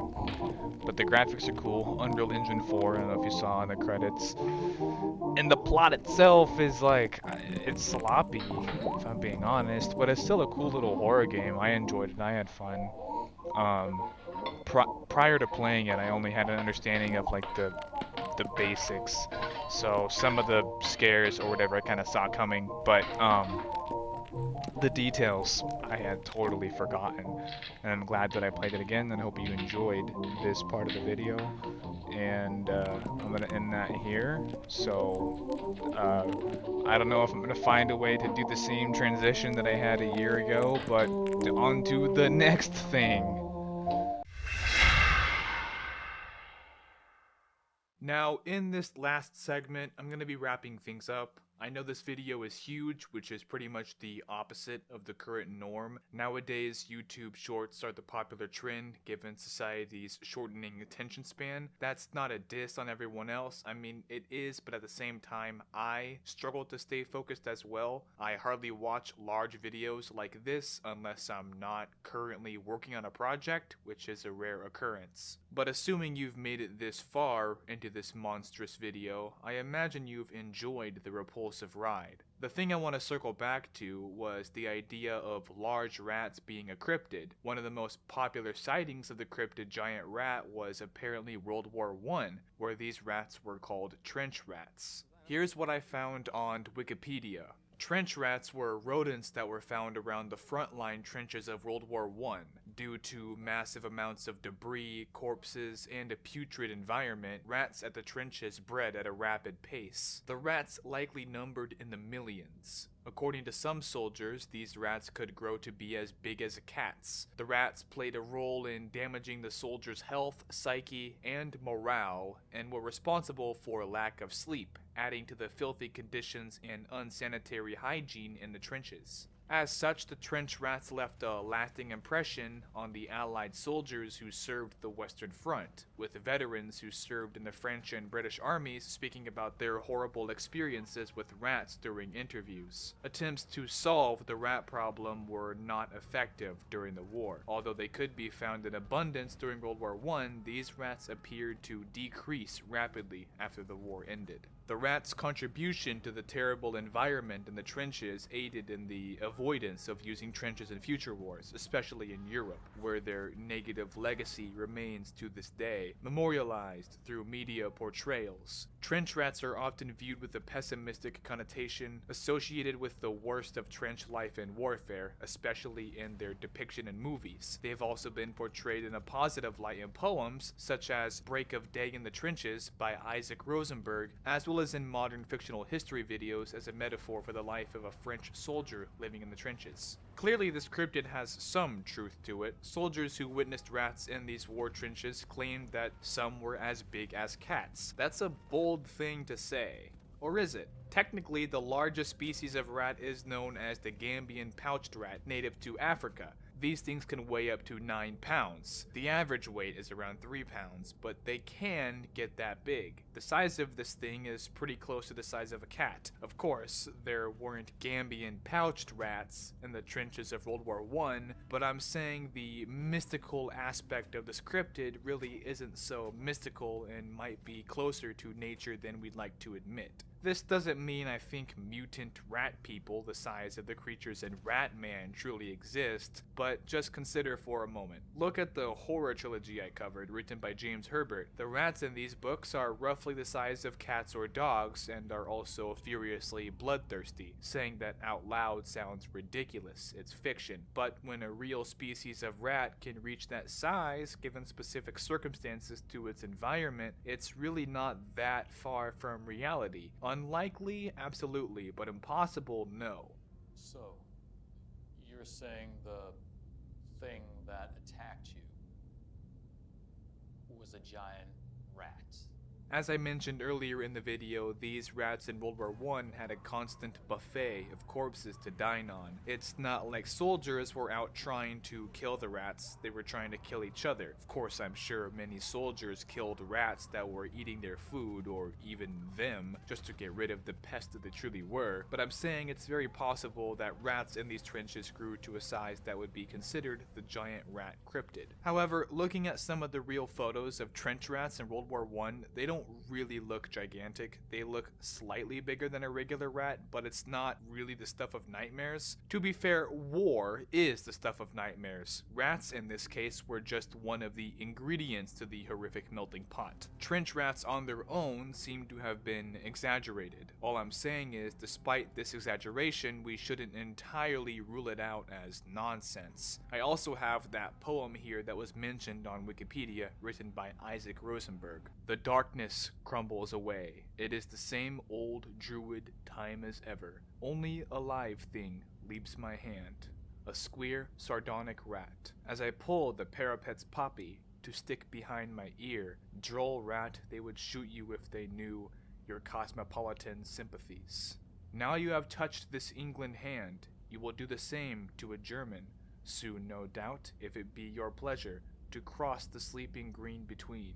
It seems you inwardly grin as you pass, strong eyes, fine limbs, haughty athletes, less chanced than you for life, bonds to the whims of murder, sprawled in the bowels of the earth, the torn fields of France. What do you see in our eyes at the shrieking iron and flame hurled through still heavens? What quaver, what heart aghast? Poppies whose roots are in man's veins drop and are ever dropping, but mine in my ear is safe, just a little white with the dust. Personally, I think this poem is pretty awesome, but some of it went over my head upon my first read, and I'm assuming some of it went over your head as well. On Wikipedia, however, there's already a sort of breakdown of the things Isaac was really talking about. Isaac contemplates the folly of war, viewing the trench rat as an outsider to the conflict while questioning how it understands the destruction of war. There is irony used in the poem as an insignificant creature, such as a rat, could successfully complete the Herculean effort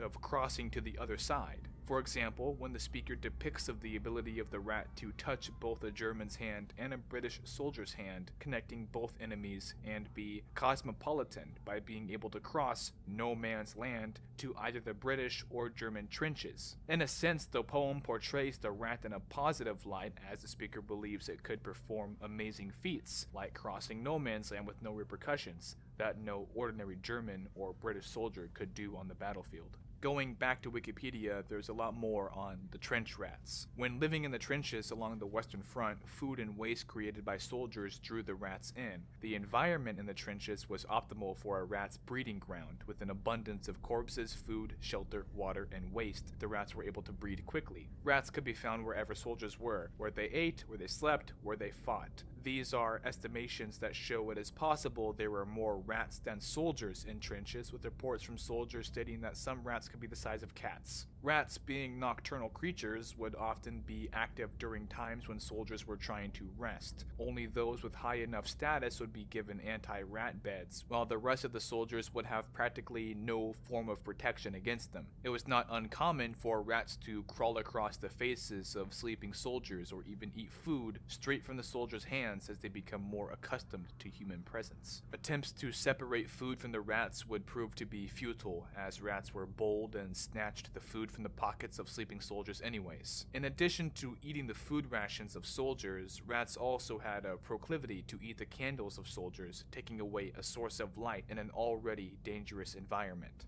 Can I just say, holy fucking shit, is that scary. Dude, rats eating the only light source of soldiers is terrifying. Especially because, keep in mind, these rats aren't just measly little runts that are easy to kick away. These things are larger than regular rats, and they are driven by a comfortable gluttony that overrides their fear of humans. And if there's enough of them, you can't do much about it. It's unlikely any soldiers were actually killed by swarming rats. It was more of a terrible nuisance that affected soldiers psychologically. You can't really sleep when your fingers and toes are being nibbled on, or when you realize that most of your friends who died in battle were essentially buried where they fell, only to later be the lunch of rodents. Let's keep reading. Trench rats contributed to many different psychological effects on the human psyche, given their ability to disrupt sleep and reduce the overall quality of the soldier's rest. The noises rats made in no man's land during night would sometimes cause soldiers to believe enemies were mounting an attack, leading them to grow paranoid and shoot out into the empty space between trenches. Rats also scurried across the soldiers' faces and bodies when they slept, which was another cause for awakening. On top of all this, rats were known to eat the irretrievable dead bodies of soldiers left in no man's land, and the nibbling of rats eating bodies could be heard in the trenches during periods of silence between active warfare. On the other hand, the situation with the rats also allowed some reprieve to the soldiers stationed along the Western Front. Due to long periods of inactivity in the trenches with an abundance of rats, rat hunting became a sport and a source of entertainment for the Allied soldiers to stave off boredom.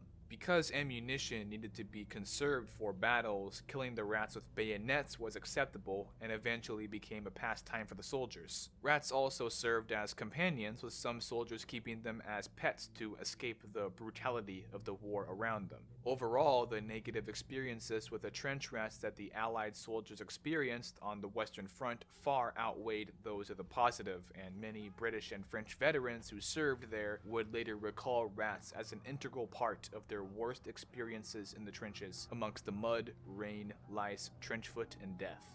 These monstrous rats were clearly a big problem, and honestly I feel like I barely heard about rats in war until I looked it up. In school, discussing history, it was more about the political shit and less about the deeper and darker psychological things, like being driven insane by rats. I'd also like to mention that sometimes soldiers brought in dogs to help hunt down rats and cleanse the trenches of any rodents. And also there were attempts of using various chemical agents to ward off the rats. So people really tried to get rid of these rats, it's just that sometimes their resources were exhausted, and in those times there was no way for them to make their situation any better.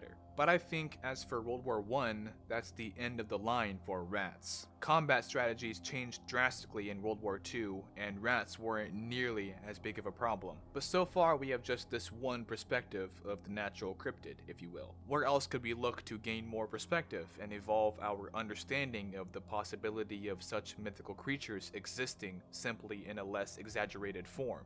Well, I mentioned the Gambian pouched rat from Africa, which is mainly in Kenya, Senegal, Angola, and Mozambique, but let's go just a tad downward to South Africa. Apparently, there's the story that 2 babies were eaten by giant rats in different townships in South Africa, and apparently both of these attacks happened within the span of 1 week. According to dailymail.com, Lunati Dwadwa, 3, was killed as she slept in her parents' shack in the Khayelitsha slum outside Cape Town, and another girl was killed in Soweto Township near Johannesburg the same day. Little Lunati was sleeping on a makeshift bed on the floor of her family's breeze block and corrugated iron home on Sunday night when she died. Her puzzled parents didn't even hear her scream. When her mother discovered her lifeless body, she saw that her daughter's eyes had been gouged out. And I apologize in this segment for butchering any African names. I suck with this today. Bukiswa Dwadwa, 27, said, "I can't forget how ugly my child looked after her eyes were ripped out. She was eaten from her eyebrows to her cheeks. Her other eye was hanging by a piece of flesh." Her father, who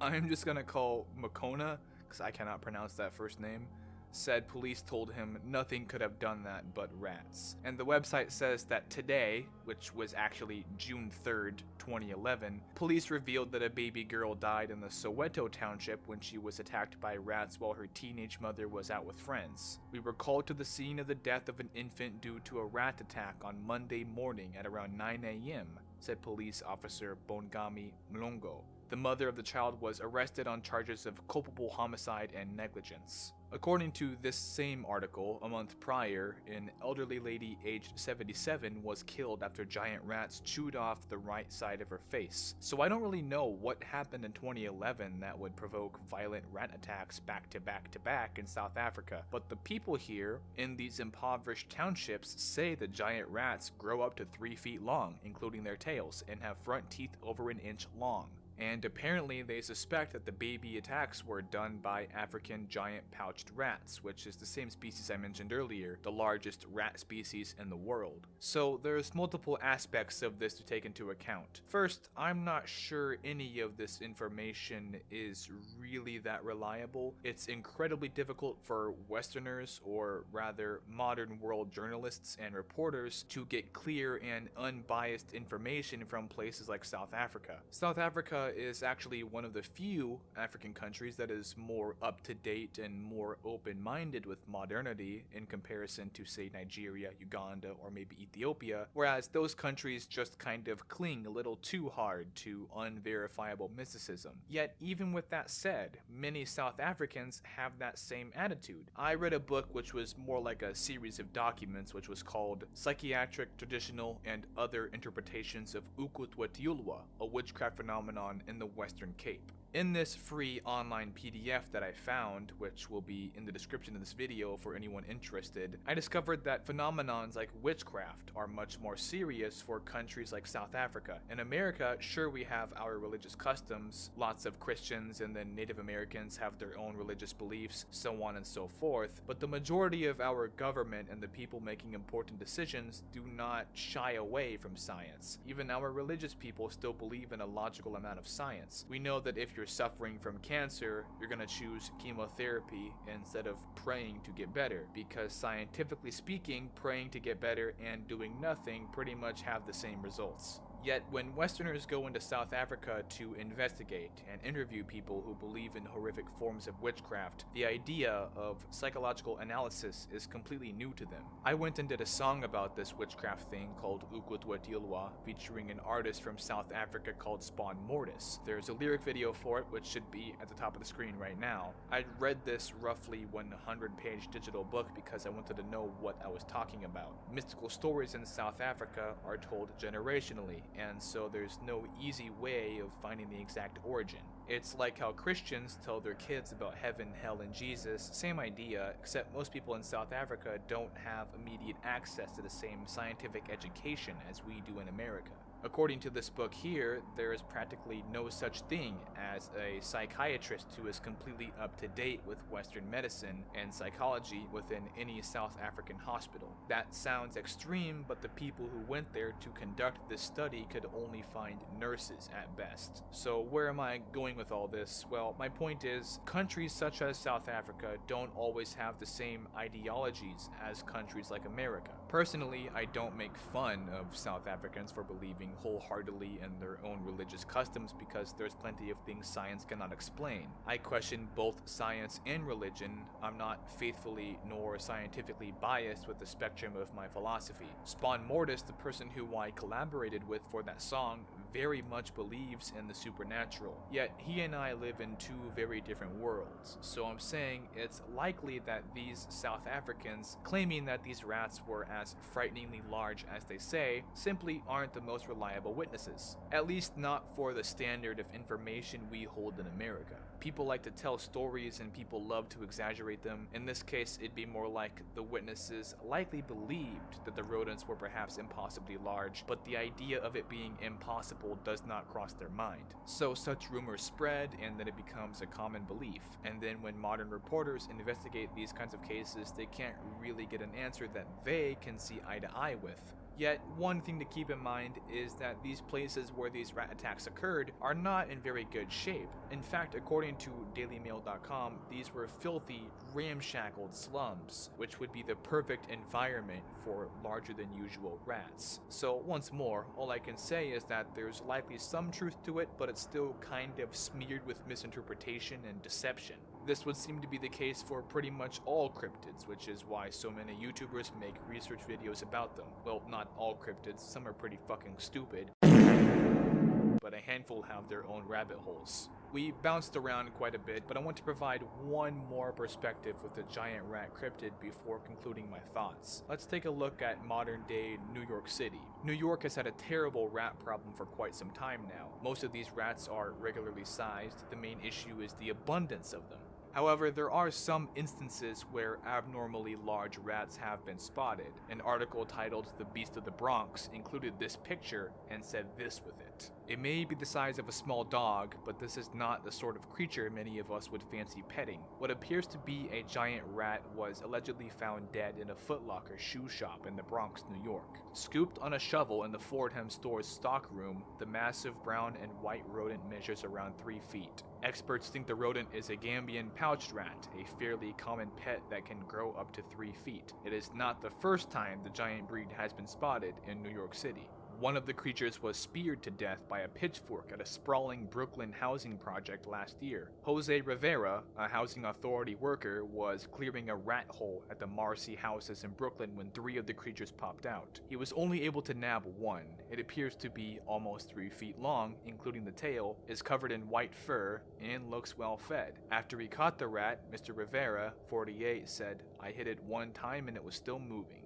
I hit it another time and that's when it died. I'm not scared of rats, but I was scared of being bitten." Naomi Cullen, head of the Marcy Houses Tenant Association, said there have been sightings of the outsized rat for at least 6 years. She said, "The residents have told me that they've seen it running around with other rats." Resident Stephanie Davis, 44, said, "Even the cats are afraid of the rats. They get together and gang up on the cats." Pam Davis, 43, added, "They're here day and night. We don't dodge bullets, we dodge rats. They're so big, they should charge them rent." So from this, it seems like whenever there's a giant rat, we look to the Gambian pouched rat as an explanation. Yet that's a little bit strange if that species is native to Africa. What the hell would it be doing in New York? Or what would it really be doing in Germany or France or Britain in World War I? The answer is it has no business being there, so I don't think it's really the most logical explanation. I only think that the existence of the Gambian pouched rat would be proof that rats can reach quite a threatening size, but it wouldn't make sense if once any brown rat or black rat reached roughly 3 feet that it was automatically scientifically considered this African variant. Rather, I would argue these are probably just rats that have grown in accordance with their environment. If you enclose the shark with a small and cruel box as a baby shark, when it grows up to be an adult shark, it will stay small. I mentioned this when playing Ratman in the shark sequence. Those sharks were too big for the size of those tubes, but they'd be perfect size for open ocean. Or maybe perhaps over a couple of generations in an environment where gluttony is the norm, such creatures could exceed their natural size. That was my argument for the trench rats, given that they had a constant feast whenever they wanted. World War I lasted about 4 years, and the average lifespan of a rat is 1 to 2 years. I think it is possible that rats that were born in gigantic litters into a world where dead humans were literally everywhere, and the environment was quite favorable to them, that these rats would inevitably be larger than average. Much larger. The only thing is, it's a little quick for evolution to work that way, so it's possible that trench rat mania was slightly exaggerated because of the hellish world of war that they were in. If a snake crawled on me in my sleep, I'd freak the fuck out and immediately imagine it to be much bigger than it might really be out of panic and fear. I would then tell my friends and family that a huge snake slithered on me, when in reality it might not have been as big as I thought.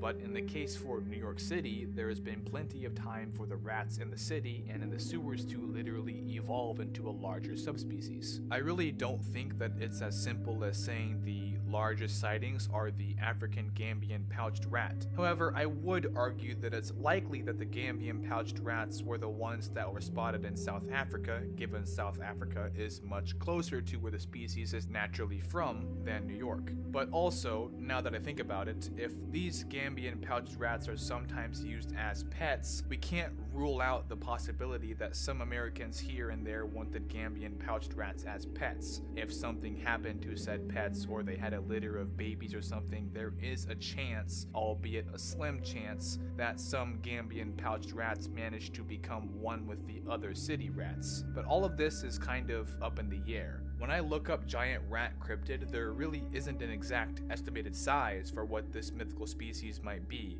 So that's why I've drawn all these connections to the largest and most terrifying sightings of different kinds of rats. I'd be irresponsible to say for sure that this or that was really some larger subspecies of rat that we should consider a cryptid. I think there's conflicting evidence and not enough proof to make any solid statements. All I can provide with all these perspectives is an educated guess, and my guess is that most of these rat sightings that are roughly 3 feet long, or the size of a cat, are likely the Gambian pouched rat, or are simply rats that have sort of quickly evolved with their environment. If the requirements for a rat to be the giant rat cryptid include being much larger than 3 feet, like 4 or 5 feet, then I'd say it's probably nothing more than a myth. But bear in mind, there have been lions that have evolved into the biggest, strongest lions on the planet from being in landlocked area with no predators and an abundance of large muscular prey. These lions grew in accordance with their environment and are now literally larger on average than any other lion elsewhere. Is this a cryptid or simply a real natural subspecies?